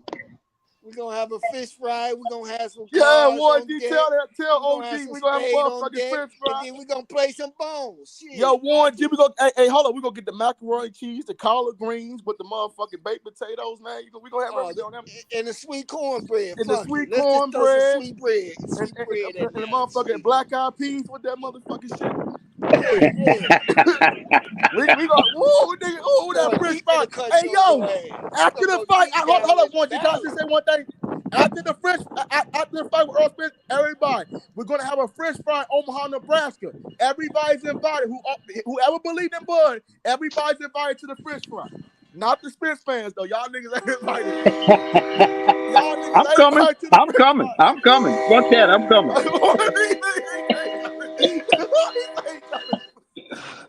No, but look, wait a minute, hold up now. Don't get me wrong. I'm not saying one way or the other. I'm challenging Warren G because you know you guys have given me some accolades here because of my age, and you assumed that I got some wisdom. I bring some wisdom along me, some experience, and that's what I'm thinking about my cohort, about my peer. That's my peer right there, Warren G. He's my peer. We're seniors, man. We should have a little bit. Yeah, but yet Warren G is showing that he ain't thinking straight, man. No, Warren G. Oh shit! But look, I feel you, man. I feel you though. Like I don't think it's gonna be easy. I don't think it's gonna be easy. I love you, man. Brother, I love you. Clearly. I don't think this shit gonna be easy. I can see clearly now. The rain is gone. But hey. Everybody, welcome to that French fry. They said they're gonna cook some good ass fried catfish. I'm in a happy place, brother. I'm telling you, I'm in a happy place. Hey Victor, they said they're gonna cook some good old fried catfish down that motherfucker. Oh yeah, well I'm coming just for that. I'm coming just for that. You can't forget about them red snappers. You can't forget about them motherfuckers. Well, I'm coming just for the. I'm coming just for the food. Oh Lord, that shit like you know what? We're gonna even do something special for y'all, Earl. And they might have some fried chicken. We might have some good old fried. Let me get this one out. For the Errol Spence fans, we're gonna do something extra special. And they're gonna have the potato salad. They told me they're gonna have the potato salad there too, bro. White chocolate covered strawberries for you. The chocolate covered strawberries with the cake. Yes. Hey, well, wait a minute. Listen, let me say. Look, wait. You know what? If listen, fellas. Here comes some of my wisdom. You know how the OG's supposed to pass it on to the young folks and pass on some good advice. And this is what I'm saying to you. You don't want to be upset that day. You don't want to be ill, man. And you don't want to be holding your head down. Bro. You know what I mean? You don't want to do that. Because it could be a sad day. It'll be funny. If that fish get burnt. We gonna enjoy that fish fry. If that fish get burnt, they gonna be mad. Nigga, that potato salad, that homemade potato salad too. The homemade potato salad and the homemade macaroni cheese and the collard green. You think I'm gonna mess up that? Hell no. Nigga, Sports saving that shit would be crazy. Man, if it rains on that cookout, if it rains, a thunderstorm come on that cookout, you guys gonna be mad. Look, man, we invited you to the cookout. Now you putting bad prayers on it, bro. Okay. No, I'm just saying, man. I know I'm messing with you, man. I know. No. No, I feel you. No, it's a 50. Like I told but listen. Let me ask you this. It's gonna be a harder fight with people thinking because I don't think that nigga gonna just be an easy fucking fight, bro. I don't think we should think like that. I told my Bud fan we should be thinking like that, bro. Look. Let me tell you something. Let me say y'all wouldn't have waited. All this time wouldn't have went by if this bitch would have been an easy fight, bro. Yeah. Hey, and let me say this. Let me say this too. You know what? I'm gonna have my motherfucking hands over my eyes the whole motherfucking fight. I'm not shitting you because you know what? I don't want to see neither one of them niggas lose. Like that's what I'm trying to say. Like it's kind of hard, because I know. Look. I like Spence. Spence is a damn like both of these dudes both good. Like you can't lie. It's gonna be hard to see one of them motherfuckers lose. Though, you know what I'm saying? Especially because niggas people put a lot of investment. Like niggas on YouTube, they put so much investment into this fight, bro. I know. Much. I don't think they want to see nobody. I don't think nobody wants to see him lose because I don't know. Because Errol Spence, he gonna have a fish fry too. I heard after this month. If he they both got some good ass fish fry, but we gonna see who got a better fish fry, bro. Yeah. Yeah, we just gonna, this is really one of those motherfuckers. Now, but I'm like that in most fights anyway. But This fight sports, right here, though, it's emotional. It's kind of like it's kind of. I'm not gonna say it's like Fury or Wilder when you going, but it's kind of like getting to that point where like nigga can't speak on some stuff, bro. You know what I'm saying? Without getting people getting arguments and getting emotional. Yeah. It's getting to the point where you can't even speak on nothing. People will go. You know what I'm saying? But I don't know. It's gonna be a good ass fight though. Like I ain't gonna lie. Even if I'm going with Terence, it's gonna be a good ass fight. Like this is gonna be This is gonna be some spectacular shit, man. It really is, man. Hagler type of shit. It's gonna be some old school throwback. Yeah. Yeah, man, this is gonna be a spectacular display of motherfucking skill, athleticism, sharpness, rings, all of it. Man, this gonna be some high. This gonna be like probably the best fight in like almost 20 years, man. Yeah, for sure. This is the best fucking fight since probably Pacquiao and Floyd. And and it's gonna be, again, like I said before, it's gonna be hard to sit through, man, because most of the time when the niggas, if you fuck with a dude, you gonna get emotional. You know what I'm saying? He's like, oh, come on, man. Yeah. You know what I'm saying? Like I'm rooting for Terrell. I'm like, nigga, come on, bro, come on. You know what I'm saying? That's my dude. But we gotta, but still, bro, like Errol Spence, like you can't count that nigga out, bro. Yep. Hey, this is one of those. May the best man win. It is, bro. I ain't gonna lie. It's kind of like, damn. It's kind of hard, bro. It's like, nigga, if like Earl didn't get in that car accident, I'll probably say that. But I don't know. I just don't know who's gonna win. I think I got Terrence. I think Terrence gonna knock his ass out. TKO, but it's hard. It's hard. Just all jokes aside, man. These two guys are about to make history, bro. They are. Yes, really realize that the full magnitude of getting a fight like this, man, it's very rare. I mean, it's not like this shit happen every day, you know. True. Whoever wins this fight gonna be the first 4-belt undisputed world champion at 147 in history, bro. Yeah, bro. Yeah, I thought we already know it's a fish fry, so we know where this going. No, we don't know it. We don't know it's a fish fry, bro. Hold up, bro. They both having fish out. They both gonna have some fish fries at the. No. Spence eating chicken, brother. He don't care about Damn, but still, I still go. He on the farm and everything. I still go. Hold up, bro. that nigga eating beef. Yeah. Hey, brother Boxer. Nigga, he eating seal meat if he win that fight, nigga. He a shark. That nigga's a shark. That nigga Bud had a fucking shark on the damn hook. That nigga's a shark. Seal meat. That nigga eating orca. Man, he might have none. Boy, you boys are crazy. Hey, brother Roxon, but look here. You know what? You just said something real quick in passing, and you know what? That needs to be noted. That needs to be noted. Listen, I broke my fucking hip about February 9th, so it's about 4 or 5 months, and it was estimated by the surgeon that it's going to take me a whole year to get full recovery. I'm curious because I don't know that much about Spence's accidents. Huh? Warren G got some background noise. Oh, okay. No, that's good. He good. You good now, bro? You go. You'll go ahead, Victor. Go ahead. Yeah, background. Yeah. I was just trying to say, man, that is to be noted. We said it in passing, but that is to be noted, man, because I've had a major injury, and motherfucker doctor told me, oh, it's going to be a year before you get to full recovery, and I'm still struggling with this motherfucker. I feel you. I think Spence. And so now you got to take that in. Not you, but I'm saying we got to take that into consideration. That what kind of first of all, what kind of injuries did Spence sustain out of 2 car accidents? Well, he let's only just had be one. clear He only though. had one. Hold on, can I rebut? He only had one, and he had the torn retina. So I get you, and I feel like Spence, Spence got new teeth. You know what I'm saying? He getting back healthy, but I don't think he like the same. I don't think he's the same. Well, he's not going to be the same fight, right? After some shit like that, but I think he's still the same kind of. You know what? If Spence wins with all that I know about Bud, I have to bow down and say, man. Hey, Warren G, I might just change this motherfucking picture. Well, get you some knee pads. He do some shit like that. Shit like that, bro. This nigga Get you some knee pads, brother. gonna be like a top five. That motherfucker not to have top 10 one of all time. Don't get the cheap ones though. Don't get the cheap ones because they're not gonna work.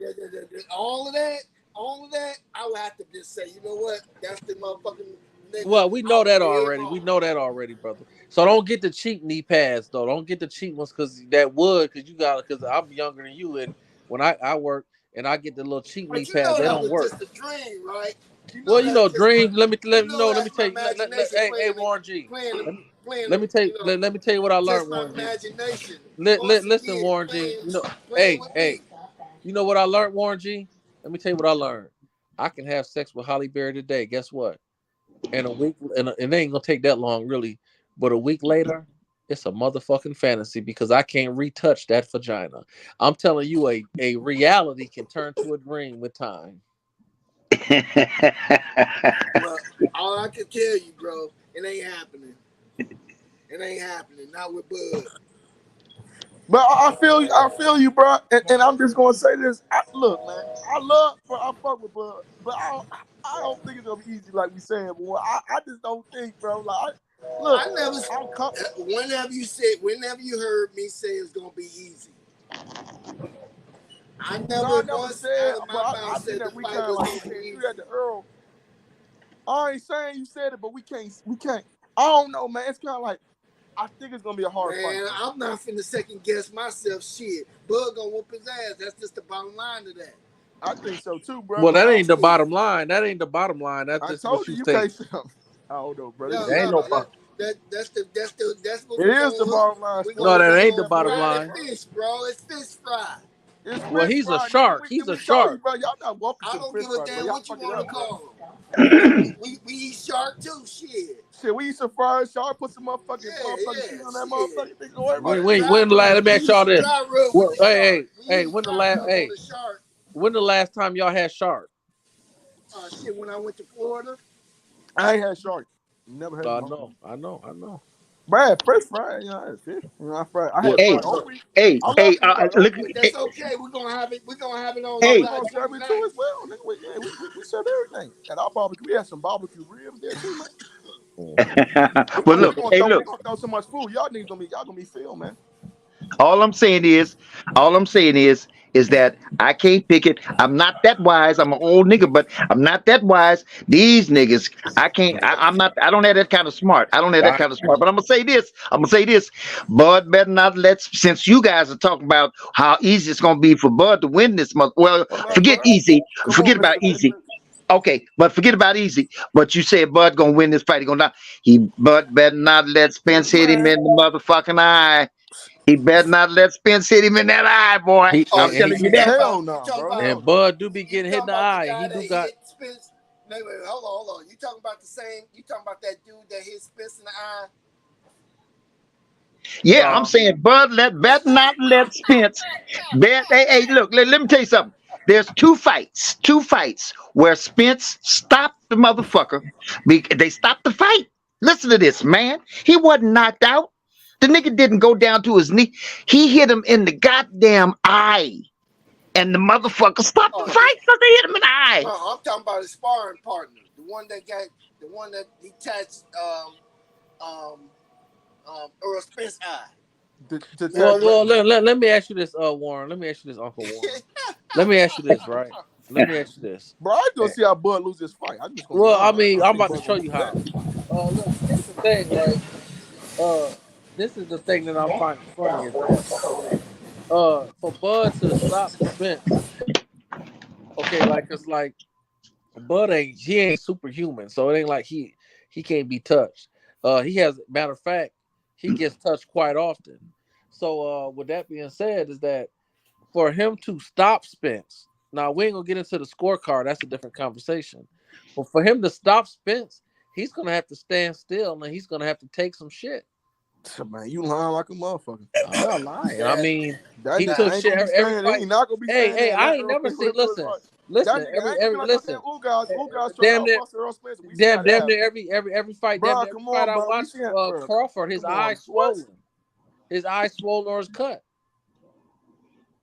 Are you for real, man? Are you really gonna run with that narrative? That's why I'm trying to say, Uncle Warren. He trying to run. Seriously, man.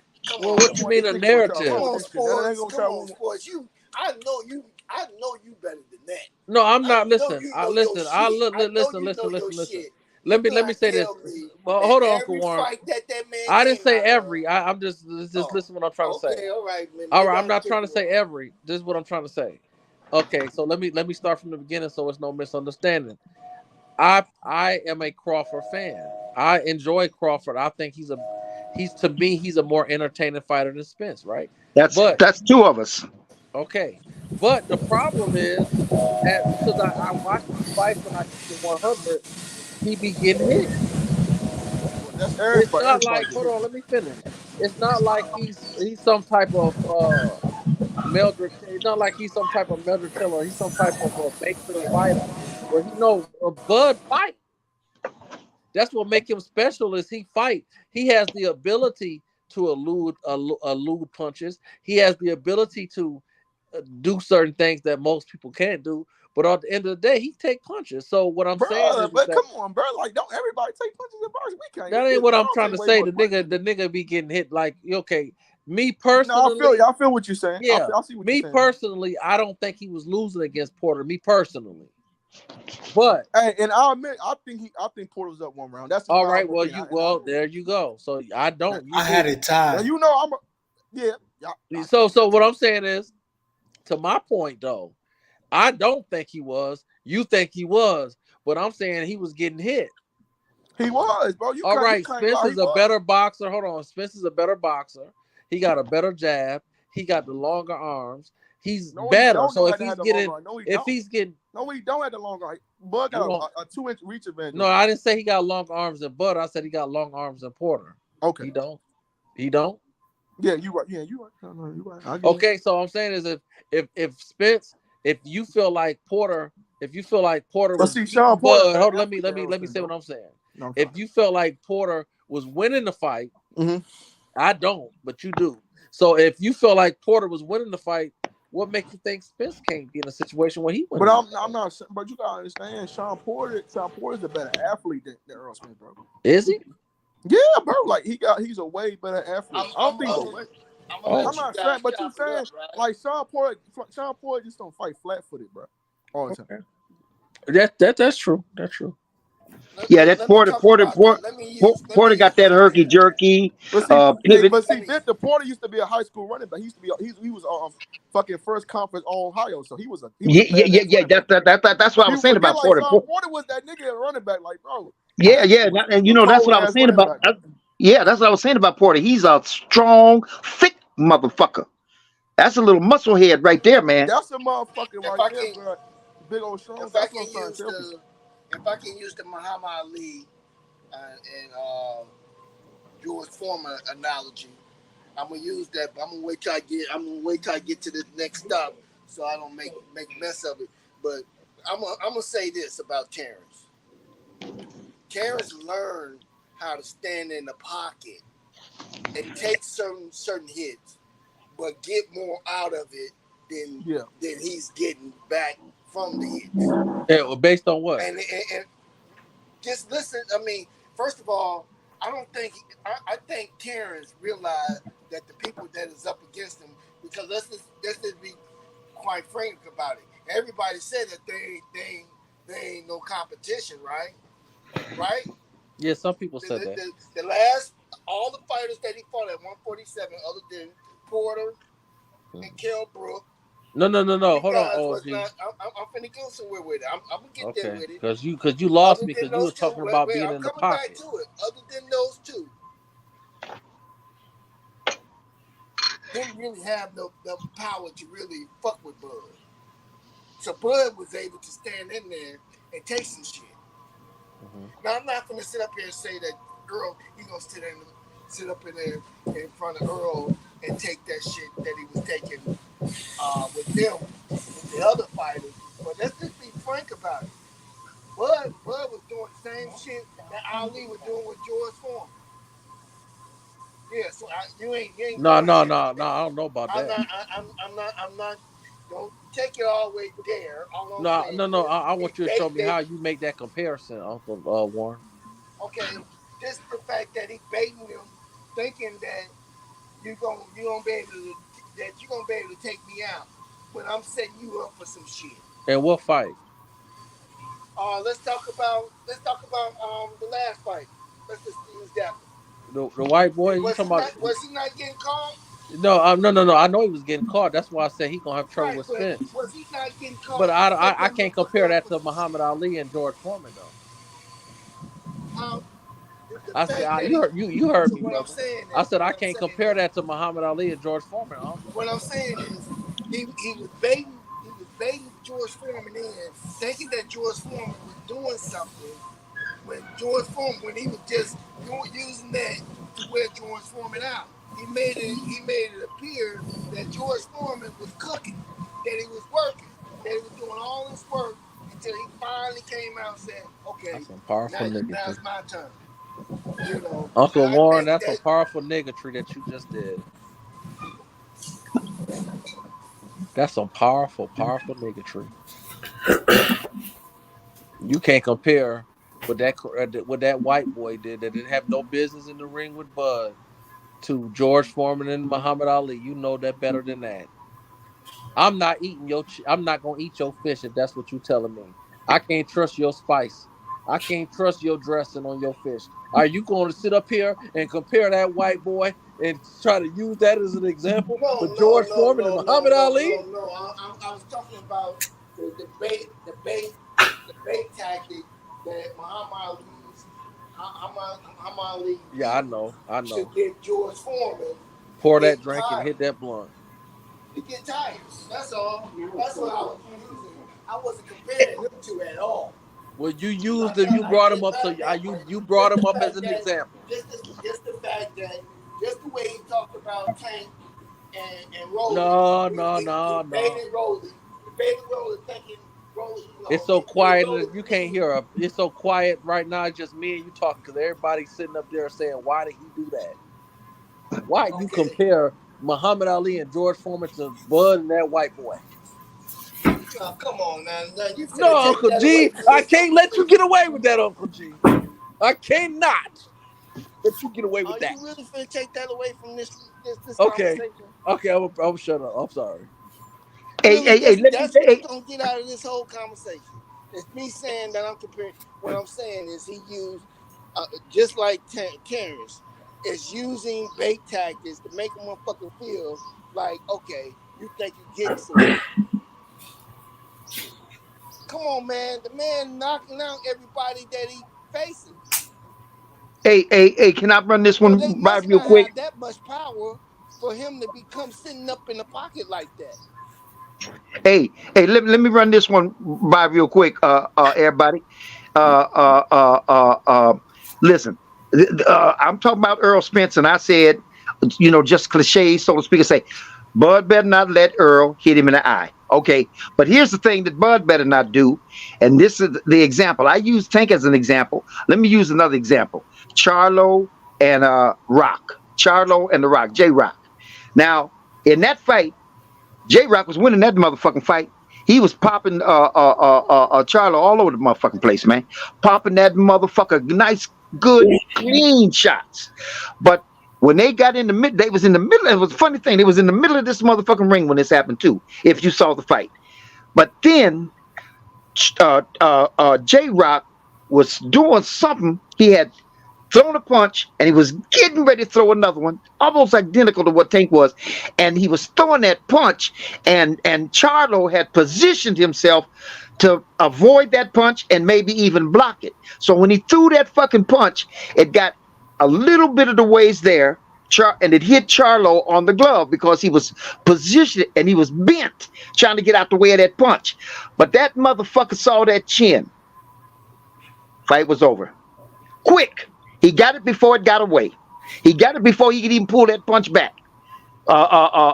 J-Rock. When J-Rock threw that punch, that motherfucker bent over, blocked that motherfucker, got out of the way, put his glove up to protect his chin. Rock's glove hit that motherfucker's glove, and while he was blocking that punch, bam, caught that motherfucker before he could get away. All I know is Earl better not have his partials in fucking with Bud. Because if we go looking for some teeth, he gonna be down there for a while looking for him.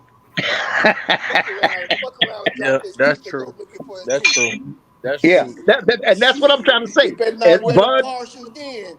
He better leave them motherfuckers at home. Fuck it. I'm just gonna be a snagger tooth motherfucker today. I'm gonna be Leon Spanks, goddammit. That's it. Let's get it. Let's go. oh man, hey, look here, Warren, don't start your damn stand-up comedy shit, man. Shit, Leon Spanks, goddammit. Let's go there. Hey, but look, but that's what Earl has to be aware of, man. He's got to be well aware of that motherfucking shit. That that is. Hey, Heaven, is Heaven still here?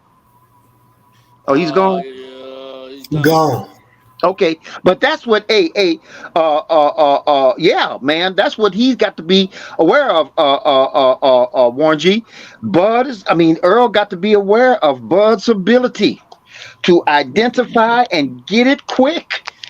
He gets it quick. He gets that motherfucker quick, man. He's quick on getting that damn opportunity. There's that chin. There, We got a question from my boy Born Hustler. He said H Money in the panel. Question: Edgar Berlanga versus Caleb Plant. Who you guys got in that fight? I'm gonna go with Caleb Plant.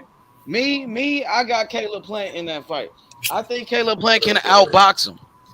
I think Caleb Plant might be able to beat him for sure. I got Caleb Plant. I will have to see what Belanga's stamina is, because I like Caleb Plant, but shit, Caleb Plant might run out of gas. Yeah, he runs out of gas a little bit, but watch out for that goddamn uppercut. Shit. Watch out for that motherfucking uppercut. You can ask Darrell about that. Yeah. Okay, if I had to pick one, I'm gonna go with Plant. I had to pick one, but that's I'm gonna reserve the right to change after I go review Belanga. Go look at some of his work.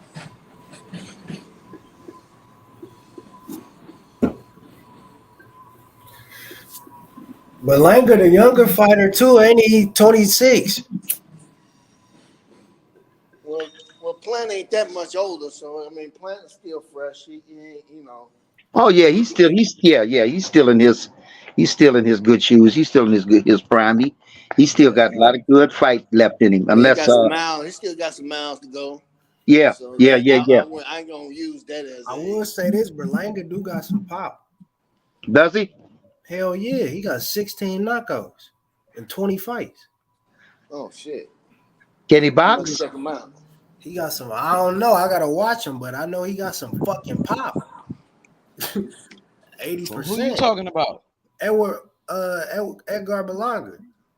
Edgar Berlanga? Yeah, he got 20 fights. You like Berlanga? Those 16 knockouts. No, I'm just saying. You like him? Power. Okay. He done stopped me. Would you take him over Caleb Plant? You think he could beat him? I gotta watch him. Would you? I think Caleb Plant outbox him. You think it's like a 50-50? Based off his one shot ability, hell yeah. He got a puncher chance. Yep. He did not know everybody before 50-50. Niggas even fought. I'm gonna go with Caleb Plant. I think I got Caleb edging it out too. I just think he have to be on his toes. Keep him at bay. Okay, I got you. Who you got, Warren G? Right now, I want to reserve my right to change, but right now I got Plant. I'm gonna go home. When I get home, I'm gonna go watch some of Berlanga's, some of his shit and just see, because he got all first round knockouts up until he started fighting 10 rounders. Hey, gassing out on me, Y'all know who the best at 168, man. You heard me, H. What'd you say? He got knockouts in the first round all up until he started fighting 10 rounds. He do, but they was like bum ass niggas he was knocking out. That's what I'm saying. So it's starting to. He stopped knocking people out. He hasn't had a knockout in a very long time. So but he is the younger fighter, like you said. So probably a little taller too. I don't know. He's 6'1". Think about the same height though. Caleb Plant 6'1". Hey, the best fighter at 168, David Morrell Jr. That dude a beast. Man, David Benavidez ducking that nigga, bro. They said David Benavidez, guess what he said today? I think his dad did an interview. He was like, that nigga said, we want to fight Canelo, but if we can't get the Canelo fight, we want to fight Dimitri Bivol. Nigga, Bivol fight at 175, so you finna go to 175? You about to leave the division without fighting Morrell? Scary. Yep, that's what they said. His dad said it in an interview today. That motherfucker running up the hill, ain't he? Oh yeah. And he's not gonna even fight him because Bivol is with he with DAZN. Yeah, for the boy. He with Eddie Hearn. Look, you know what? Fucking Bivol or Morrell. What the fuck? Weight division. He's not even in the same weight division. Beating neither one of them niggas. He about Morrell to run or out the division Bivol. like Devin Haney. Yeah. He about to run out the division like Devin Haney. No, that flat-footed Mexican can't fuck around.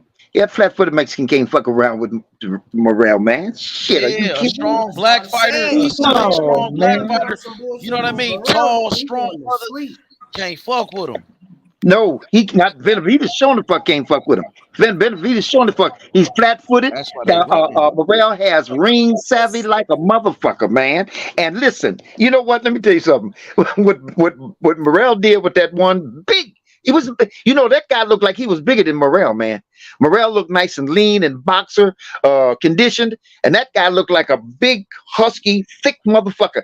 And Morrell tore that motherfucker's, tore him up, man. Seen that Caleb Plant fight and said, "I will beat your ass." If Easily. Caleb Plant can get 6 rounds on you, nigga, I know I can fuck you up. Easily. Can't fuck with Morrell. I don't know. I can't. We got another question in the comments. So my boy JFL, he says, "Who y'all got? Caleb Plant or Boo Boo? Demetrius Andrade?" And he's here on the panel, matter of fact. So we could chop it up with him about it. I got Boo Boo. I'm going with Demetrius Andrade, man. I think he's a better boxer than Caleb Plant. He's a southpaw. I believe he got better skills than Caleb Plant. I feel like he got a better gas tank. He don't get tired like Caleb Plant, and he got more power than Caleb Plant. So I'm going with Boo Boo by unanimous decision, though. Yeah, by unanimous. I got Boo Boo. Yep, I'm with you on that too. Boo Boo, Plant can't fuck with Boo Boo. Sheesh. H Money. Oh man, this one right here, man. JFL, JFL heads, bruh. What's up hey, bro, with it? Who you got? I got Boo Boo. I think he's better than Caleb Plant, bro. No doubt about that. That's why Canelo wouldn't fight him. I mean, I'm taking Plant a little bit more serious, and dude just ran out of gas against Benavidez. He was winning the fight and ran out of gas. I mean, we gotta understand that Benavidez got a tank on him. You know what I'm saying? Like he pick up steam as he goes. You know ain't shit, man. My fighter David Morrell Jr. knock his ass out any day of the week. He ain't no Mexican monster. He a Mexican imposter. My nigga Morrell eat him up like lobster, nigga. Set it up, bro. We want that smoke with him, nigga. Where Benavidez at, nigga? He a bitch. Morrell called him out to his face. He said, "I want Benavidez." He said, "Benavidez next. You next. Where you at?" He was looking for him, bro. And Benavidez was hiding. And then he ran. He ran like Devin Haney. He not keeping that same energy, bro. Benavidez a hoe ass nigga, bro. You know what I'm saying? His dad, they be on that bullshit, bro. You know what I mean? For real, they be hating on black fighters and shit. But they sure ain't. Bro. They scared, bro. He told that nigga he gotta fight Boo Boo before he fight me. Bitch, you ain't even fight Boo Boo. What the fuck you mean? Facts. We got. I'm taking that in consideration because before he even said that, or that we even said, that's something we've been echoing for the longest, bro. Morrell knock out Benavidez. Morrell knock him out. Benavidez don't want it. He's scared of a strong black fighter. He's scared of a strong black fighter. A slick, strong black fighter. He don't want it. He's scared. Brought that but I'm telling you, David Morrell Jr. Caleb Plant, that was shocking, bro. Caleb Plant was winning he won the first like 6 rounds of that fight, dog. So he put up a good fight. Some people thought Caleb Plant was winning. You know what I mean? So let's be honest. Canelo knocked out Caleb Plant. David Morrell would knock out Caleb Plant. He would knock out David Benavidez.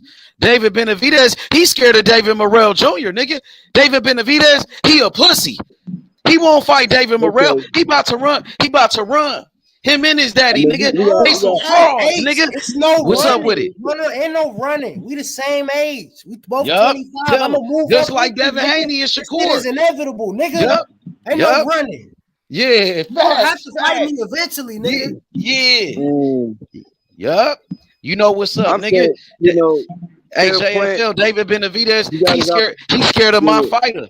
Guess what? H Money Don King, I got the next Muhammad Ali, nigga. I got the next Alexander Usyk, nigga. Look, I'm about to put his picture up here. The next Muhammad Ali. You know what I'm saying? David Morrell Jr., bro. Muhammad Ali type of fighter. Look, and he looked like Muhammad Ali too. You know what I'm saying? Like a young Muhammad Ali. Yep. Like He flow like a butterfly, sting like a bee. You know what I mean? And he's southpaw with it. Look, Jay. Man, he got a You ready, Jay? 78-inch reach. He got the longest. That's the same reach as Muhammad Ali. Look up Muhammad Ali's reach. Look up Muhammad Ali's reach. He got the same reach as Muhammad Ali, bro. I don't just be talking, bro. And then he was born the day after Muhammad Ali, bro. To be honest, if we gonna be real about the situation, his birthday the day after Muhammad Ali. There we go, JFL. The next Muhammad Ali. Say he don't look like the legend. Say he don't look like a young Ali. I put my Ali picture right here. I found the next Muhammad Ali. H Money got him. Don King. Look, there go Ali. Look, now look at Morrell. Tell me he don't look like Ali, bro. Come on, Jay. Legend would say, man, he more prettier, bro. Come on, man. Let's not do this right now. Let's not go there, bro. Come on, Jay. Look, Jay. Let's not do that, bro. Look, Jay. Look. Look. Young Ali. Young Ali right there, bro. The next Muhammad Ali, bro. The next, I compare him to two fighters. Alexander Usyk, because he a southpaw, and Ali was orthodox, so they is kind of different. So he does remind me of Usyk, but he got more power. So I would say he's a combination. You know what I mean? He's a combination of Muhammad Ali with Alexander Usyk. You know what I'm saying? You know what I mean? He's a mix. You know what I mean? That's what I would say. Yep. So Jay, who won it? Who won it, Jay? Don King got him. Yeah, Don King back in business. What's up, Jay? Well, let me bring it back to Boo Boo real quick, man. Now Boo Boo, he got this. For me, he has this Bernard Hopkins twin, bro. You gotta understand his savviness twin. You gotta understand that Andrade got Angle's twin. He a puncher, boxer. You know what I'm saying? And he just accurate when he needs. He is definitely an accurate fighter. But I think he needs to, step it up. I feel as though he could have went down and chased a Charlo just to go back up to get another Charlo. You know what I'm saying? To put more buzz around that. And but who's in front of you, man? I'm saying, Caleb Plant has to be Caleb Plant. When you talk about at 168, man, we all know who the best fighter at 168, and that's David Morrell Jr. And Don King got him, nigga. They don't want no smoke with my fighter at 168. You nigga, Boo Boo don't want it. Boo Boo scared, nigga. Yeah, and you know about my other fighter, Andy Cruz, nigga. Andy Cruz, he out there in Philly. He out there in Philly. Where you at? He training with Bozy Ennis and Boots Ennis. Now he coming for Devin Haney. I do want to see what he gonna apply to his skill set. I mean, after his training and stop this Burgos nigga his first fight. Yeah, to the body. He gonna stop him with a body shot. I predicted a body shot. The Boo Boo ain't playing with nobody, bro. It just he needs to get in the ring with Daniel Jacobs, bro. Friends or foe, I don't know what the situation is with that one. Get knocked out by Morrell. Jacobs that's a good one right there too. Morrell will knock his ass out, bro. Jacobs, he old, he washed up. You talking about these old fighters? I'm talking, nigga. We out with the old and we in with the new. Now you said Boo Boo, that nigga through. You talking about Caleb Plant? Come on, man. Caleb Plant, that nigga ain't got no power. Nigga Morrell will knock him out, bro. him to sleep. You know what I mean? You talking about Benavidez? Benavidez, you said Benavidez is the Mexican monster. Wait, you said Benavidez the Mexican monster. David Morrell Jr., he's the Mexican assassin. He's the Mexican killer. You know what I'm saying? They don't want no smoke with him. I promise you that. None of the fighters from Mexico. Canelo, he's scared. Morrell knock out Canelo. Canelo washed up, nigga. You talk about motherfucking Benavidez, that nigga don't want it. He's scared. You know what I'm saying? Jaime Munguia, he don't want it neither. Zerdo Ramirez, that nigga scared. Nigga, I got my nigga Andy Cruz in Philly, nigga, with Bozy. And Boots, nigga. Philly stand up. We got another one. My nigga Boots in this, nigga. Straight up. Yeah, he You hear me? Who gonna take on the protege with B-Hop, man? Who gonna take on Boo Boo for real, man? You know what I'm saying? Like, that's what I want to know. Morrell all day, David Morrell. If Benavidez gonna duck him, Morrell will take that fade. Boo Boo, he's scared. You see the man on the screen, the next Muhammad Ali. Tell him H Money said it. Don King said that. You know what I mean? You see him? He looked just like a young Ali. What's up, my nigga? Who won it? I got him, Jay. Don King got him. What's up with it? Hey, Boo Boo got a list. He got a list in front of him, bro. He needs to. Like, where Morrell at on that list? So Morrell ain't nowhere on that list. Just like your boy Devin Haney running from Shakur. You already said it. So you gonna treat Morrell just like Shakur, while Shakur the next Mayweather type of nigga. And you met Shakur, but you don't want Devin Haney to give him an opportunity. You actually met Shakur in person. You met up with him, but you don't want to see him fight for all the belts, though. You don't want to see Devin Haney give him an opportunity, bro. You know, I stand there with that, bro. I said Haney can't go nowhere. He can't go up, and you got to stay there and handle two situations, bro, and then move up. After he handled those two situations with Shakur Stevenson and Lomachenko, after those two, defend. So you calling him out on that? So you calling Devin Haney out? You telling him he got to take care of that business? You got to take care of that business, bro. Both of them, bro. So let him know then. This your time. This your moment to let Bill Haney know, because you know he listening, and Devin Haney know. Let him know how you feel, bro. What they got to do? This coming from Free Smoke, JFL, nigga. The man that started it. Let him know, bro. What you on? We started it, bro. You know how we do. But respectfully, I'll say, you know, Devin Haney, you have to defend again, bro. You know what I mean? There's no way if Shakur got you, you know what I mean, in that Mando position and, you know, moving up. There's the quote unquote talks, but he also said, you know, he's gonna defend again at 135. But bro, you know, it's as a champ, as a UD champ, bro, undisputed champion, bro. You can't go nowhere, bro. You gotta see Shakur. I'm sorry, bro. You gotta see Shakur and Lomachenko, bro. There's nowhere around there, bro. Facts. You know what's next, bro. Now Big listen. Facts, Jay. Although he said he wanted to see each other later on, but hey, if it happened this soon, then it is what it is. Not right now. What you mean later on, bro? Ain't no later on, nigga. He need more time. What you mean later on? That nigga need more time. He ducking right now. So he ducking right now. He want to fight later on. So right now he ducking in. Nigga, it's free smoke at all times, nigga. Ain't no too early, nigga. Nah, nigga, fuck that, nigga. Ain't no too early, nigga. He said he number one pound for pound. Bill Haney said Devin Haney was the number one pound for pound. That's what Devin Haney said. So you gotta act like it, nigga. So the number one, the best fighter in the world, the man that said he the best fighter in the world, the number one pound for pound, said it's too early. He need more time, but he ready to fight everybody else. He said he could fight Tank. He said this nigga said he could fight motherfucking everybody else but Shakur. He could fight Tio. He want to fight Gary Russell. He want to fight Ryan Garcia. He want to fight all these other niggas. But he don't want to fight the man on the screen, the man that jumped in that ring, the man that showed up to Ace Money Boxing, who pulled up on the free smoke, nigga, and took over, nigga. There's no moves to make but Shakur and Lomachenko, bro. Whatever you want to do first. So you said Devin Haney and Shakur? Facts, bro. Let's speak on it. Cook on it. Let me hear you cook on this. You said what fight? Let the people know what fight you want to see for Devin Haney. You said what fight? With Shakur? Shakur Stevenson for sure. Start cook on that then. Let's talk about that for a second. Okay, let's talk Break about it. that down. And why you want to see it. And you demanded that fight. You demanded it. You can say this though.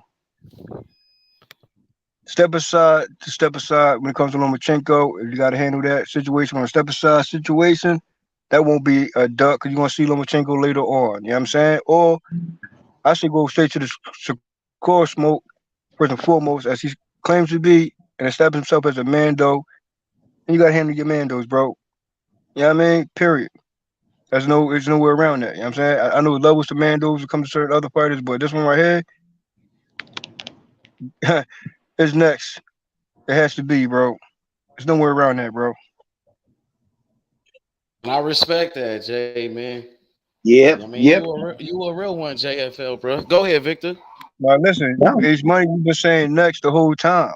You know what I'm saying? My thing is, I had to wait till a certain time frame with Lomachenko, bro. I ain't gonna explain myself about it, but I'm saying his next move, even after Lomachenko, we had to know what Lomachenko was gonna show up. And surprisingly, the Lomachenko that showed up met my expectations on this one. You know what I'm saying? And he brought everything to Haney, as I knew he would. So that's a run back, an obvious run back. You know what I'm saying? That's like an honorable situation there. But hey, you can handle the Shakur smoke and then Lomachenko right after. You know what I'm saying? Right. That's the way I see it too, JFL. I think he should go after Shakur first. Shakur calling him out. Shakur stepped in the ring. They was on the phone talking it over with each other. Him, his pop, and Shakur. There's a whole lot of involvement there. Get that first. Then you can go back and clean up that slate and get that straight about Lomachenko and you know what I mean, put the final stamp on that. But you need to go with Shakur first, all right? And then besides that, in the meantime, Lomachenko can handle his run back with Ortiz. Right. Yeah. Right. And you know, this is something else that it's not necessarily a part of boxing, but you know, sometimes it's the way a brother feels. It's just like I said about the Spence and Bud fight. You know, I can't pick nobody in that fight. I don't have enough wisdom, enough know-how, enough information, so to speak, data on these two brothers to be able to distinguish one from the other. They got different styles, different approaches, but they're both superiorly effective. And so I can't call it. But I ain't pulling from one or the other. I can't pull from one or the other because I want both of them to stay on their level, stay on their status, to keep their accolades, to keep their positions. I love both of them. So I can't call it, and I don't want to call it. May the best man win. You know what I mean?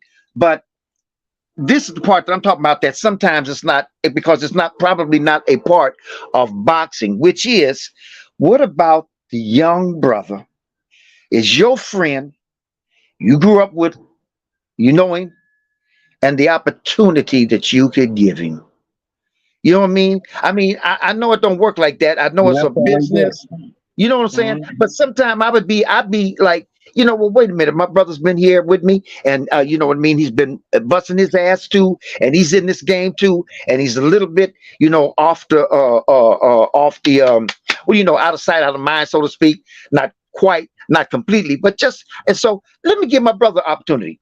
Let me give my boy an opportunity. You know what I mean? Let me put him, shine some light on him so niggas can recognize him, and so he can, achieve and accomplish what we all trying to achieve and accomplish, which is climbing that ladder, getting better, getting accolades, getting belts, getting statuses, so on and so forth. So maybe that's not the way boxing works on the inside, but I'm just thinking, why not give the brother that's your old friend, give him an opportunity. You can give your friend, your brother, an opportunity. Now, why would you call, and especially calling out niggas like Tank? Tank don't need nothing from you. And I know you can gain something from fighting, Tank. I understand that. But it's a matter of you chasing after that motherfucking clout chasing, or doing something real humble, with real humility, with real love, and giving a brother who's trying to get up there too, give him an opportunity. You see that look on his face. Shakur right here. I didn't want to see that man. He didn't want to be in the ring with him. He ran out that ring when Shakur got in the ring. What kind of shit is that? In the same ring with Shakur, so he got up out of there. Even though that was his ring, that was his fight.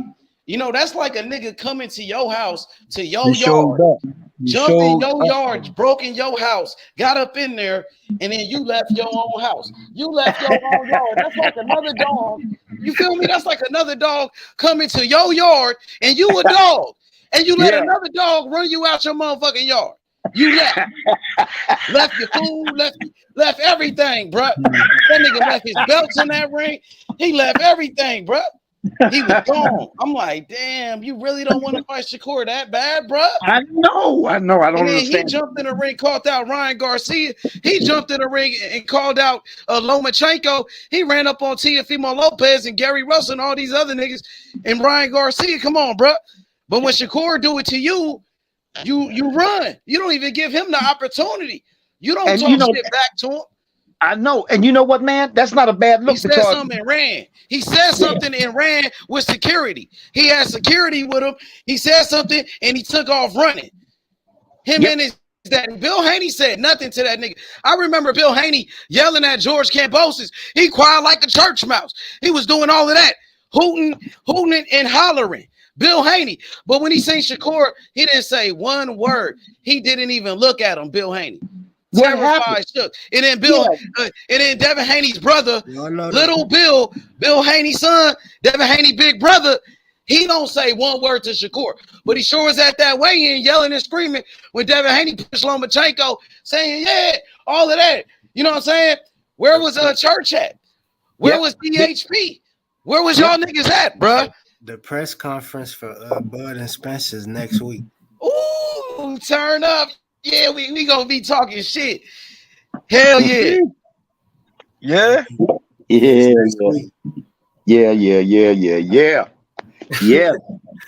Devin Haney ran from Shakur Stevenson. He's scared of Shakur. He ducking him. Shakur Stevenson, he beat up Devin Haney in his hometown, Las Vegas, in front of Floyd Mayweather. It's on video. We all seen it, my nigga. So what is we talking about? Devin Haney don't want no smoke. Shakur Stevenson called him out after his last two fights. He called out Devin Haney. And then he pulled up to Devin Haney's fight and he called him out at his fucking fight. And Devin Haney ran. I don't see Shakur. No, wait, hold up. And then Shakur, he pulled up on my channel right here to the jungle, to the free smoke. He pulled up on Bill Haney and Devin Haney. And they didn't want no smoke. They didn't want no smoke, nigga. They scared. Yeah, nigga. Shakur, nigga. Shakur, nigga. Yeah, what's up, nigga? You know what's up with Shakur, nigga? He from the bricks. Yeah, he from Brick City. He from Newark. What's happening? Niggas don't want it. He from Brick City. He from the bricks. What's happening? They don't want it from Jersey. They scared, nigga. They scared. You see the look on his face. I'm saying, like, bro, listen, we know this. Get that young brother an opportunity, man. Get that young brother an opportunity. Shit. Shakur. Give that young brother an opportunity, man. I don't see Shakur. Go ahead. Shakur, you know what's up, nigga. You know what time it is, nigga. He gonna take the belts from Devin Haney. Devin Haney don't want no smoke. He gonna beat up Devin Haney all day. He gonna knock out Devin Haney. He gonna put hands on that nigga. You know what's up. He gonna beat the fuck out of Devin Haney. Nigga, Devin Haney don't want no smoke, nigga. He gonna beat that nigga ass. He gonna beat his ass, nigga. What's happening? What's up, nigga? Yeah, you know what time it is. You know what's up, nigga. You know what's up, nigga. You know the truth, nigga. We're gonna do the one-on-one. Errol Spence put hand. Hey, what? One-on-one? Devin Haney tell him to go one-on-one with Shakur. He ain't gonna go one-on-one with Shakur. What's up, nigga? Nah, it's free smoke, nigga. Nah, it's free smoke, nigga. For life, nigga. For life. I've been on this motherfucker every day. Nigga keeping it real. Where Bill Haney at? He scared of Shakur? Why he didn't say nothing? But he was talking that shit to Gary Russell. Remember that? when he was talking shit to Tiafimo, Bill Haney. Oh, okay. Yeah. But he's scared to give Roma a rematch. I thought it was runbacks, nigga. Shakur, nigga. You know what's up? Haney don't want it. Devin Haney scared. He's scared, nigga. Haney once again has to undoubtedly prove people wrong once again, bro. He has to, because you know he's not going to see Shakur at 140 no time soon. I don't see Shakur Stevenson going up in weight at 140, and the fact that he's already getting acclimated to 135. 135. You know what I'm saying? So, yeah, so I'm saying a few fights at 135 for Shakur. Like I'm saying, yeah, but like you know what, man? But you know what? But Haney, hey, JFL. You know who the boogeyman is, Jay? No, all I'm saying is, what's up, nigga? all I'm saying is, Haney should not. Nigga, it's free smoke for life, nigga. You must have forgot, nigga. What's happening? Free smoke. Go ahead, Victor. Hey, well, no, I'm just trying to say that. Yeah, what's up? That's what I want to hear. Talk that shit. Bring that energy, nigga. Yeah, I want to hear you roast the nigga. Well, talk your shit then. I'm just trying to say, acknowledge him. At least acknowledge him, man. That's the insult. You can't even acknowledge that, brother. You know that nigga. You know him. Acknowledge him and acknowledge him in the right motherfucking venues. Acknowledge him in the ring. Yeah, this is my. Oh yeah, I know he wants to fight me. This is my boy. Yeah, we gonna put it. We're gonna do this. We're gonna do. But at least acknowledge him, man. Don't always running from him, ignoring him, and calling other motherfuckers out, and don't even want to mention his name, man. Well, that's how you feel about Shakur. I understand you might be scared of him, but at least acknowledge him, man. And then you just got finished beating this old, Lomachenko, who all the boxing masters, I'm talking about them, you know who I'm talking about, them people up there in the real higher ups who was hoping and had their fingers crossed that he was going to do what they wanted him to do, and he couldn't and he didn't. So you got more recognition there. You beat their motherfucking champion. So now they can't even hardly touch you. So now you can go ahead and spread some of that motherfucking shit around. And Shakur's asking for some of it, and you won't even motherfucking acknowledge it. What's up with that, man? You know what I mean? To put it to the forefront, bro. As you said, he's a Mando position. Now others have been in the Mando position themselves when it comes to a Haney, and they find a way out of the situation. Now Haney needs to, put that. Okay, you're a Mando. Let's see if you about your Mando position for real. That's what Haney has to do. Period. I understand, but he needs to say something. Until he does that, he needs to say something. He needs to say Shakur's name, man. He act like Shakur don't even exist, man. He needs to say Shakur's name in a public venue somewhere. Say Shakur's name. Say, well, I'm gonna get with Shakur. I've been hearing some things about Shakur. He's a badass. I want to get with him. Say his name. He ain't say that so far, as you know what I'm saying. So I'm not expecting him to say anything, but for me, I'm expecting sign, seal, and delivery. You don't gotta say a word. You're the undisputed champ. But it would be nice. It would be, fighting words would be nice. Now he ain't gotta say a word. Nice. I'm saying at this point, he now this nigga ain't gotta say a word. He can shut his mouth like JFL. That's crazy. So now he ain't say nothing. Man, nah, bro. He quiet like a church mouse. You okay with it? You advising him not to say nothing. You want that nigga to duck the nigga, bro? Nah, bro. Hell, he do gotta say something. If a nigga says your name and he's on the pound for pound list, nigga, you better say something back. It don't be no bitch ass nigga. Fuck you mean? Nigga call you out. Jump in the ring at your fight and you don't say shit. Wait a minute, hold it. You the champ, nigga. You supposed to be saying something. Telling me he ain't gotta say shit. Man, what the fuck? Hell nah, nigga. That's some hoe ass shit, bro. That's some bitch ass shit. Nigga ain't gonna respect that, nigga. I don't respect that. That's some, bro. Hell nah, bro. Hell nah, bro. That's why I don't fuck with him. You say he ain't gotta say nothing. He could ignore him. Be on some hoe ass shit, some bitch ass shit, bro. Nah, bro. That's some bitch ass shit, bro.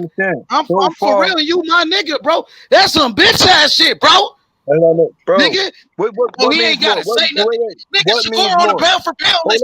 Shakur undefeated. He said something Real back quick, though. to Teofimo Lopez. He said something back to Gary Russell. He said something back to Loma. Now you say he ain't gotta say nothing back to Shakur. That's some bitch ass shit, nigga. That's some hoe ass shit. Nigga, nah, nigga. That's some bitch ass shit, nigga.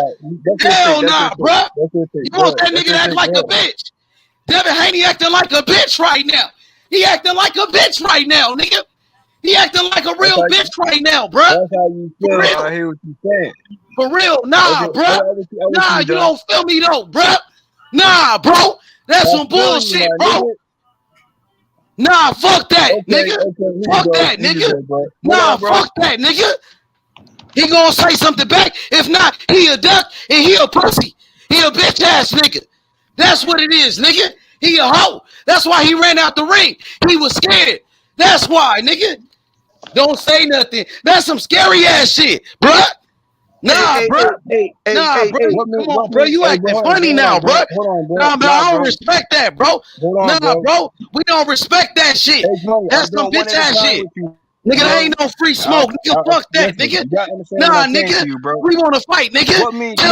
Let him say he want to fight. Tell that nigga to say he want to fight, nigga.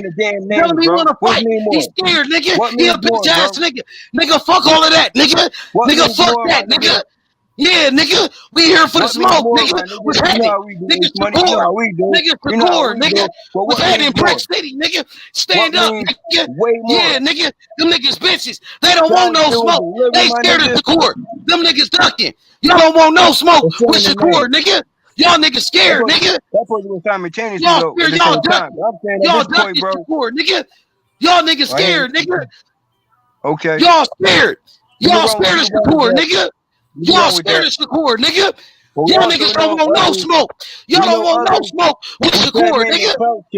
You know what's up, nigga? Ain't no clout chase, nigga. Shakur, he's on the pound for pound list, nigga.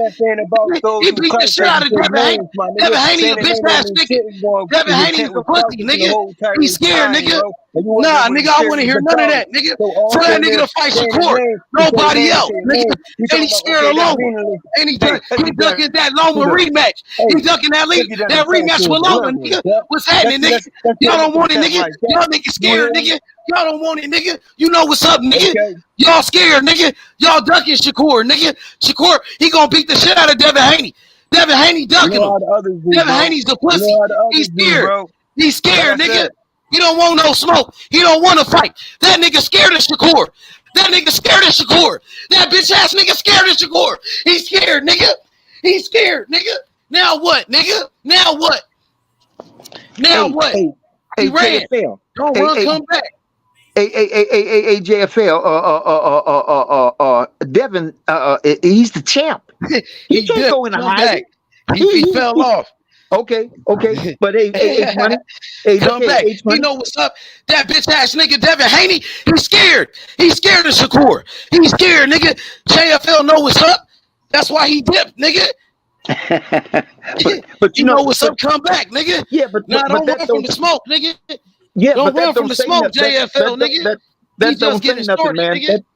That don't say nothing ain't gonna work, man. Devin Haney is the champ. The champ can't go into hiding. He can't not say nothing. He can't go into silence. He don't have to respond to Shakur, who's on a pound for pound list. He respond to everybody else, but he ain't got to respond to that nigga because he's scared, because he ducking. Come on, bro. We all know it. Come back, JFL. Don't run like Devin Haney. Don't run like your fighter, Devin Haney, running from Shakur Stevenson. Nigga, y'all niggas scared. They scared, nigga. I told you. Yeah. Easy work. Easy work. Where you at, Jay? Don't run. Don't run like Devin Haney. Yeah, nigga. You know what's up, nigga. Shakur. They scared. Yeah, because he ran. Yeah, the champ got to talk, man. I mean, he got to fight. Defend his belts, keep the belt, but he also got to do his. He got to talk his shit too. You want my belts, nigga? You want my belts? Yeah, well, I can meet up with you. You ain't taking my belts from me. You can't go into hiding when you the champ. You need to talk more than the other motherfuckers. Other motherfuckers gonna come gunning for you because you the fastest gun in the West. I understand you got a target on your back, but you got to let them motherfuckers know. You know what I mean? You got to say something to them.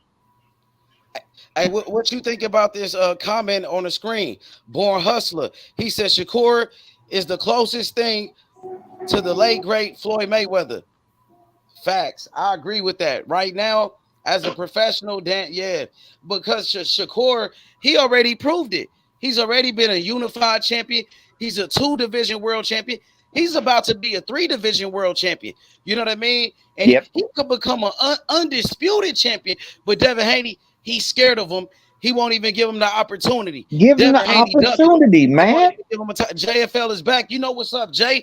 Shakur, niggas run. They running. Don't run like Devin Haney. Don't make no excuses like Bill Haney. You know what's up, nigga? It's free smoke. They don't want it, bruh. They scared. They scared. You know what's up. You know what's up, bruh. The floor is yours. Go ahead. Say your bars. Go ahead. Mo bars. What's up? Devin Haney scared. You know it. He don't want it. He's scared. He's scared of Shakur. He ducking him. Come off mute. Come off mute. You know what's up, Jay.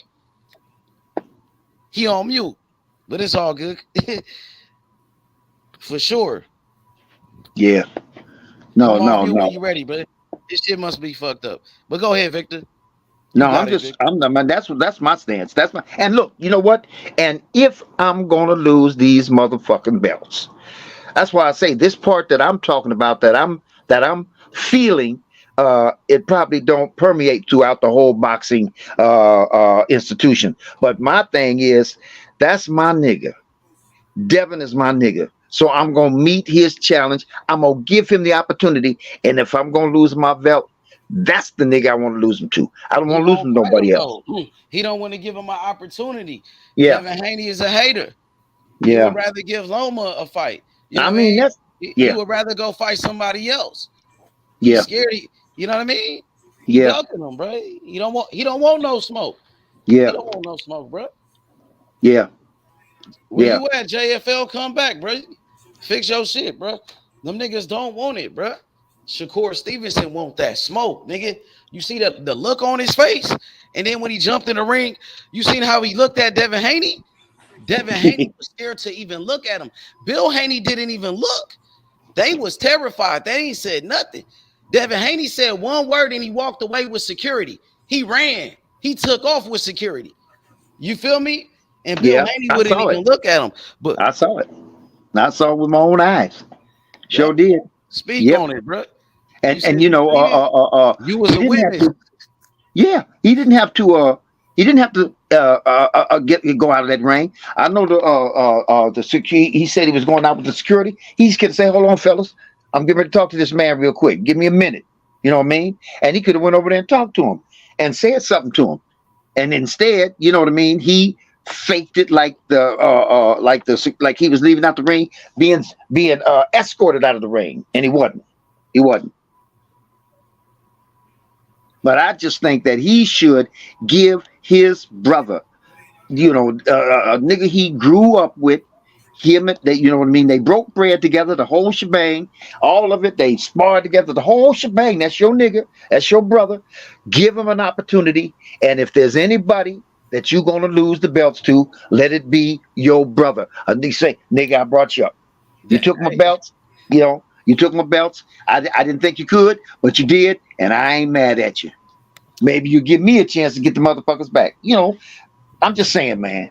Hey, bro, Devin Haney, he's a lying ass nigga. He lied to me, and he lied to Shakur. He lied to me on the channel, and he lied to Shakur Stevenson on the channel. You know what I mean? Because he told Shakur, he said, man, we gonna fight for everything. You know what I mean? He said, Shakur, man, I'm going to fight you, and we going to fight for everything. Okay, you got all the belts. You got everything. Fight him. You know what I mean? Yeah. And then Devin Haney, he told me, he said, after Loma, Shakur can get it. He can get it too. He said that to me. So if you said Shakur can get it after Loma, and then you told Shakur you going to fight him for everything, shit, nigga, this the perfect time. You got everything. It's right after Loma. What's up with it? Right. Exactly. That And he Loma said it fight on made it even. video. It's Yep. all on video. Yep. Yep. And that Loma fight made it even better. Now he got more. He can give Shakur even more of an opportunity because you elevated your status up a little bit more, beating motherfucking Lomachenko. So come on, man, reach out, nigga.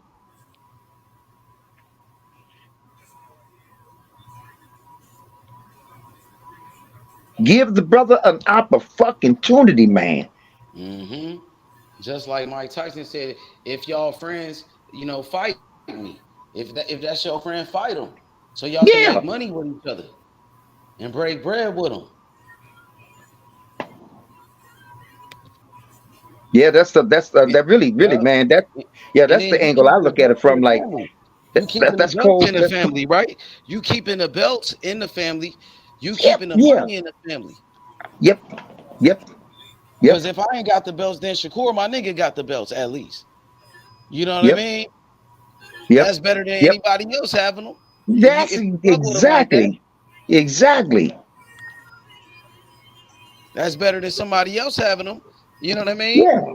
Yeah. But you really don't fuck with them. Yeah. What's up with it, Soul Rebel? Hey, what up, H Money? What up, man? Whatever. Man, What up? tap in on it, bro. Give me, let them know, bro. Like I've been listening to you guys for sure. One Fix thing your I'm gonna mic. say is why Shakur focused on okay. If You you're kind gonna of take low though. if you're gonna take the Lomachenko fight, take the Lomachenko fight rematch. If you're not, why are you gonna go fight Tank, bro? Why are you gonna fight the man that been calling you out? That's steady calling you out. Shakur's Yo, bro, you calling kind you of out. low or something, I think. You got an echo or some shit. All right, hold up. Fix Hear me? your audio. Yeah, y'all hear Yeah, that? man. Or is Like I'm. that? Yeah, there you go. There you go. You good now. There you go. No, man. Why Haney? Okay, if you're gonna take the rematch, go ahead and take the rematch. But other than that, why are you talking about Tank Davis? Why are you talking about everybody else? Why are you not fixated on the man that's been calling you out? Shakur been calling him out. So that's what pisses me off, bro.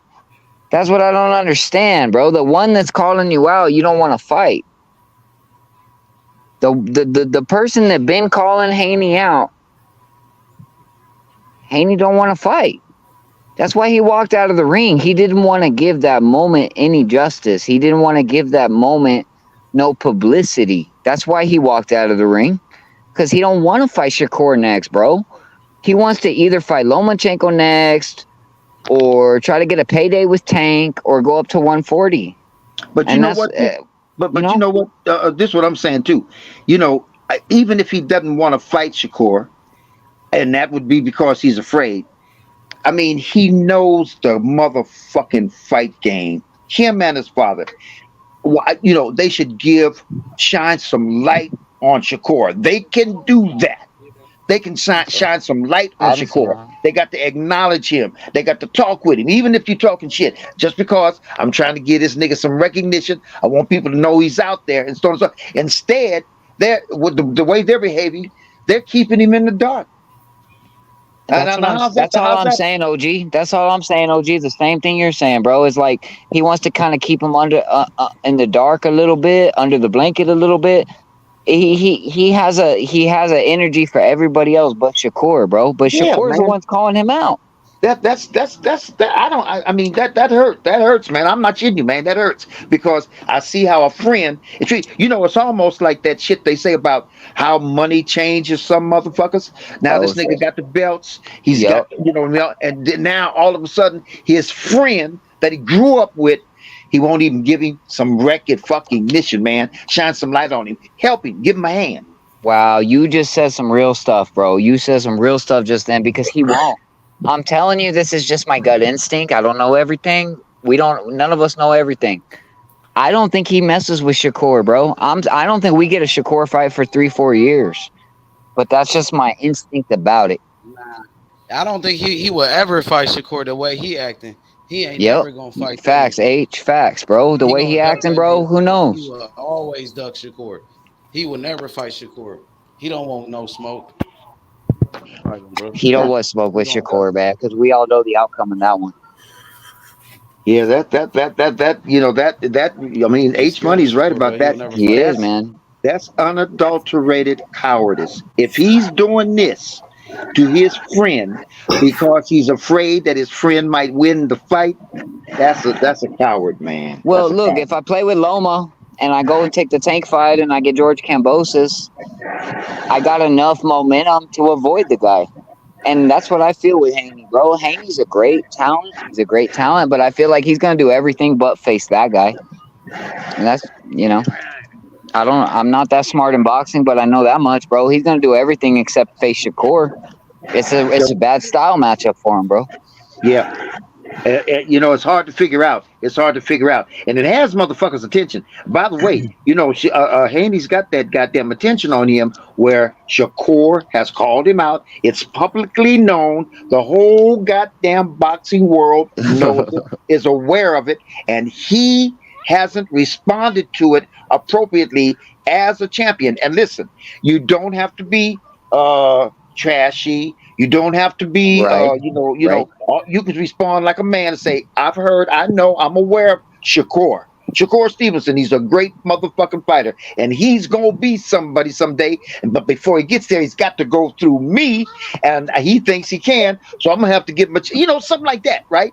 That's but what he's doing. He's using it. He's using that all day, bro. Look, like I said, the fact that he walked out of that ring was because he didn't want to give Shakur that publicity, bro, because people might want that. People might marinate on that.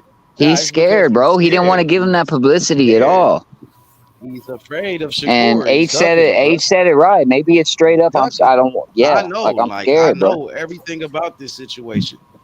You know, it all started over here. You know what I mean? So, yep. You know what I mean? Facts. So look at this picture right here, then.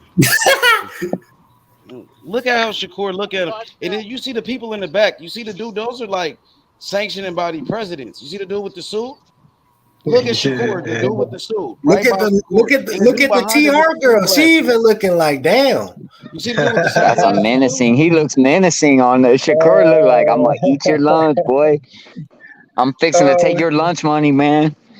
Look, they all looking at Devin Haney. You see the dude with the suit with the tuxedo, right? Yeah. He is too. Behind him too. His niggas with cameras on. You see. And he walk out, bro. Right there behind him with the sunglasses. Yeah, niggas with the cameras. They all looking at Devin Haney. They all looking at the same thing. They all looking at Devin Haney, and they looking like, what he gonna do? Like, what's up? Yeah, they all, you know what I mean? Shakur on him, and look at Devin. He not even on it. Look, he looking away. Taking that other path, bro. He's taking the path of least resistance, man. Bro. That shit look bad. Shakur look like a fucking the killer crowd right looking there, behind them too. And I don't know about you guys. I don't think he has anywhere to go. I don't think he has anywhere to go. I thought he lost to Loma. I think he lost to Loma, bro. I think he loses to Tank. I think he loses to a lot of guys. What's up with you making niggas? Y'all had niggas looking at you like this when you go outside, bro. Man, when bro. You go outside, you go pump your gas, and they got a gas station looking at you like that, nigga. You gonna let somebody look at you like that, bro? You ain't gonna say nothing. That's some bitch ass shit if you don't, nigga. That's funny, man. That's money right there, bro. Say something, nigga, like, what's up, nigga? What the fuck you looking at, nigga?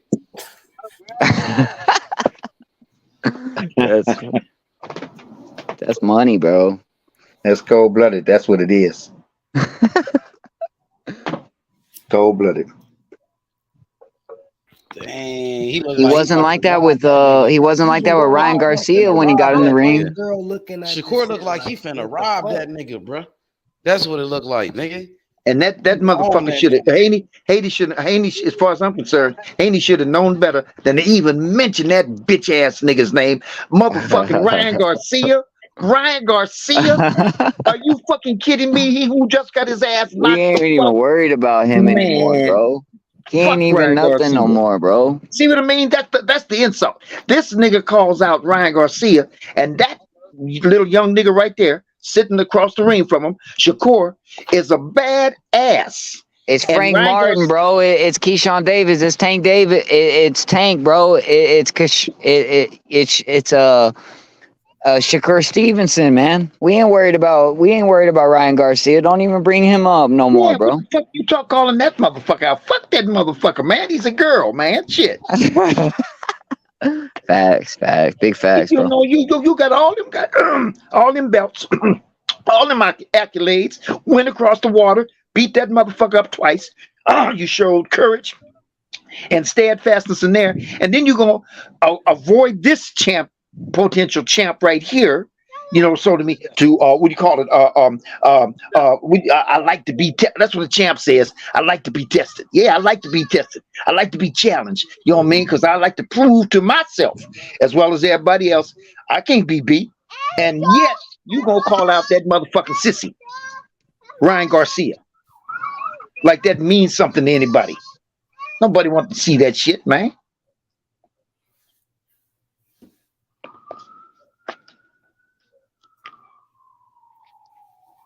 Facts, Victor. So change your goddamn attitude and fucking acknowledge Shakur. Acknowledge him. Give him that, he deserves that. At least that much. Acknowledge him. Quit avoiding him. Quit hiding from him. Quit calling out niggas around him. Talk to him. Go to him. Go to him. Talk to him. You know what I mean? Say something about him. Bring people's attention to him. No fucking Ryan Garcia. Ain't that a bitch?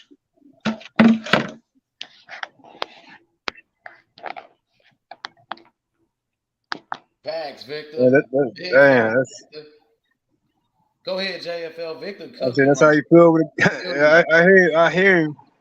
Hey, JFL, listen. Hey, JFL. This is the only thing I want to say to you, man. When you say, no, I understand. I think I know where you were coming from. Where you were coming from was, he's the champ. He ain't got to challenge no goddamn body because he's the champ. I understand that. But what he's got to do, he's got to defend his belts. He's got to defend his manhood. He's got to defend his abilities, his skills, all of that. And he's got to defend. You said it. Defend.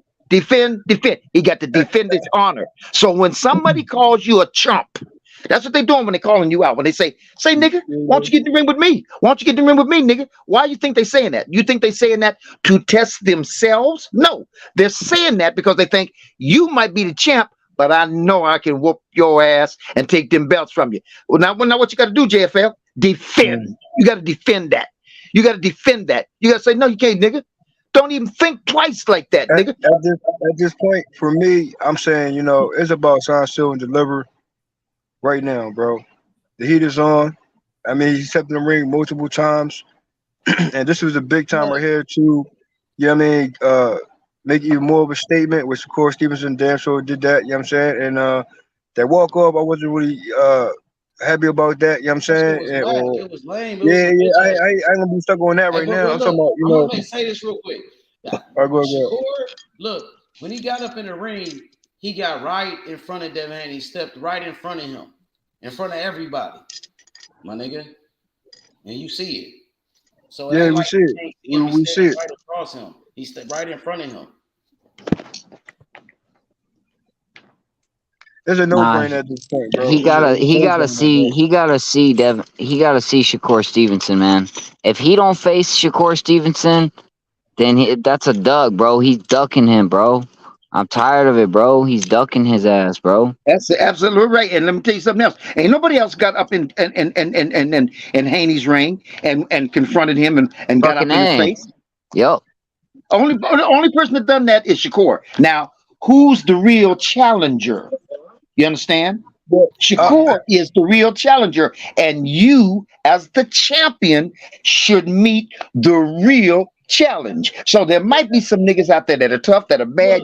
They got a belt, they got this or that. But Haney got up in your face in your ring with your daddy, and me. And so Devin Haney, he acting like he don't see Shakur. Everybody on this picture, he's looking to the left. He's looking to the left. You got people, you got witnesses. They all looking at Devin Haney while Shakur is standing in front of him. He trying to act like he don't see him. He looking away. Oh, I ain't see him. Yeah, he's looking to the left. That is embarrassing, bro. That ain't no man shit, bro. That's some bitch ass shit. I'm telling you, bro. For real, bro. He's cold blooded, man. He's cold blooded. He gonna try to act like he didn't see him. Shakur get in the ring, he looking away. He gonna act like he ain't seen Shakur, but the picture clearly shows Shakur see you. You can see him. Everybody see him and see you. Bill Haney does the same thing. They don't even acknowledge him. You got familiar. You got in the ring with him already. Y'all got familiar already. I mean, that's how you get familiar again. You know what I'm saying? I know, the performance of Haney wasn't a decisive moment with Lomachenko. You know what I mean? But even with that being the outcome or the showing of Haney and Lomachenko, point is, Shakur entering the division, giving him more smoke, and he wanted this soon. Even after Lomachenko fight, bro. What you mean this soon, bro? You still, bro, don't cut me off, bro. You always do that, bro. Like, bro, let me get my. I said, don't start that, bro. Too soon, like it's too early. This man said he said he the best fighter in the world. So it's too soon. Listen, what I'm saying to you, bro. How is it too Listen, soon? what I'm saying to you. I said it's not too soon, bro. I bet. Okay, bet. Right? You know what I'm saying? I said if he wanted to see you this soon, then you have to handle it sooner than later. I say this soon, like he ain't supposed to see him right now. That's what I'm saying. No. You see that shit I just sent you? Huh? Check your phone.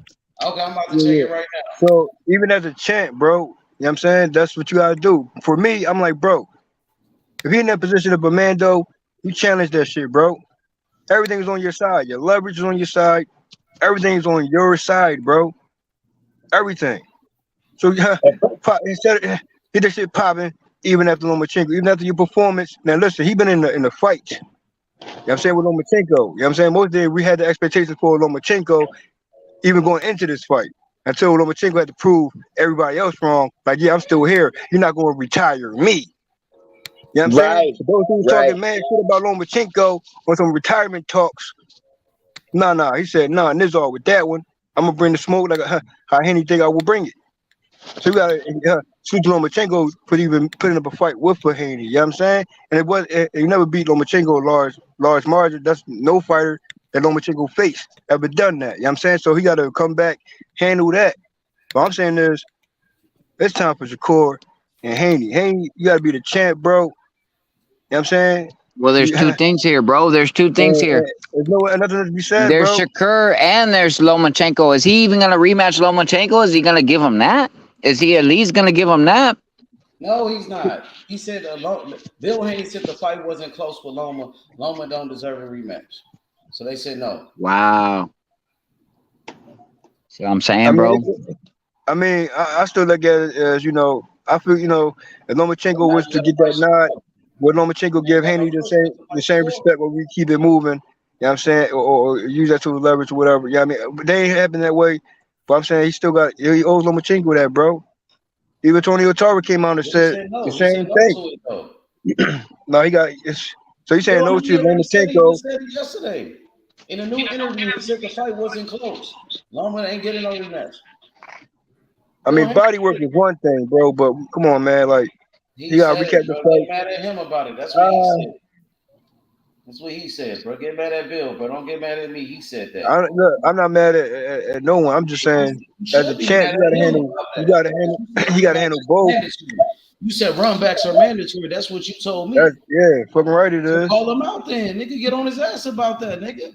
Like you be calling niggas Terence, Bud, Ducker, Crawford. Nigga, call that nigga a ducker. Call him a ducker then.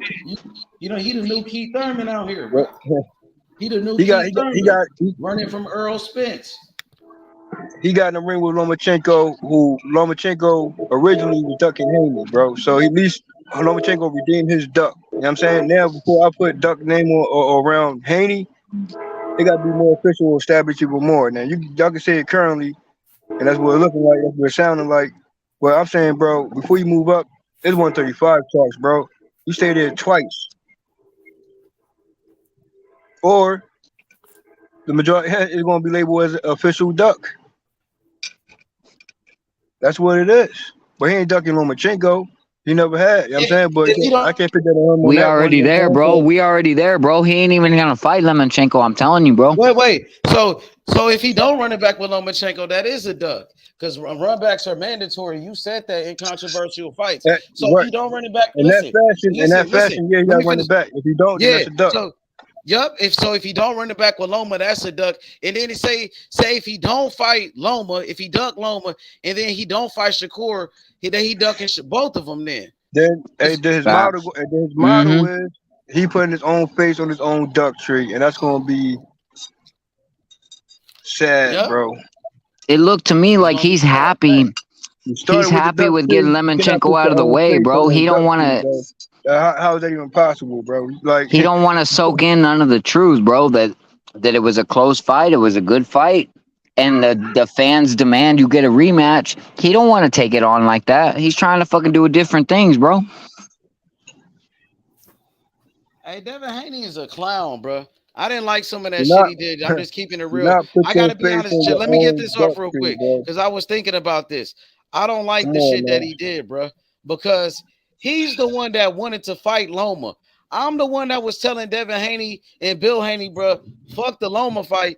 You could go to 140. Go to 140 off top. I'm like, man, y'all say y'all struggling to make weight. Y'all keep bringing up the weight thing. Just go up to 140. They said, nah, man, we going to fight Loma. We don't care. And I'm like, man, if you're going to stay at 135, you might as well fight Shakur. That's a better fight than Loma. And Shakur came over here and said, nigga, let's do it. Bill Haney said he could skip the line. They didn't have to fight Loma, but then he wanted to go fight Loma. So then after he fight Loma, it's a close fight. A lot of people thought he lost that fight. Then he started to say, oh, Loma, it was set up for you to win. He said it was set up for Loma to win, but he was fighting in his hometown in Las Vegas, in his country, America. And on top of that, most people believe that he got a gift decision, bro. The only reason he's saying it was set up for Loma to win because Loma is white. And then he came out and said, oh, you privileged.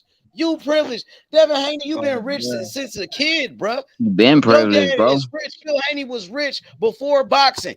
Devin Haney grew up in the suburbs, bro. Come on, bro. So how could he say that, bro? But the only reason he's saying that is because Loma is white. It's because Loma is white, bro.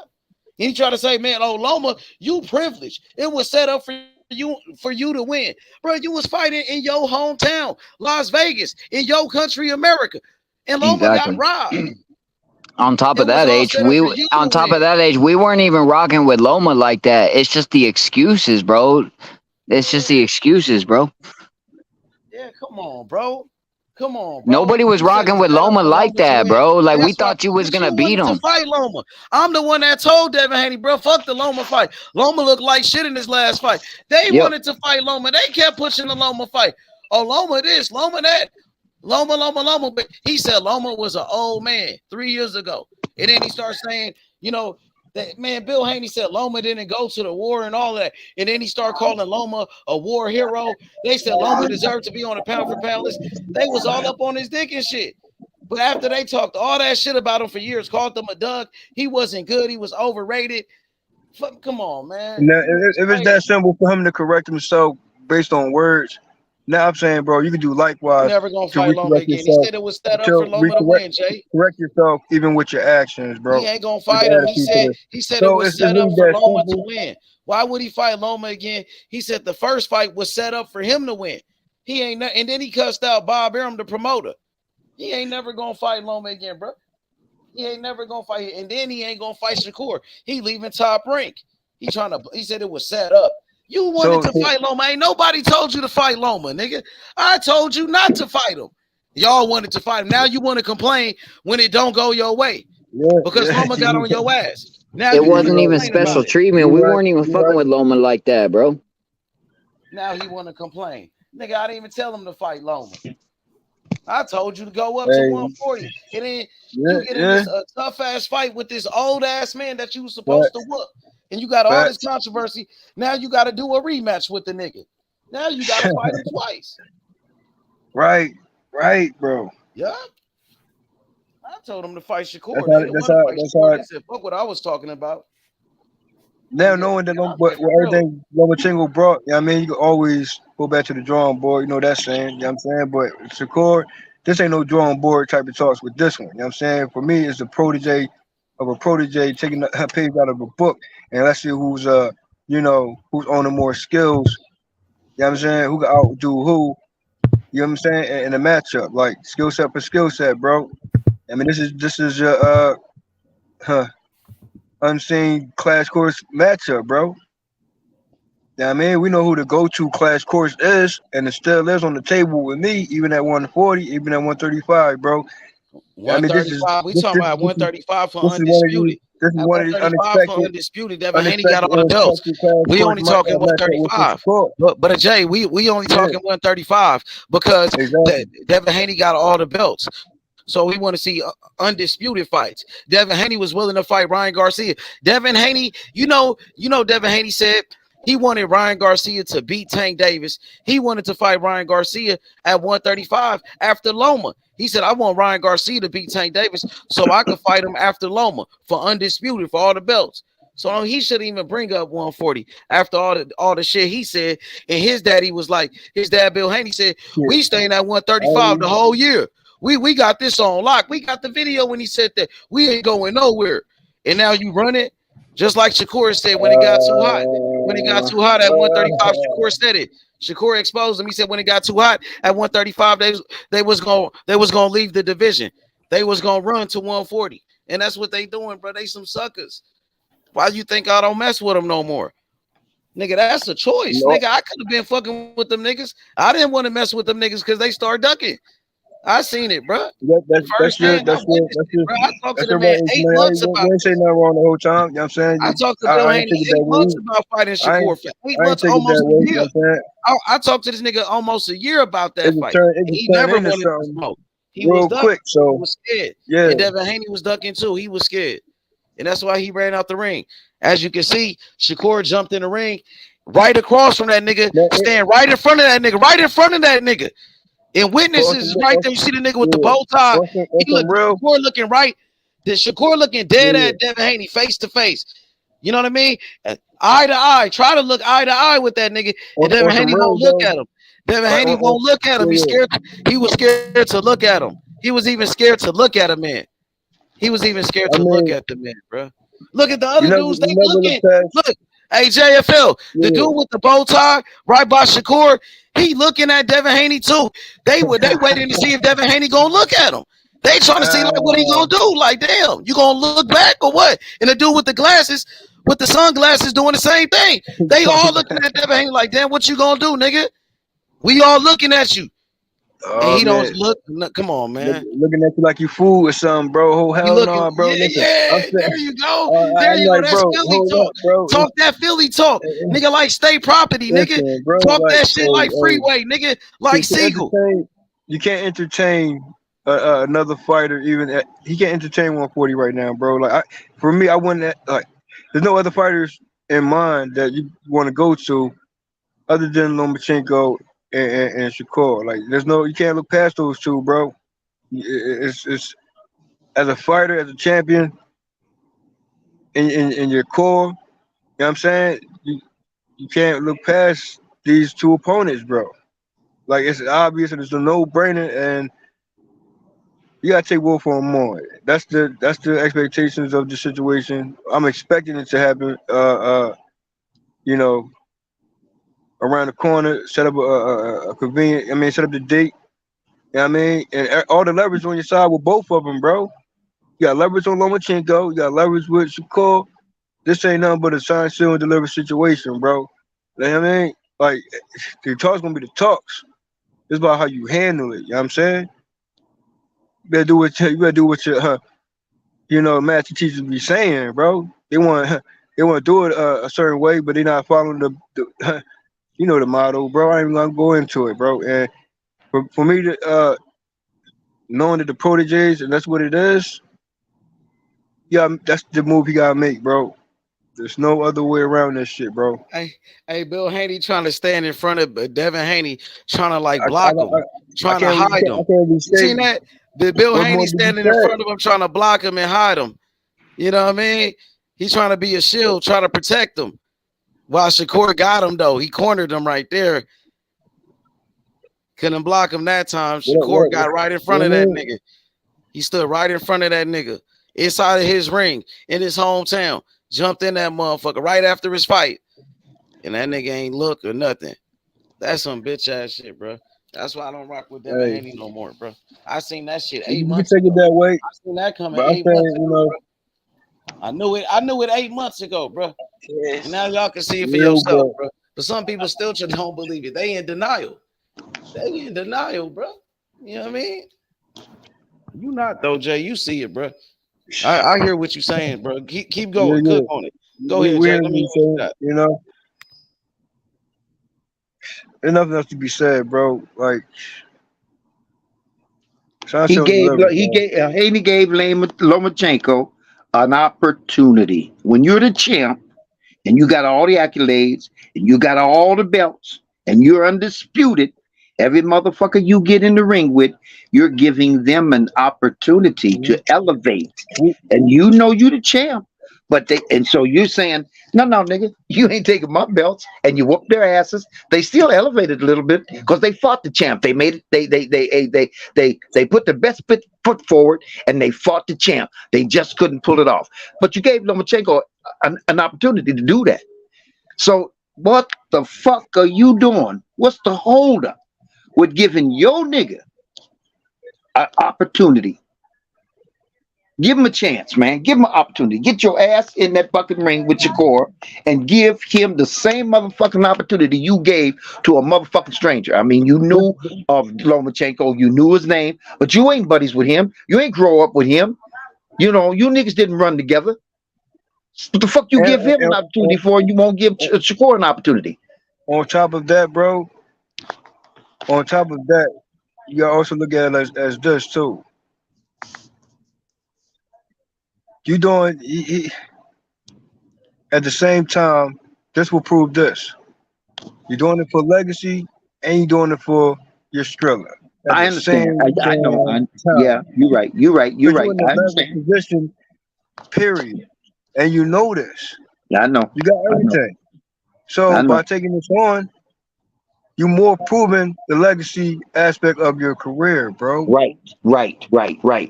And they don't have no bargains chips with you, bro. Just ain't shit deliver. Get it popping, bro. Yep. Now you can pull some niggas up. You knocked Lomachenko out, got him out the motherfucking way. Everybody thinks Lomachenko's this, Lomachenko's that. Well, nigga, I'm that. Now you can pull some niggas up. And there's your homeboys right there. Is he doing it for money or is he doing it for legacy? Hey, bro, you take both of these fights on, that stops everything when it comes to certain talks. That's a Mayweather effect, bro. Come on, be the protege I know he is. Yeah. Come on. Yeah. Come on, Bill. Come on, Devin. Put your core in there, man. Give that brother an opportunity. Motherfucker, you've been knowing all your life, man. Put that brother in there and give him his opportunity, man. Shit. He's waiting in the wings. Come on. And if it's too green, we're going to know it's too green. But we're going to have to see. Yeah. Well, what you mean too green? You said too green? What I mean is, you know, that's the same, you know. I'm saying if it's too green, then you got to prove it fight night, bro. You got to sign him delivering. Like, I'm asking you who's too green. I'm not saying specific. Too green. What are you talking about? I know you ain't talking about Shakur. I know you ain't talking about Shakur. I could actually say Shakur is green within the division. Man, you sound crazy, bro. Shakur is undefeated. He's on how many opponents Shakur has in 135? Devin Haney was the one that just got whooped by Lomachenko. Wait, how many opponents Shakur has in 135 compared to Haney, bro? That's why he won't look at him. He knew he lost that fight with Loma. Devin Haney said he the best fighter. Devin Haney said, listen, Devin Haney said he the best fighter in the world pound for. Listen, let me say this real quick. Let me just say this real quick. Devin Haney, he said he the best fighter in the world. He the #1 pound for pound. But he's scared to look at Shakur. He won't even look at the man, bro. The man ducking that man, bro. He not acting like he the best. Come on, nigga. Stop it, bro. And then you saying Shakur is too green. Nigga, Devin Haney, that nigga got beat up by an old man, Lomachenko. Somebody he called an old man 3 years ago. Somebody who got 3 losses, nigga. Somebody that Tio already beat. And Orlando Salido and Tremaine Ortiz already beat him up, nigga. He said he beat up on Devin. Shakur ain't never got beat up. Shakur ain't never got beat up. Ain't nobody ever beat up Shakur. Hey, bro, I ain't never said Lomachenko was too old. I'm talking about his performance. Devin Haney said that. So, Devin Haney and Bill Haney said that. Devin Haney said that out of his own mouth. And they say what they say. I didn't say you said that. Did I? I never said you said that. Nigga, I never said you said it, nigga. No, I'm not referring to you, Haney said that, nigga. Yeah, exactly. We'll go by what he said. Okay, then. So Lomachenko is an old man. He's almost 40 years old, bruh. He is an old man, bruh. Let's be real about the situation. I'm saying it. Because Devin Haney ain't shit. He green, nigga. That's who you need to be saying who's green. Shakur, nigga, is an animal. He a dog. Look at the look on his face. He's a killer. You feel me? Devin Haney green. That's why he looking away. You got it fucked up. He the one that's green. He need more time. Remember, it's too soon for Devin Haney. It's too soon. Shakur ready right now, as you can see. Oh man. You see who looking away? Hey, damn, bruh. Stand right in front of you. Somebody who jumped in the ring, who challenged you, who been calling you out. He's standing right in front of you. He said he gonna whoop you. Shakur said he said Devin Haney was easy work. He said he whooped Devin Haney every time he got in the ring with him. Shakur said that he was gonna smoke Devin Haney. You know what I mean? And he's standing right in front of Devin Haney after Devin Haney fight it in Devin Haney's hometown, inside Devin Haney's ring, and Devin Haney won't even look at the man. He acting like he not there. He looking away, acting like he don't see him. Somebody run up and slap the fuck out that nigga. That's why somebody threw a bottle at Bill Haney. That is pressure. You know what I do best? Pressure business. Yeah, pressure. You know what I'm on, Jay. I'm on what I've always been on. Applying pressure. Fact, you remember? You know what I'm saying? That's what we do around here, bro. Look at Shakur. He applying pressure. That's my type of fighter. You know what I mean? Jay Prince got him a dog, bro. Shakur, a great fighter, bro. He ready right now. Devin Haney is green, bro. We seen him in his fight with Loma. He almost got beat by Loma. He was supposed to whoop Loma. He green. He need more time. That nigga green, bro. I'm telling you. Look at Shakur. He ain't green. He confident. Devin Haney ain't confident. He looking away. He thought he lost to Loma. He thought he lost that fight, bro. For real. That's why he jumped up, celebrating. Yeah, that was his first take about it. Yeah. Devin Haney knew it was a close fight, but Bill Haney saying it is not a close fight. Devin Haney saying it is a close fight. So run it back. Bill Haney saying it's not a close fight, so they're not. I haven't heard. More on the after effect of what they really thought. I know they gave their reasons and thoughts on the Lomachenko fight, but I need to hear more. Like hold up, bro. Like, you know what that was, man. Come on, man. That's a run back. Unexpected run back situation right there, bro. Cook that nigga, Jay. Philly style, nigga. Philly. Come on, man. You know what it is, bro. Yeah, let him know.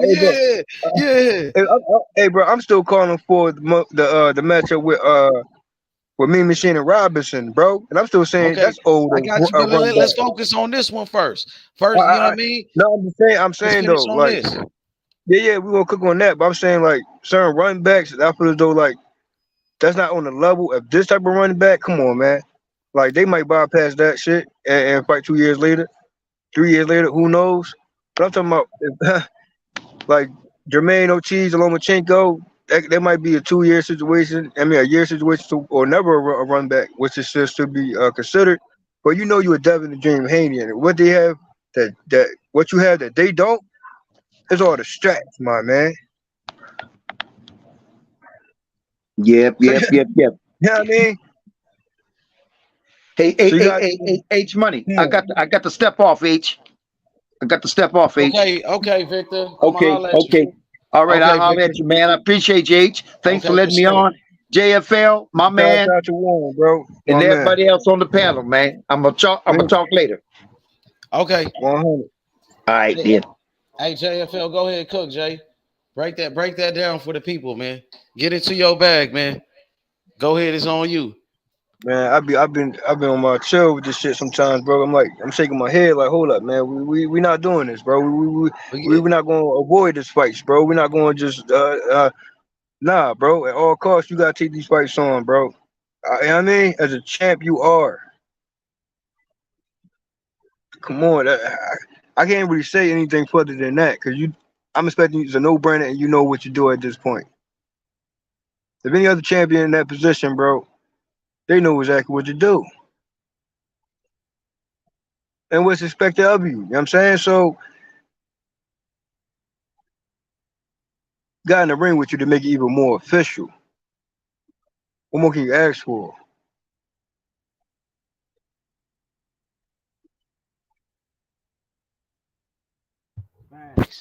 Facts, Jay.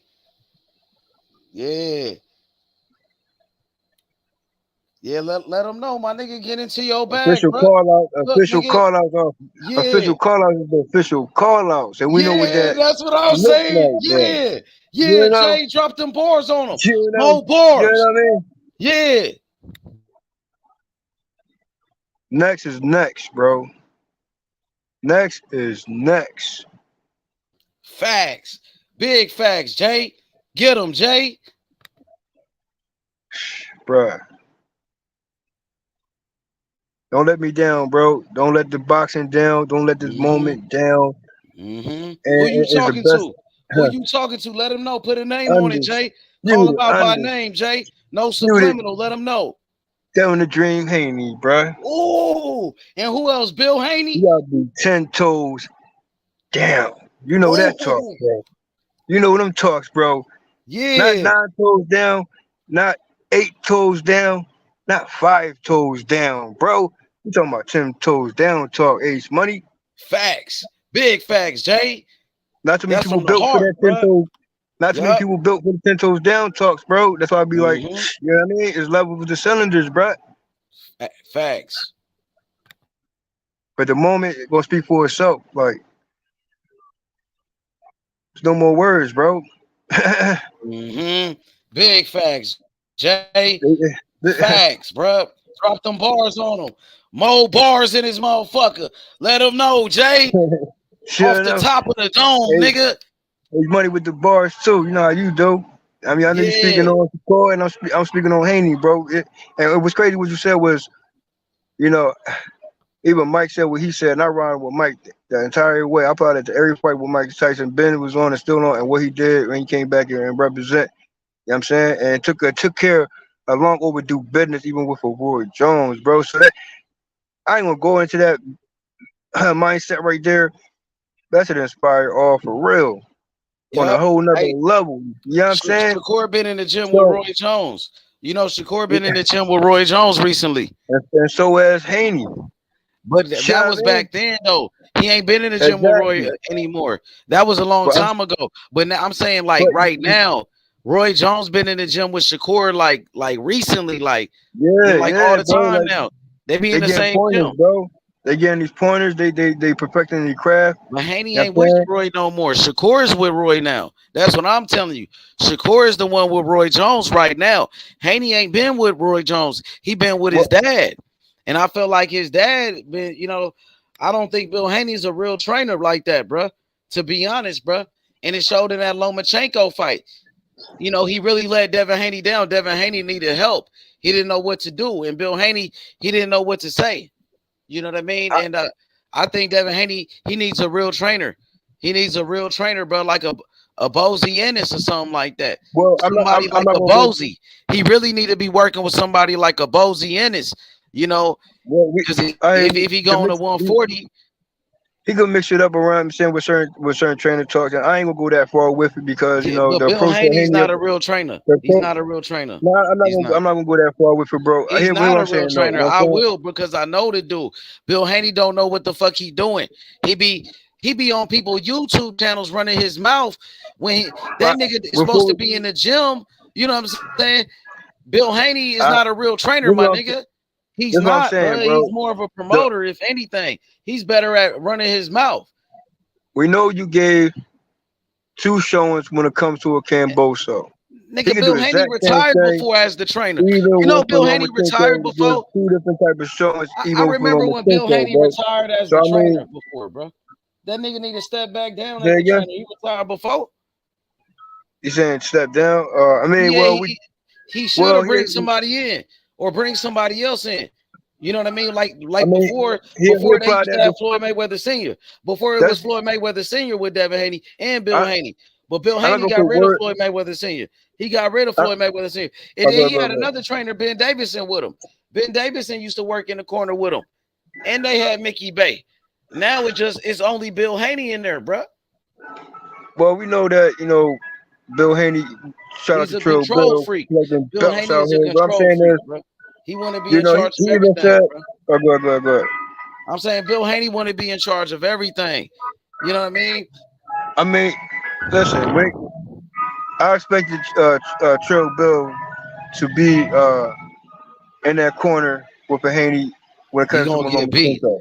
I mean, even I expect to see him still with Haney and Teofimo Lopez. I still see Bill holding it down on those fights right there. You know what I'm saying? But my thing is, he was speaking on. He even stepped down before as the trainer retired before, bro. He's not a real trainer, bro. I'm saying he's not a real trainer. Yeah. Bill Haney actually retired before as the trainer and stepped down because he's not a trainer, bro. You know what I'm saying? So Devin, or at least bring somebody else in.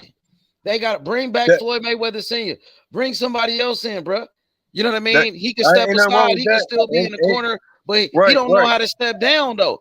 If he going to be in the corner, that nigga want to be the one talking. He the one, you know what I mean? Because he feel like, nigga, that's my son. I know, but you know what I mean? That's how we feel, nigga. You know what I'm saying? He a control freak, nigga. I mean, he a control freak, bro. He want to be the one. He don't trust nobody else, bro. He feel like, nigga, nah, nigga, that's my son, nigga. You know what I'm saying? That's how he on, nigga. That's that time he on. He don't know how to take the back seat. He don't know how to take the back seat, nigga. That's what I'm trying to tell you. I couldn't see him take a back seat with this Lomachenko fight. I couldn't see that, bro. Not at all. Bro, he should have, bro. He could have had a better game plan because that game plan was some bullshit that he had, bro. That shit almost got him beat. Nigga, everybody think Lomachenko won that fight, bro. That's what I'm telling you. Nigga, that was a bullshit performance by Devin Haney in that fight, bro. He took it to him in that way, so I'm like, okay, I expected that shit right there. You know what I mean? So I'm more impressed that Lomachenko showed up. So that's a win-win. Devin Haney, he didn't do what he said he was gonna do. He said he was gonna retire Lomachenko. He said he was gonna whoop him. He said it was gonna make it easy. And it was a hard ass fight. Bill Haney said it was easy. That nigga delusional, bro. He not keeping it real. He lying to himself. You know what I mean? Keep it real. It's easy to get in there with him. You know what I'm saying? So that shows you. When Lomachenko said, I felt this power. I'm like, okay, I believe him. When he pushed him, I believe Lomachenko said, he put this power. Like, when Lomachenko said that, I'm like, okay. And Lomachenko said, I got him now. He's mine now. There mentally with this shit, bro. And he's there mentally with that smoke, bro. So, and it showed. It showed up. You know what I'm saying? You know what else Loma said? Lomachenko said Devin Haney will never give him a rematch. He said Devin Haney is scared. He said Devin Haney is scared. He's scared to give him a rematch. He said he would never give him a rematch. That's what he said. He just said it, bro. Got me shaking my head, bro. Man, put your line in the private, bro. I'll send it to you, bro. Because I know you ain't got the same joint. You know what I mean? I try to hit you up, but I'll send it to you, bro. He said, he said Devin Haney is scared. He will never give me a rematch. Never. He said he know what's up. He said he know what happened in the first fight. He said he's scared. He's scared, bro. That's what he said. Devin Haney ain't said nothing about that neither. He quiet like a church mouse, bro. Bill Haney been hiding too. He hiding too. Bro. Before Bill Haney used to be talking all that shit, calling motherfuckers ducks and shit. Before Bill Haney was calling people ducks, everybody was scared. They want that smoke. Remember when he was trying to turn you against Tank Davis that time, he was acting like he wanted smoke with Tank Davis, bro. He definitely don't want no smoke with Tank Davis. And man, free Tank Davis was locked behind bars, man. They took his freedom, you know. But Tank Davis is the new face of boxing. And when Tank Davis get out of jail, bro, Tank Davis is gonna be back on top. But Tank right now, man, Tank will knock out Devin Haney, bro. After what I seen in that Loma fight, man, Tank would destroy Devin Haney. He could knock him out with a body shot. He could knock him out with an uppercut upstairs, bro. Man, he could do it. You already know. Tank Spectacular Davis. Spectacular Davis, nigga. Let them niggas know. Analyzing, just like revisiting and getting your analyze on even more when it comes to these matchups, bro. You know what I mean? Like Tank Davis is more angles. For real. Like he up on the angle level tip. He's up there with Lomachenko, bro. We talking about some angles, bro. He's up there with Lomachenko, bro, but with more power. All that shit about Tank Davis. You gotta understand Devin that. Haney a punk ass nigga. He really a bitch ass nigga, bro. Devin Haney be talking all that shit about Tank Davis. He took his bitch ass on ESPN and he told Stephen A. Smith, "Oh, Tank Davis is dunking me. They scared of me. Loma is all scared of me. Everybody's scared of me." Bro, man, you don't shut your little bitch ass up, man. You a little ass kid, bro. Really, bro. You know what it is too, bro. You a young ass kid. You a young ass dude who ain't did nothing, and you talking about all these fucking champions are scared of you and ducking you, bro. Tank Davis would knock your ass out, little ass kid, little boy. Stay in your place. And also, H Money too, though, to put more emphasis on this era. You know what I mean? Sometimes, the talks about, certain eras and shit like that, right? I'm saying at a certain throwback era, we know it was a rematch galore. Wave in the throwback era. So this right now is like multiple runbacks. You got Tank Davis and Pitbull Cruz, Lomachenko, Ortiz, Haney, Lomachenko. I mean, the list goes on. Let me say, Carissa Shields, the GOAT, even taking on the Hannah Gabriels, bro. On the female side of things of boxing, bro. So we know this is a run back wave right now. But also, you gotta get in the ring with Shakur Stevenson, bro. Even if you look the way you look and you're showing with Lomachenko, if you take on Shakur and look a little bit, tighten up your situation, bro, and take care of Lomachenko later, that's gonna be even more impressive, bro. Lomachenko's still fresh right now, so he can he can handle his rematch. You know what I mean? You get to that one, you know what I mean? And that was a close fight as well. So Lomachenko got unfinished business, but you got business with Shakur Stevenson at this point, bro.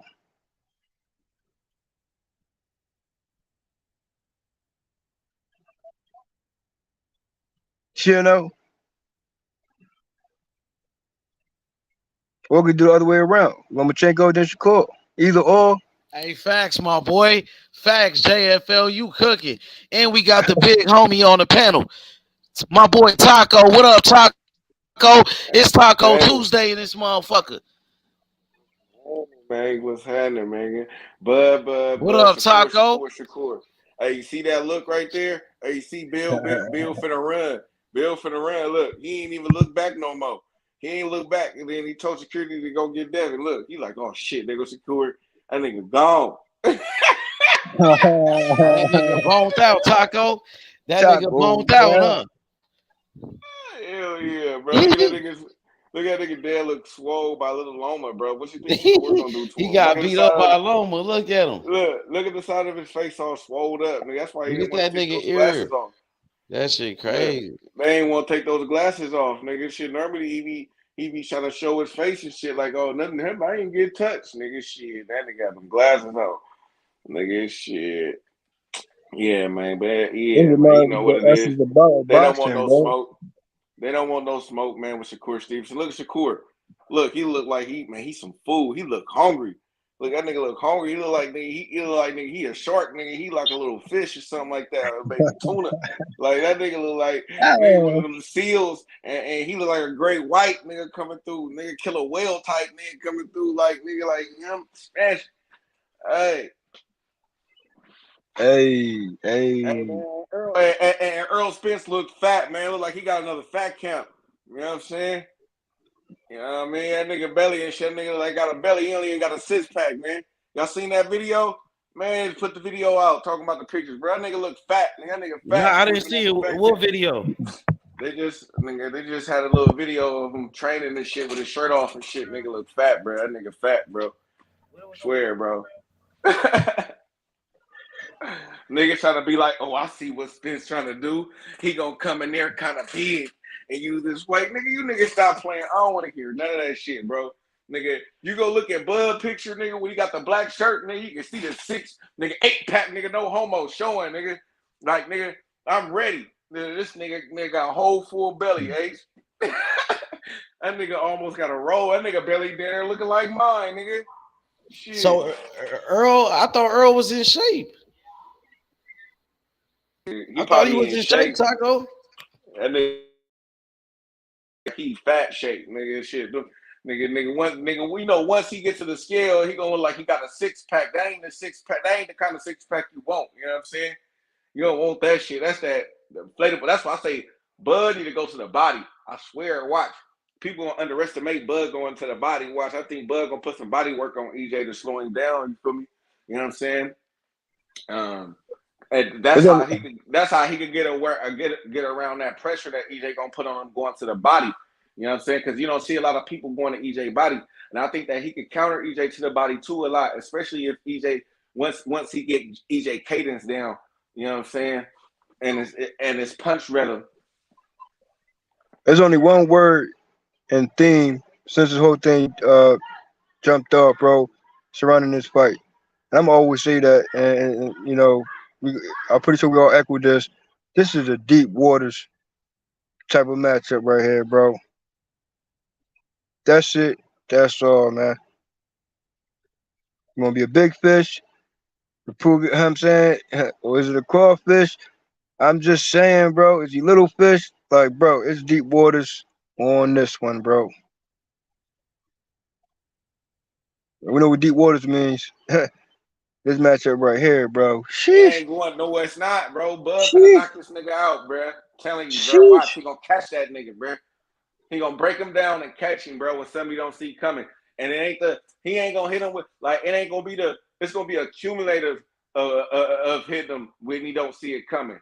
He ain't gonna see a couple of them coming, bro. He gonna, oh shit, damn, shit, nigga, my mouthpiece out my mouth, nigga, did he fuck my teeth up? You know what I'm saying? He already did that twice. And now, is that a habit? I hear you. No, is that a habit? Is that a habit now? I don't know. And to me, going back to those two matches, I think that he was better defensively before the accident. To me, in my opinion, you know what I'm saying. I don't know about everybody else's, but in my opinion, like, he was way more defensively sound before the accident. To me. I don't know about what everybody else think, but well, we know that that ain't me. I ain't even trying to throw no shot, and I ain't even trying to throw no shot at EJ. That's just me, like, looking at him, like all his earlier fights from even Cal Brook on up to. Hey, Taco, you seen when I pulled up on Benavidez, Daddy?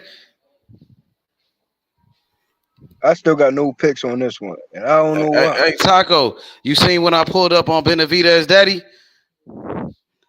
Yo, Taco, can't you hear me? I heard you. Yeah. You seen when I put up on his daddy that video? Yeah, I seen that shit. Okay, bet. That nigga that want no smoke. You know, nigga he don't want no smoke. Hey, JFL, you seen it? You seen that, Jay? Yeah, I caught him slipping on somebody's channel. Benavidez daddy. And we called him out for that smoke with my fighter, Morrell. David Morrell, the next Ali. Matter of fact, they up on there again. Shoot, I ain't keep it real because I just got back on my phone and I was finna go up talk some shit, but they ain't talking about. What you say? Man, H Money putting that pressure on the YouTube shoots. He back over there. What you say, As Saga? always. Over there, because I was finna, because I picked up my phone and he was the last channel I was on before I picked my phone up to charge my shit. He back up. He over there again right now. Benavidez daddy.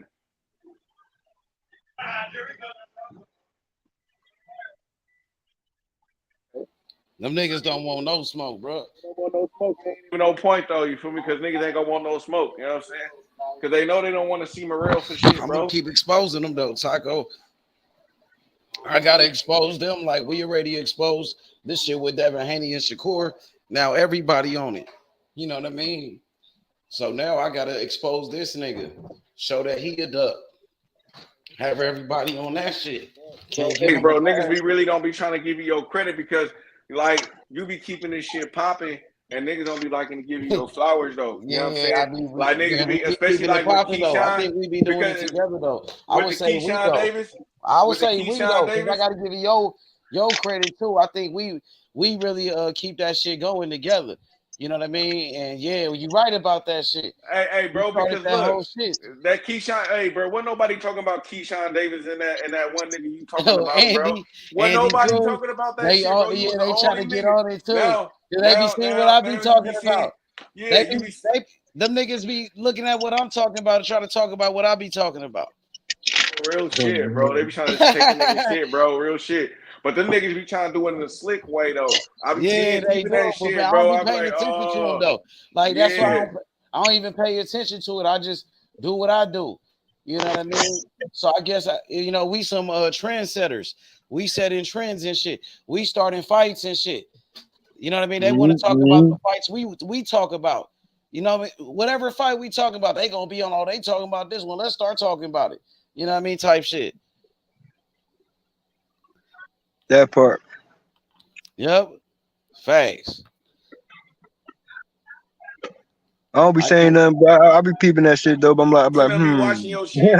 You know, because I'm like, okay. As soon as you got on this shit, Keyshawn Davis came out on live, bro. That nigga came out on live. I think Shakur Stevenson probably hit him up like, bro, what's going on? He probably be seeing it because I be talking about it all the time. But we on them though. But I ain't saying nothing about Shakur. I like Shakur. We fuck with Shakur. No. You know what I'm saying? But I know I'm talking about Shakur I'm trying to make that fight with Keyshawn. That we on Keyshawn head. We on Keyshawn. That's Keyshawn battle. You know what I'm saying? I know what you saying, but Shakur can't fight his battle for him. Shakur, he focused on Devin Haney and Tank Davis. He got his own shit he got doing. You know what I mean?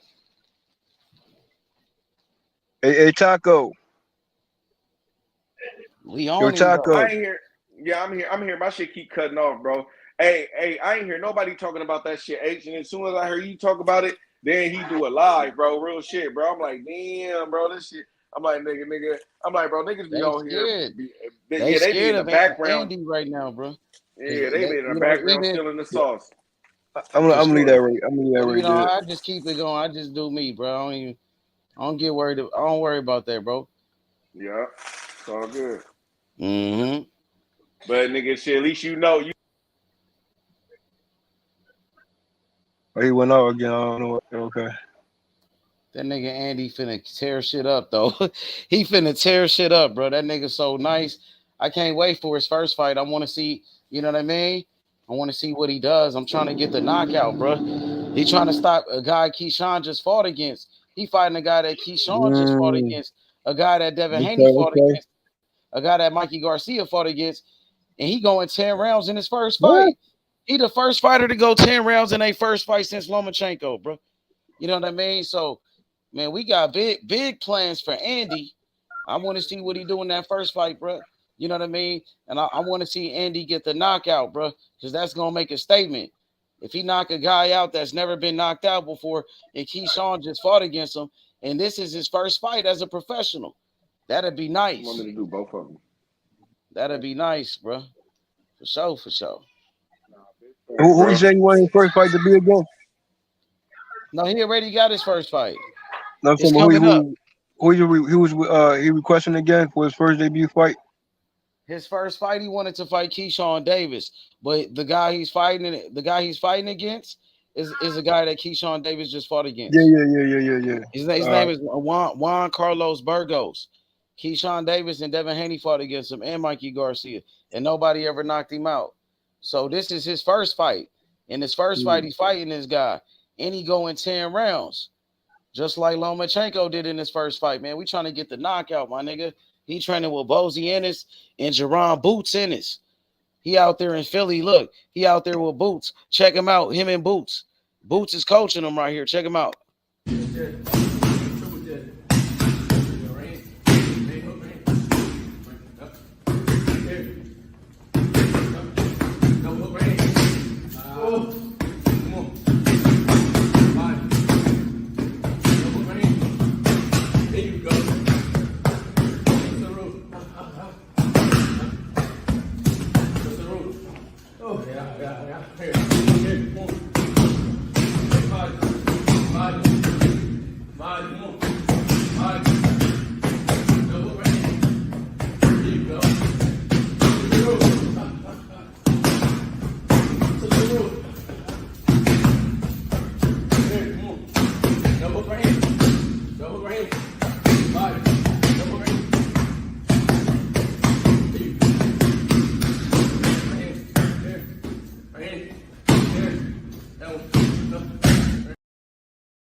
Solid, bro.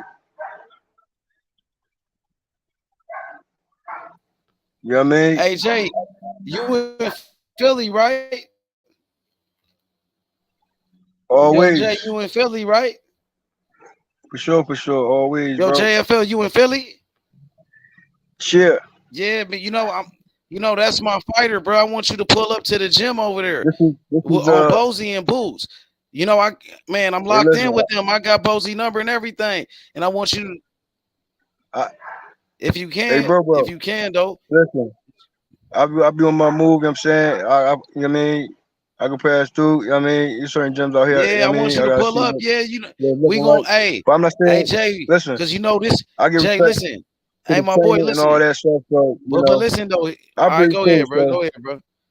No, I'm just saying though, like, I mean, about having to breeze through a situation, like, you know what I mean, and that's what it is.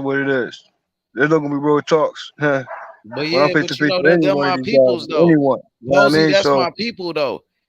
Bozy is my peoples, bro.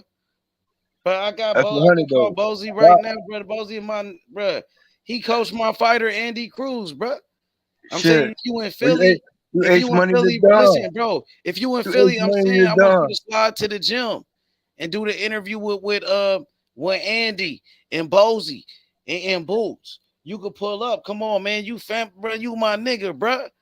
And you out there with my fighter. Come on, bro. If it's cool with you, you know what I'm saying? Hell yeah, I want you to slide. You my nigga, bro. Come on, man. We homies for real. You know that. Day 100. Day 1. Locked up. We locked in with Boots and Bozy. You hear me? And I got Andy with him. My fighter. Come on, you don't believe me? Right, no, I ain't said. I said 100, bro. But when you get the time though, I want you to slide. But that's a good look though, bro. And gotta put the mitts on. You know what I mean? You gotta step in a certain position like that, you know what I mean? And that's a good look. I'm saying, Crawford doing the same thing. I'm pretty sure Spence is doing the same thing. Boots is doing the same thing. This is a good Boots, Boots gonna be in his corner. You seen Boots? Boots is coaching him too. Boots, dad is coaching him, and Boots he be coaching Andy too. So Boots gonna be in his corner. He one of his coaches. Boots is one of the coaches for Andy and Bozy. You know what I mean? So he ready for all the smoke. He Philly all day, Andy. Andy represent Philly all day. You know what I mean? So you got 2 future world champions from Philly right there. Boots Ennis and Andy Cruz from Cuba, representing Philly, fighting out of Philadelphia, representing Philly all day, every day. You know, the hometown of Beanie Siegel, the hometown, the They freeway, see it. They Peter see it. Crack, state property, chain gang. You know what I'm saying? If you Gang, talk gang. about Young Chris, the Young Guns, in Neef, in Old Skino and Sparks, you know what I'm saying? Straight up the whole state prop. You know what I mean? That's how we rocking, you know, real Philly shit. And it's many, and it's many more. It's many. It's so many. Yeah, talk your shit, You know, it's so many. yeah. Hey, bro. Yeah, go ahead. That's what I want to hear. Yeah. It's so many, bro. Talk your shit. Bro. That's Let a them whole know. nother hip Drop them hop. bars on them. Let them You know. know, that's a whole nother stream right Nah, there keep by cooking itself. though. Turn them up. You Let know them what I know mean? Philly So, all day. Represent it, nigga. Philly. Bernard you know, Hopkins, nigga. I know one All thing. I day. know one Danny thing. Garcia. Danny Garcia fighting on my birthday too against Irish Landy Lara from Cuba for the middleweight world title. Danny Garcia trying to become a champion in 3 weight classes, bro. Against Irish Landy Lara, one of the greatest boxers, bro. The man that really beat Canelo, bro. Irish Landy Lara damn near should be undefeated, bro. You know what I'm saying? He fighting Danny Garcia, which gonna be a great fight on my birthday, bro. You know, Danny Garcia, Philly all day. You know what I'm saying? Been, Bernard you know, Hopkins, Meldrick Taylor, right. all day. Meldrick, they came to my channel yesterday. Meldrick Taylor and some of the brothers from Philly. Meldrick Taylor's supposed to come to the channel do an interview. You know what I'm saying? That'd be a good look, bro. Yeah. What? Yeah, what? Yeah, Meldrick Taylor. Yeah. Hell yeah, bro. What? Meldrick Taylor, a legend. Yeah. Yo, Olympic make gold that medalist. happen, Meldrick Ace Taylor, he Money. beat Chavez. Yeah, we is. We You know, gonna make it happen. you know how you do with your exclusive interviews, boxing interviews, bro. You do a You very gotta good be job, here bro. too, though. I want you to So, slide, bro. you know what I mean? Yeah. When I see that in the title of the stream, bro, you know I'm in there live, bro. Oh, I man, mean, you gotta be here every day, regardless, though, bro. You know what I'm saying? You know how we get down, bro. Yeah, We for locked sure. in. You already know that. And I'm always, you know, mad respect to every landmark, every gym. You know what I'm saying? I'm always still shouting out Soul City Boxing, even across the board, you know what I'm saying? But, No, you you know, represent H Money, you bro. know the PA, You represent you know that what I mean? MOB, nigga. That's your jersey. You Well, know that your land, jersey, that what you landmark. rocking only one jersey, You hear nigga. me? And that's motherfucking PA, MOB, Masters of Boxing, H Money. You know what I'm saying? Locked in with the Masters of Boxing, with the MOB. That's your jersey. JFL, nigga. That's your jersey. You know what I'm saying? And And we give with the on the throwback front of your jersey jersey too. say You MOB, know we got, nigga. hey bro, And you know we got you rocking with H throwback Money, nigga. jersey. You know we got that Straight up, throwback everywhere, jersey nigga, too. you go, You heard nigga. me? You heard me? H Money. Feel You know me? that throwback That's how jersey we look rock like it, nigga. the RRB throwback jersey too. That's, you know what I mean. You know the NBA switch jersey up. Yeah. You know what I mean. We got to Yep, switch it up I on from remember time to that. time. Yep. Or you know what I mean? But nah, We the switch jerseys up MOB like the jersey, NBA out the one situation. Yeah, jersey though. You I got hear one you. jersey, nigga, and you rock You got the H classic Money, nigga. jersey. You know what I'm Listen. saying? You got, you know how The to do. MOB. It ain't you just put MOB on your jersey, bro. Put Masters of Boxing. 100, You know what I'm 100. saying? Yup. You know what I'm saying? MOB with a 100 on the back of that joint. You hear With me? JFL on it. That's your name, JFL. And then you said 100. That's your number. Your number gonna be 100. You know what I'm saying? So And I signed you. For real. you already know. Yup. You already know, my boy. Facts. Looking forward to major fights, man. Class course fights, bro. Excited for it all, man. You know what I mean? You just gotta meet the expectations and you gotta feel the time. You gotta feel the temperature out here. You know what I'm saying? And that's what boxing's about. It's like reminding of the essence, bro. You know what I'm saying? And although it's a new way of things, they always go back to the essence. There's nowhere around that, bro. Facts. But when you talk about Philly boxing, you got to talk about Bernard Hopkins and the great Bernard Hopkins. You got to say the great. He was the executioner. He was, you know what I'm saying, the greatest middleweight of all time to me, Bernard Hopkins. You know what I mean? So let's talk about Philly legends. And we can start with him because Bernard Hopkins, he's the greatest middleweight of all time. Bernard Hopkins, he became a light heavyweight champion, unified light heavyweight champion at 49 years old, almost 50. He was unified champion, the oldest champion of all time, the oldest unified champion of all time at 50 years old, Bernard Hopkins. Bernard Hopkins was 50. That man was 50 years old. He was a unified champion. Ain't nobody ever gonna break that record. And you know what he represented all day, Philly, hardcore. Right. That was Bernard Hopkins. Speak on his man. legend then. If we talk about Philly boxing, where would you rank Bernard Hopkins? B-Hop. There's only one B-Hop. And we just have to acknowledge that. He ducks no smoke. From the very beginning, he took on all challengers and champions, bro. His unique style is never even duplicated. You know what I'm saying? There's certain other boxers I can feel as though like Andrade and you know, like could feel B-Hop shoes in a sense. You know what I mean, but there's only one B-Hop, man. Like I wonder if you still got that yellow Hummer, B-Hop. You know, I met him before. He was in the yellow Hummer. You met B-Hop? Yeah. I met him. Yeah, man. He had a yellow Hummer, bro. Damn, you met some legends. I wonder if he still got that yellow Hummer. You hear me? Hey, look, AJ, you met Shakur and you met B-Hop, bro. That's crazy. You met the next Mayweather. I'm pretty sure he still got that. Met the next Mayweather right there.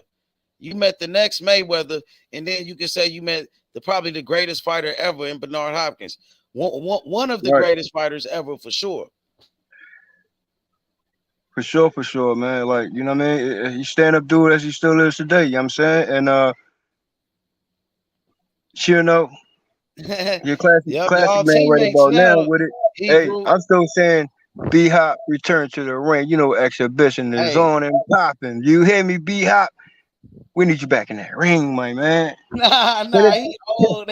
Listen, hold up, bruh. He still got them hands though. You hear me? I know he do. I know he do. For sure he do. I know he do. For sure, he tried to fight Tank Davis, that nigga. He tried to fight with Tank Davis, and he tried to fight Tank Davis coaches. He pushed Coach Kenny, Tank Davis coach. He pushed that nigga, Bernard Hopkins. He ain't fucking around.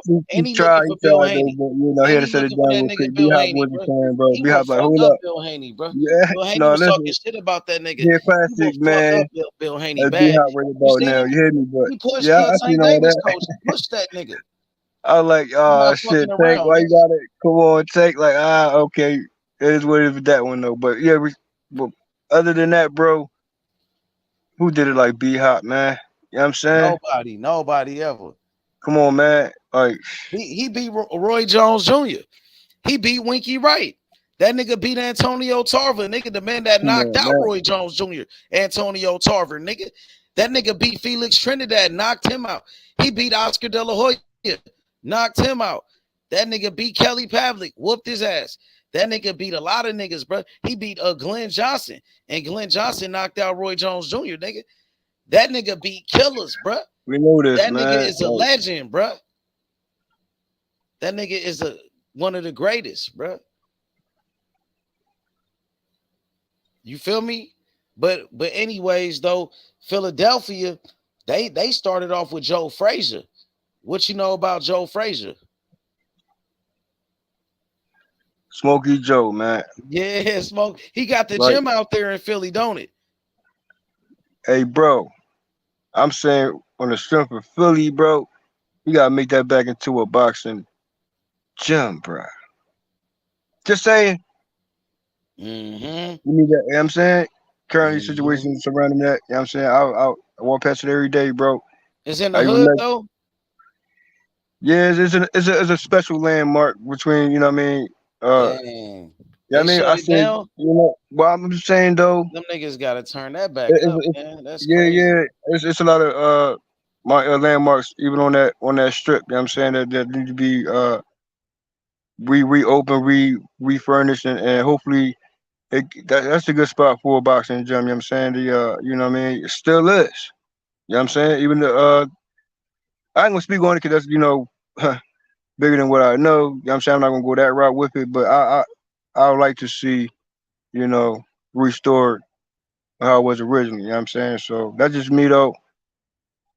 And hopefully what happen in the future. You know what I'm saying? So it is what it is. Salute, what's up, fellas? Yo, what's up with it, Hebrew? What's good? JFL was cracking with it, man. What up? Stay humble today. Yeah, man. Y'all motherfucker cooking JFL. What you done Always, did? man. You already know how we do. Bring that shit out, JFL. You on this motherfucker cooking today, bruh. Let's get it. Shit.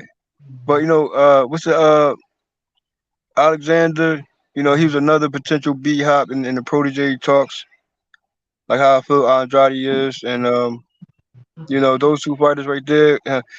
He's up under the wing with even the Roy Jones, and you talking about Devin Alexander? Who you talking about? Yeah, I'm always highlight his name. I don't care. I mean, what the talks around him currently with certain matchups. I'm saying he still put up a good fight. He still was doing his thing. I'm saying although the specific opponent got him out of here unexpectedly. I'm saying I felt like he should have really been under B Hop's wing but take notes from Roy Jones and B Hop and really perfected that situation. But I ain't gonna take none away from Alexander, bro. Yeah, I mean, and Boo Boo. You know what I'm saying? So B Hop, he could take many more under his wing. You know what I'm saying? And training. You know what I'm saying? Like I don't know if he took that head on currently. You know what I'm saying? But he can really, if I had to list JFL, man, I'll put Bernard Hopkins in my he'll be number 7. Number 7? Damn right. Okay. That's out of like a top 20. You know what I'm saying? Yeah. I respect that. Damn right. Out of top 20, nigga, he'll be like at a 7. B-Hop went through a whole bunch of motherfucking wars. Yeah, man. With his style, like no other, bro. The savviness of his skill set, the accuracy of his skill set. Yeah, I mean, the details, the timing of his fights, bro. Like it wasn't sweet with B-Hop, bro. He in between that master and the power, man, because he got that slick style, though, JFL, man. B-Hop, how you think he finna throw a motherfucker left hook to your head? He jump into your body and stop your motherfucking ass. We didn't see him. Right. Certain type of clinching style he had. Man. Bro. Like, pull off your ass and beat you up real quick with some unexpected punches. On the other side of the ref was his specialty. We all know that. I know you know that, JFL. Yeah, man. Like cheat on the other side of the ref ass nigga and get veteran move though. I wouldn't even say it was cheating. That's a veteran move. No, but not just B-Hop style too, bro. Veteran move, but his mental note when it comes to that, bro, he always did it in a how you say it, in an honest way. So most people have certain things, you know what I'm saying? There's a distinct difference, bro. Like really, bro. It might for real, you can't label it. I can't even say that word, bro, because some people might want to take it out of context. So I'm like, you know what I mean? That's why I be chilling with certain terms and shit. You know what I mean? But I'm just saying, you know what you're looking at. Can I ask you a question, JFL? Let me ask you a question, JFL. When was the last time you seen the motherfucker really fed up in a fight?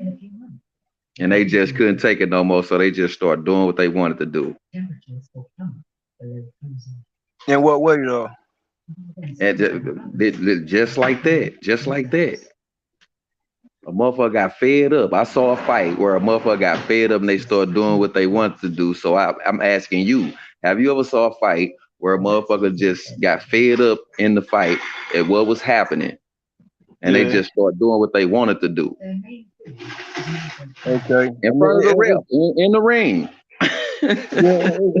There's certain matches that gets like that, you know what I'm saying? And whether it be, honest or not, it's just, my thing is majority B-Hop, I'm always say is honest. You gotta know looking at when it comes to the era and the mindset in that era, you know what I'm saying? They was saying, most part, they let you know. Like, okay. Anybody remember that Muhammad Ali fight when dude was just hitting him on the back of his shit, man? He just kept hitting him on the back of the head. So Ali just in front of the ref, in front of everybody, Like literally just start rabbit punching that nigga, doing what he wanted to do. Motherfucker hit me on the back of my head. He started cracking him on the back of his shit, like in front of the ref, like this is what he doing to me. So I gotta do it back. Fuck you mean? Yeah, and most people don't, they won't resort into attack with the situation. Some approach will be okay. That's why I brought it up, JFL, That's because what B-Hop was special with that shit. He'll do that same shit, but you wouldn't even see it. Motherfucker over there hurt. Okay. He pull up off this nigga, he fall to a knee. What just happened? That nigga slicking him up. That's what I mean by veteran move. Go ahead, JFL. Veteran moves. Okay. Yeah, I hear you, go ahead, Jay. Go ahead, bro. Winky right, bro. Winky right. Here's another one, man. Another one. Yep, he was an undisputed champion, but nobody talk about him. And he beat a Hall of Famer to become undisputed, and Shane Mosley, and beat him 2 times, whooped him, and then he beat Felix Trinidad right after that, bro. You know what I'm saying? So he was pound for pound in a great era of boxing, nigga. You know what I'm saying? That's when that shit was times too, nigga. Back then, that shit was lit, though. You had Lennox out there, young Mayweather, motherfucking Roy. Bernard was whooping ass back then. Oscar, Felix, you know what I'm saying? Motherfucking animals back then. They play their part, they play their role. Vernon Forrest and them niggas. Yeah, Lennox and them. I mean, shit, Holyfield, nigga. Yeah, even the Mayor, motherfucking boy, Mayorga.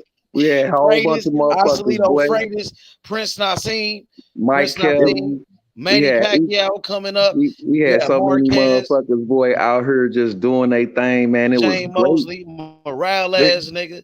You feel me? They knew the moment. You have all the good fighters, bro. Yeah. They knew Marquez was coming up back then. That's when Marquez wasn't really shit. At that time, he was working his way up. That's when Marquez, he started working his way up. He got that Pacquiao fight.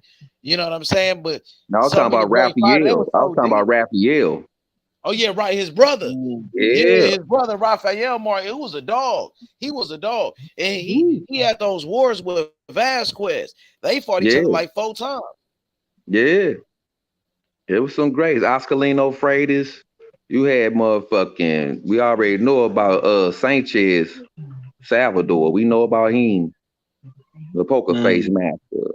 So I mean, it was lit back then because shit was going straight down. It wasn't none of that old extra shit, bro. Boxing was good. It's starting to come too because it's gonna naturally go back to the way it was. So I brought the fed up shit, bro. Go ahead though. Hey, my boy Cam right there, Cam with the comment, he said Eddie Hearn has stated that they are in talks to try to make a Joe Cordina Oshaki Foster fight, WBC and IBF super featherweight world title unification fight. Man, Cam breaking the news. You like okay, Stephen Killer A. Cam. Smith, Salute, this brother. motherfucker, Cam. You a young Stephen A. Smith, bro, with boxing. Hey, bro, we got our people, H Money. Yeah. You know what I'm saying? I like that fight, man, I like that fight because that's a unification, man. And Eddie Hearn got those champions at 130. I know Oshaki Foster is a free agent.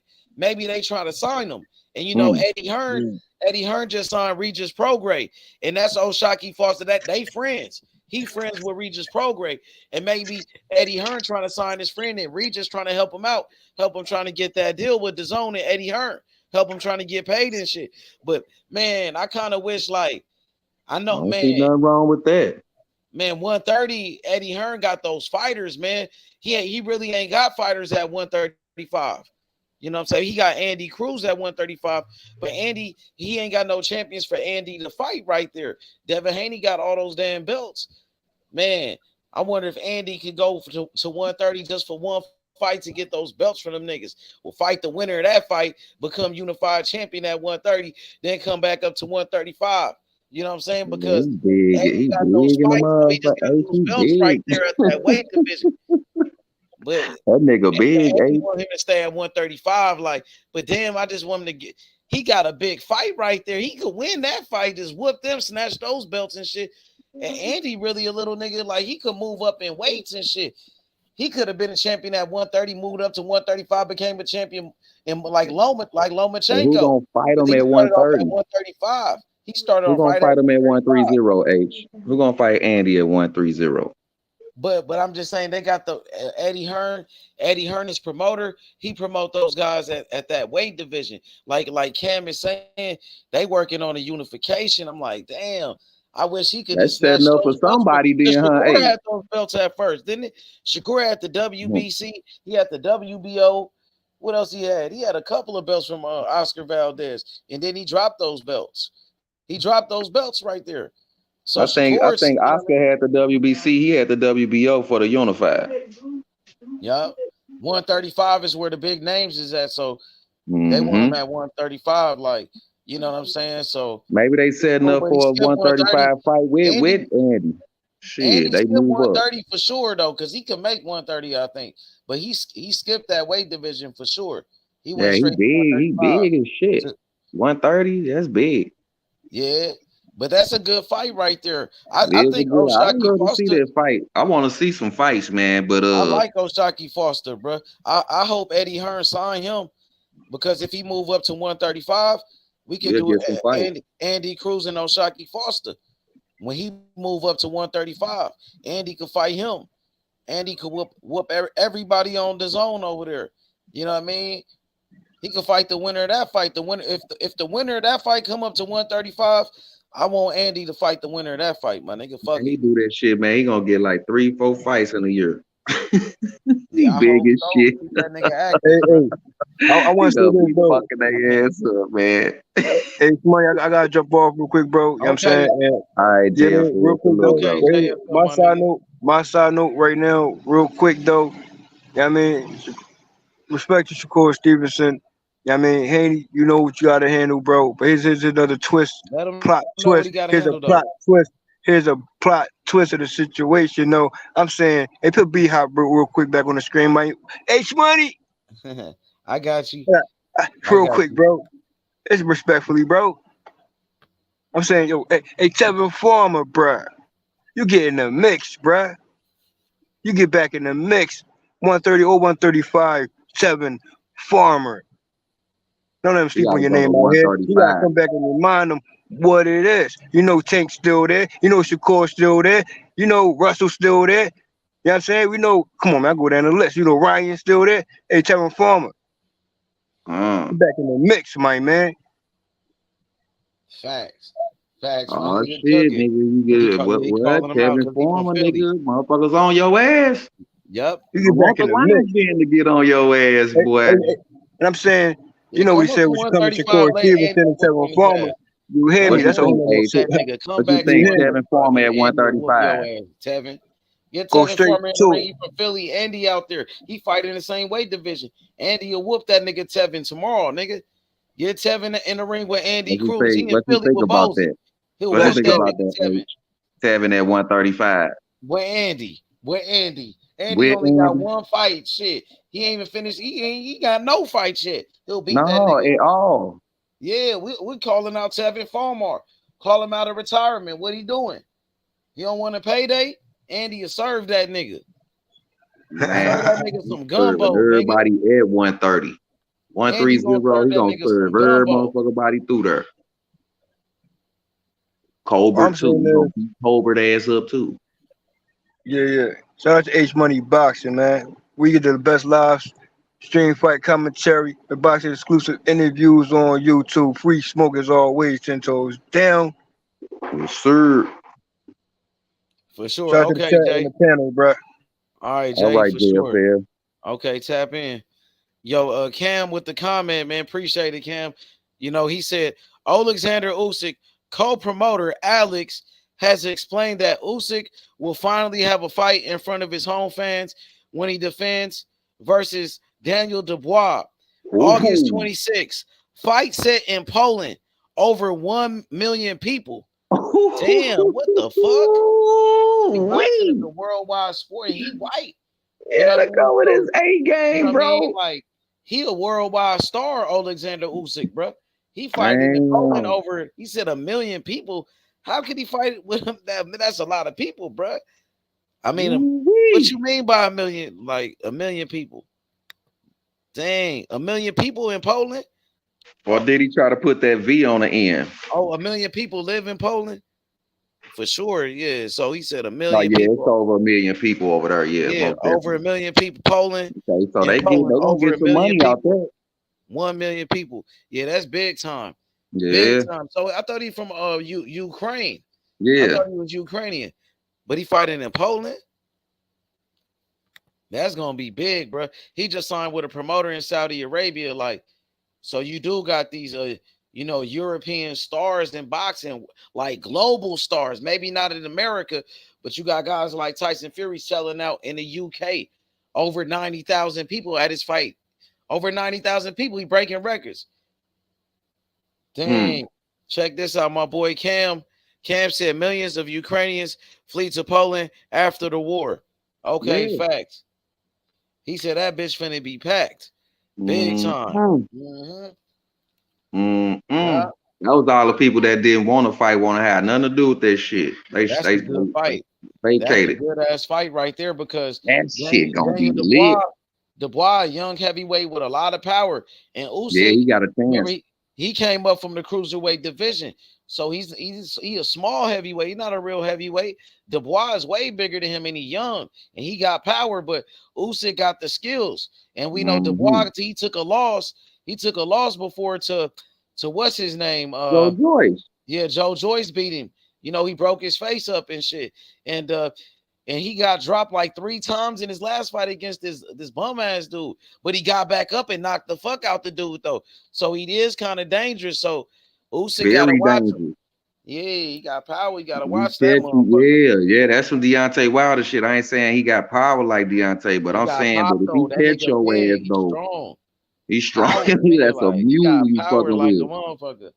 That's a motherfucking mule. It only take one punch. That nigga big as shit. And Usyk, he like I said, he's not a real heavyweight. He a little dude, bro. What can he do with the southpaw? What can he do with that southpaw with skills though? Is the thing. The speed though. Yeah, bro. A motherfucker that's like Joe Joyce then did you like that with some slow ass punches. What you think Usyk gonna do with a little speed, a little more speed and shit, bro, and skills? It's gonna be a good ass fight though. You gotta bring your A game straight up. But he got the fight though. That's what I'm glad about. Shit, been talking about his ass a little while back, and ain't nobody said nothing about it. Now here he come with a fight against the motherfucking unified champ. It's gonna be a good ass fight for sure, man. I can't wait for it, bro. Can he handle that southpaw pressure? So many great fights coming up. Teofimo Lopez and Josh Taylor. That's gonna be a banger. And they got we watched that Catterall fight. Yep, and they got Jermaine Ortiz on the undercard, and you know he's been calling out Shakur, so I'm expecting Ortiz to call out Shakur after his fight. You know what I mean? So if Devin Haney gonna run away from Shakur, I think he is. He ducking Shakur. It might be Shakur and Ortiz or Shakur and Lomachenko. Maybe Lomachenko he gonna retire after getting robbed by Devin Haney and shit like that. Maybe he gonna retire. Maybe he not gonna fight Shakur. So maybe it's gonna be Shakur and Jermaine Ortiz. I think they on the collision course. I think they gonna end up fighting around. You know he ain't finna sit around. Whatever come up, he already told us. He with the shit. Eventually they gonna fight. Eventually they gonna fight each other because Shakur he gonna stay at 135, and Ortiz he one of the only ones to call for the smoke that's willing to fight Shakur. He wants to fight the best Ortiz, and I like that, bro. He look at an opportunity to fight Shakur. Ain't nobody else trying to fight him. He like, fuck it, I'll fight him. He like, damn, that's Shakur Stevenson. I'll fight him. You know what I mean? I want to fight the best. He just fought Loma Ortiz. You know what I mean? He not scared to lose. He lost to Loma. He said he'll fight Shakur. So he's actually jumping at the opportunity, Jermaine Ortiz, and I respect that. For sure, man. But shout out to my boy Hebrew. Hey, Hebrew, let's wrap this joint up, and we gonna come back tomorrow, and we gonna do it again, big homie. Until another episode. Shout out to the panel. I mean, the chat world, play by game. You know what I'm saying? H Money Boxing. Like and subscribe, hit that like button, y'all. For sure, On man. the way out. All right, H Money, salute, brother. Okay, for sure, Hebrew. For sure. All right, y'all. Hit All right, that like salute button. y'all. For sure. Hit that like button. Subscribe to the channel. We out, y'all. Peace.